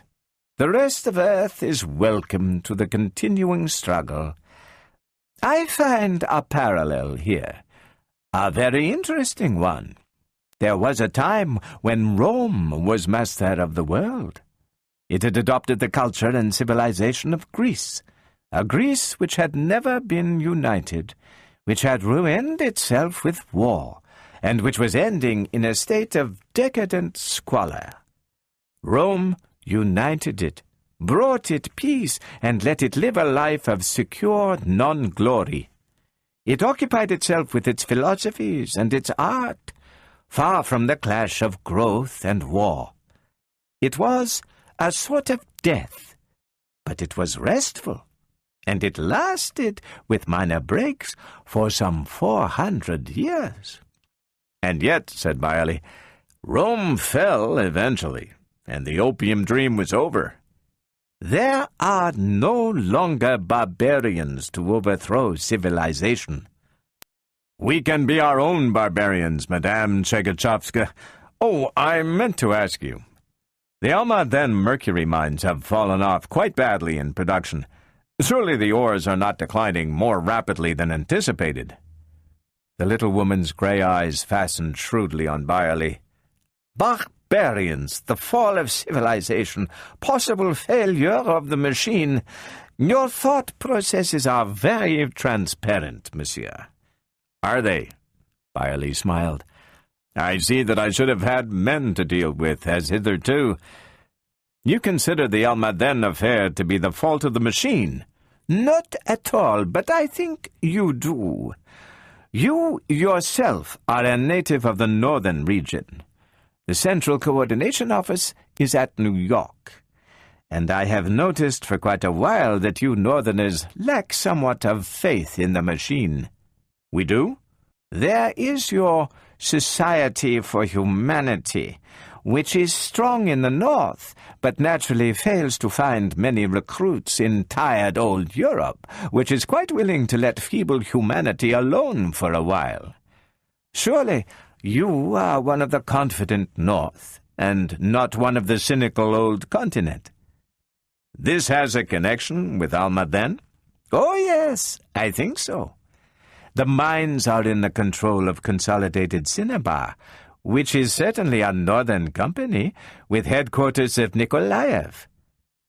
Personally, I wonder if the board of directors have been consulting the machine at all.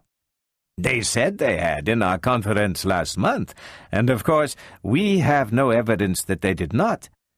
But I wouldn't take the word of a northerner in this matter, no offense intended, under any circumstances. Nevertheless, I think it will have a fortunate ending. In what way, my dear madame?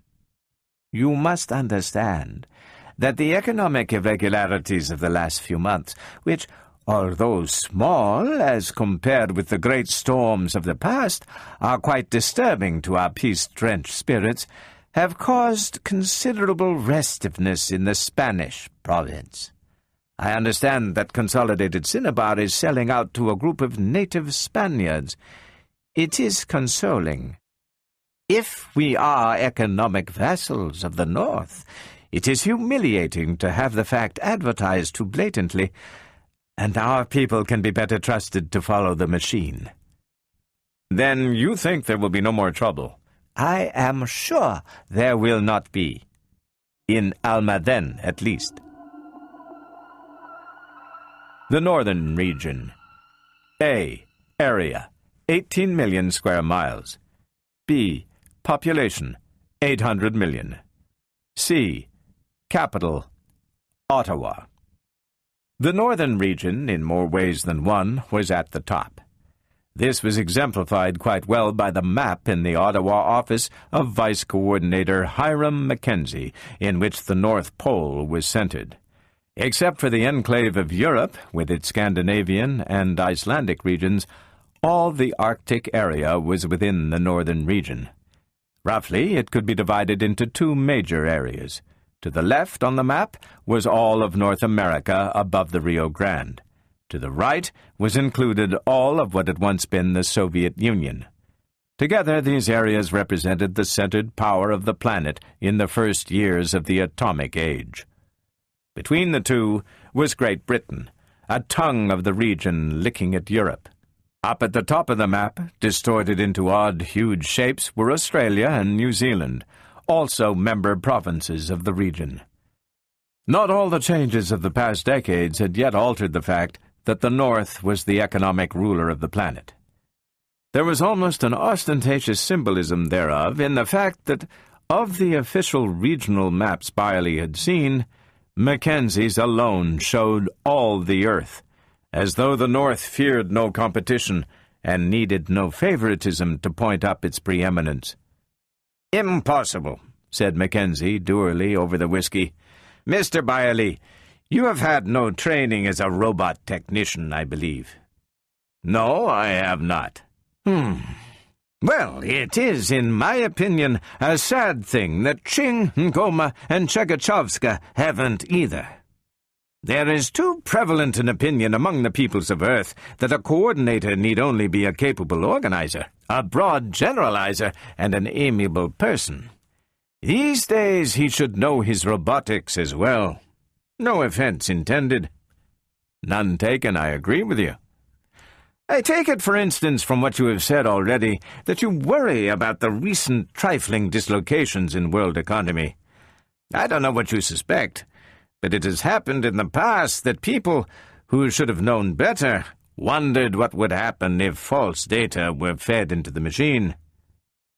"And what would happen, Mr. Mackenzie?"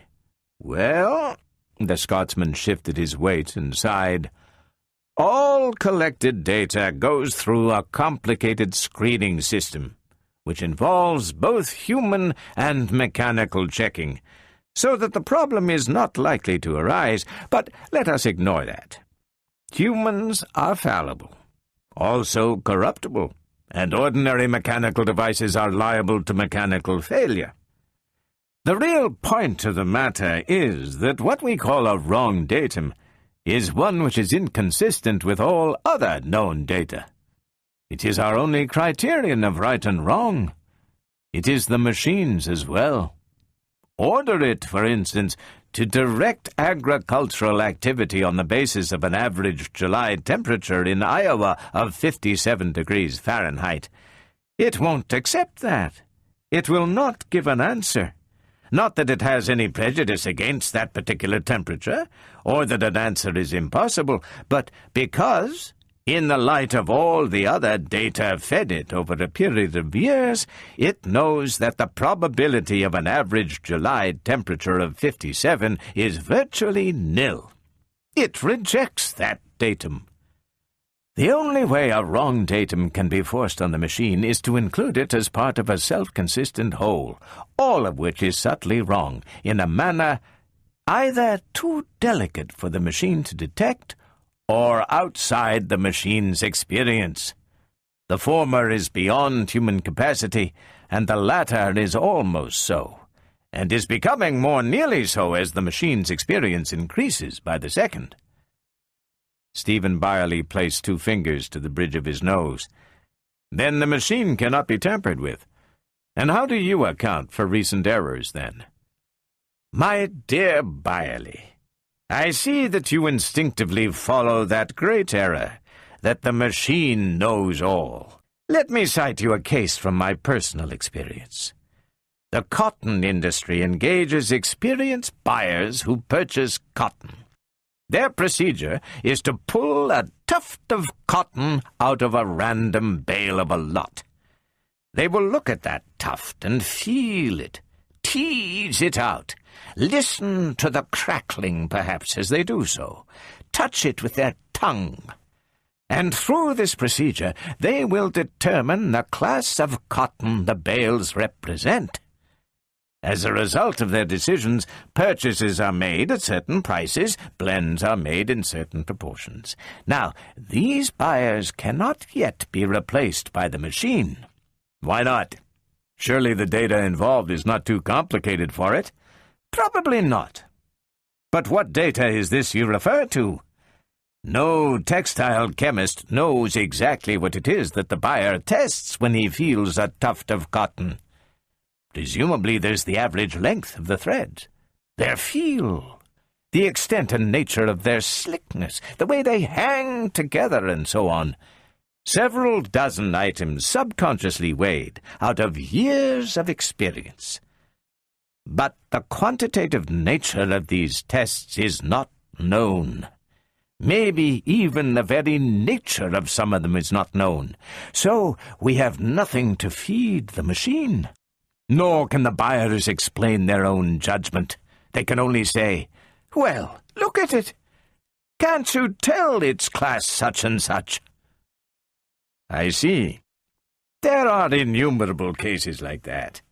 The machine is only a tool, after all, which can help humanity progress faster by taking some of the burdens of calculations and interpretations off his back.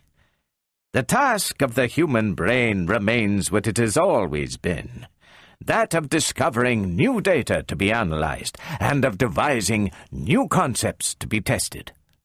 A pity the Society for Humanity won't understand that. They are against the machine. They would be against mathematics or against the art of writing if they had lived at the appropriate time. These reactionaries of the Society claim the machine robs man of his soul. I notice that capable men are still at a premium in our society. We still need the man who is intelligent enough to think of the proper questions to ask. Perhaps if we could find enough of such, these dislocations you worry about, Coordinator, wouldn't occur. Earth, including the uninhabited continent Antarctica. A. Area, 54 million square miles, land surface. B. Population, 3,300 million. C. Capital, New York. The fire behind the quartz was weary now and sputtered its reluctant way to death. The coordinator was somber, his mood matching the sinking flame. They all minimize the state of affairs. His voice was low. Is it not easy to imagine that they laugh at me? And yet, Vincent Silver said the machines cannot be out of order, and I must believe him. Hiram Mackenzie says they cannot be fed false data, and I must believe him. But the machines are going wrong somehow, and I must believe that too. And so there is still an alternative left. He glanced sidewise at Susan Calvin, who, with closed eyes, for a moment seemed asleep. "What is that?" she asked, prompt to her cue nevertheless. "Why, that correct data is indeed given, and correct answers are indeed received, but that they are then ignored. There is no way the machine can enforce obedience to its dictates. Madame Shegachovska hinted as much, with reference to Northerners in general, it seems to me." "So she did. And what purpose is served by disobeying the machine? Let's consider motivations." "It's obvious to me, and should be to you. It is a matter of rocking the boat, deliberately. There can be no serious conflicts on Earth in which one group or another can seize more power than it has for what it thinks is its own good, despite the harm to mankind as a whole, while the machines rule. If popular faith in the machines can be destroyed to the point where they are abandoned, it will be the law of the jungle again. And not one of the 4 regions can be freed of the suspicion of wanting just that. The East has half of humanity within its borders, and the tropics more than half of Earth's resources. Each can feel itself the natural ruler of all Earth, and each has a history of humiliation by the North, for which it can be human enough to wish a senseless revenge. Europe has a tradition of greatness, on the other hand.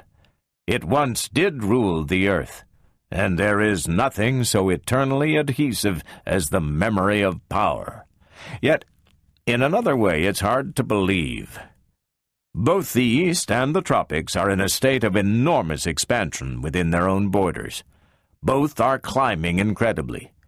They cannot have the spare energy for military adventures, and Europe can have nothing but its dreams. It is a cipher militarily." "So, Stephen," said Susan, "you leave the North?" "Yes," said Byerly energetically, "I do. The North is now the strongest, and has been for nearly a century, or its component parts have been. But it is losing relatively now. The tropic regions may take their place in the forefront of civilization for the first time since the Pharaohs, and there are Northerners who fear that. The Society for Humanity is a Northern organization primarily, you know, and they make no secret of not wanting the machines. Susan, they are few in numbers, but it is an association of powerful men. Heads of factories, directors of industries, and agricultural combines who hate to be what they call the machine's office boy belong to it. Men with ambition belong to it. Men who feel themselves strong enough to decide for themselves what is best for themselves, and not just to be told what is best for others. In short, just those men who, by together refusing to accept the decisions of the machine, can, in a short time, turn the world topsy-turvy. Just those belong to the society. Susan, it hangs together. 5 of the directors of World Steel are members, and World Steel suffers from overproduction. Consolidated Cinnabar, which mined mercury at Almaden, was a northern concern. Its books are still being investigated, but one at least of the men concerned was a member. Francisco Villafranca, who single-handed delayed the Mexican Canal for 2 months, was a member, we know already. And so was Rama Vrasayana, I was not at all surprised to find out. Susan said quietly, These men, I might point out, have all done badly. But naturally, interjected Byerly, to disobey the machine's analyses is to follow a non-optimal path. Results are poorer than they might be. It's the price they pay. They will have it rough now, but in the confusion that will eventually follow... Just what do you plan doing, Stephen? There is obviously no time to lose. I am going to have the society outlawed. Every member removed from any responsible post. And all executive and technical positions henceforward can be filled only by applicants signing a non-society oath. It will mean a certain surrender of basic civil liberties, but I am sure the Congress... It won't work. What? Why not? I will make a prediction. If you try any such thing, you will find yourself hampered at every turn. You will find it impossible to carry out. You will find your every move in that direction will result in trouble. Byerly was taken aback. Why do you say that? I was rather hoping for your approval in this matter. You can't have it as long as your actions are based on a false premise. You admit the machine can't be wrong and can't be fed wrong data. I will now show you that it cannot be disobeyed either, as you think is being done by the society. That I don't see at all. Then listen. Every action by any executive which does not follow the exact directions of the machine he is working with becomes part of the data for the next problem. The machine, therefore, knows that the executive has a certain tendency to disobey. He can incorporate that tendency into that data, even quantitatively. That is, judging exactly how much and in what direction disobedience would occur. Its next answers would be just sufficiently biased so that after the executive concerned disobeyed, he would have automatically corrected those answers to optimal directions. The machine knows, Stephen. You can't be sure of all this. You're guessing. It is a guess based on a lifetime's experience with robots. You had better rely on such a guess, Stephen. But then what is left? The machines themselves are correct, and the premises they work on are correct. That we have agreed upon. Now you say that it cannot be disobeyed. Then what is wrong? You have answered yourself. Nothing is wrong. Think about the machines for a while, Stephen. They are robots, and they follow the first law. But the machines work not for any single human being, but for all humanity. So that the first law becomes, no machines may harm humanity, or through inaction allow humanity to come to harm. Very well then, Stephen. What harms humanity? Economic dislocations, most of all, from whatever cause. Wouldn't you say so? I would. And what is most likely in the future to cause economic dislocations? Answer that, Stephen. I should say, replied Byerly unwillingly, the destruction of the machines.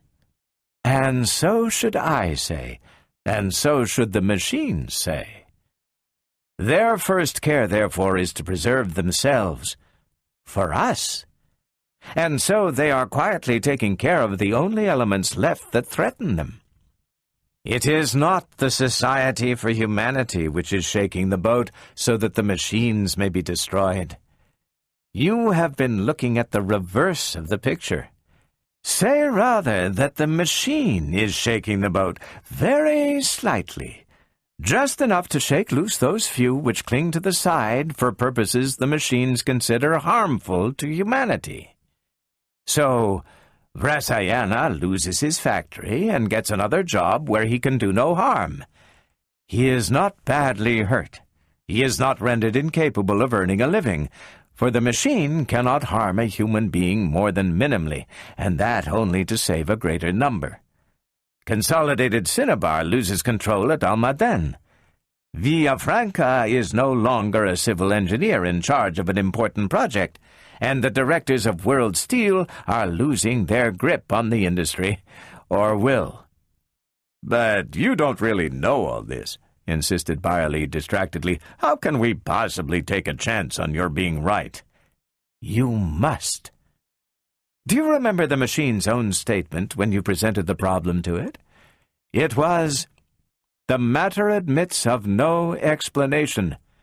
The machine did not say there was no explanation, or that it could determine no explanation. It simply was not going to admit any explanation.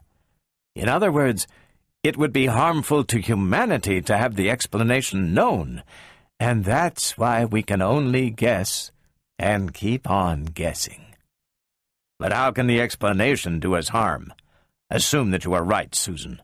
Why, Stephen, if I am right, it means that the machine is conducting our future for us not simply in direct answer to our direct questions, but in general answer to the world situation and to human psychology as a whole. And to know that may make us unhappy and may hurt our pride. The machine cannot, must not, make us unhappy.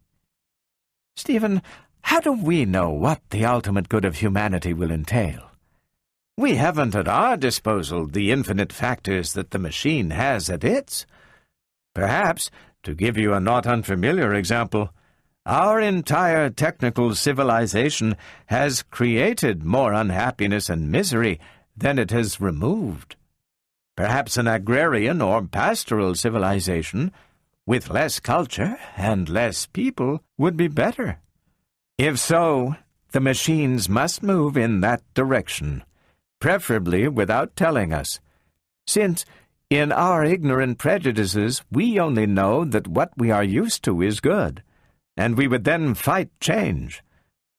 Or perhaps a complete urbanization, or a completely caste-ridden society, or complete anarchy is the answer. We don't know. Only the machines know, and they're going there and taking us with them. But you are telling me, Susan, that the Society for Humanity is right, and that mankind has lost its own say in its future. It never had any, really. It was always at the mercy of economic and sociological forces it did not understand, at the whims of climate and the fortunes of war. Now the machines understand them, and no one can stop them, since the machines will deal with them as they are dealing with the society, having, as they do, the greatest of weapons at their disposal, the absolute control of our economy. How horrible! Perhaps how wonderful! Think that for all time, all conflicts are finally evitable. Only the machines from now on are inevitable. And the fire behind the quartz went out, and only a curl of smoke was left to indicate its place. "And that is all," said Dr. Calvin, rising. "I saw it from the beginning, when the poor robots couldn't speak, to the end, when they stand between mankind and destruction. I will see no more. My life is over. You will see what comes next." I never saw Susan Calvin again. She died last month at the age of 82.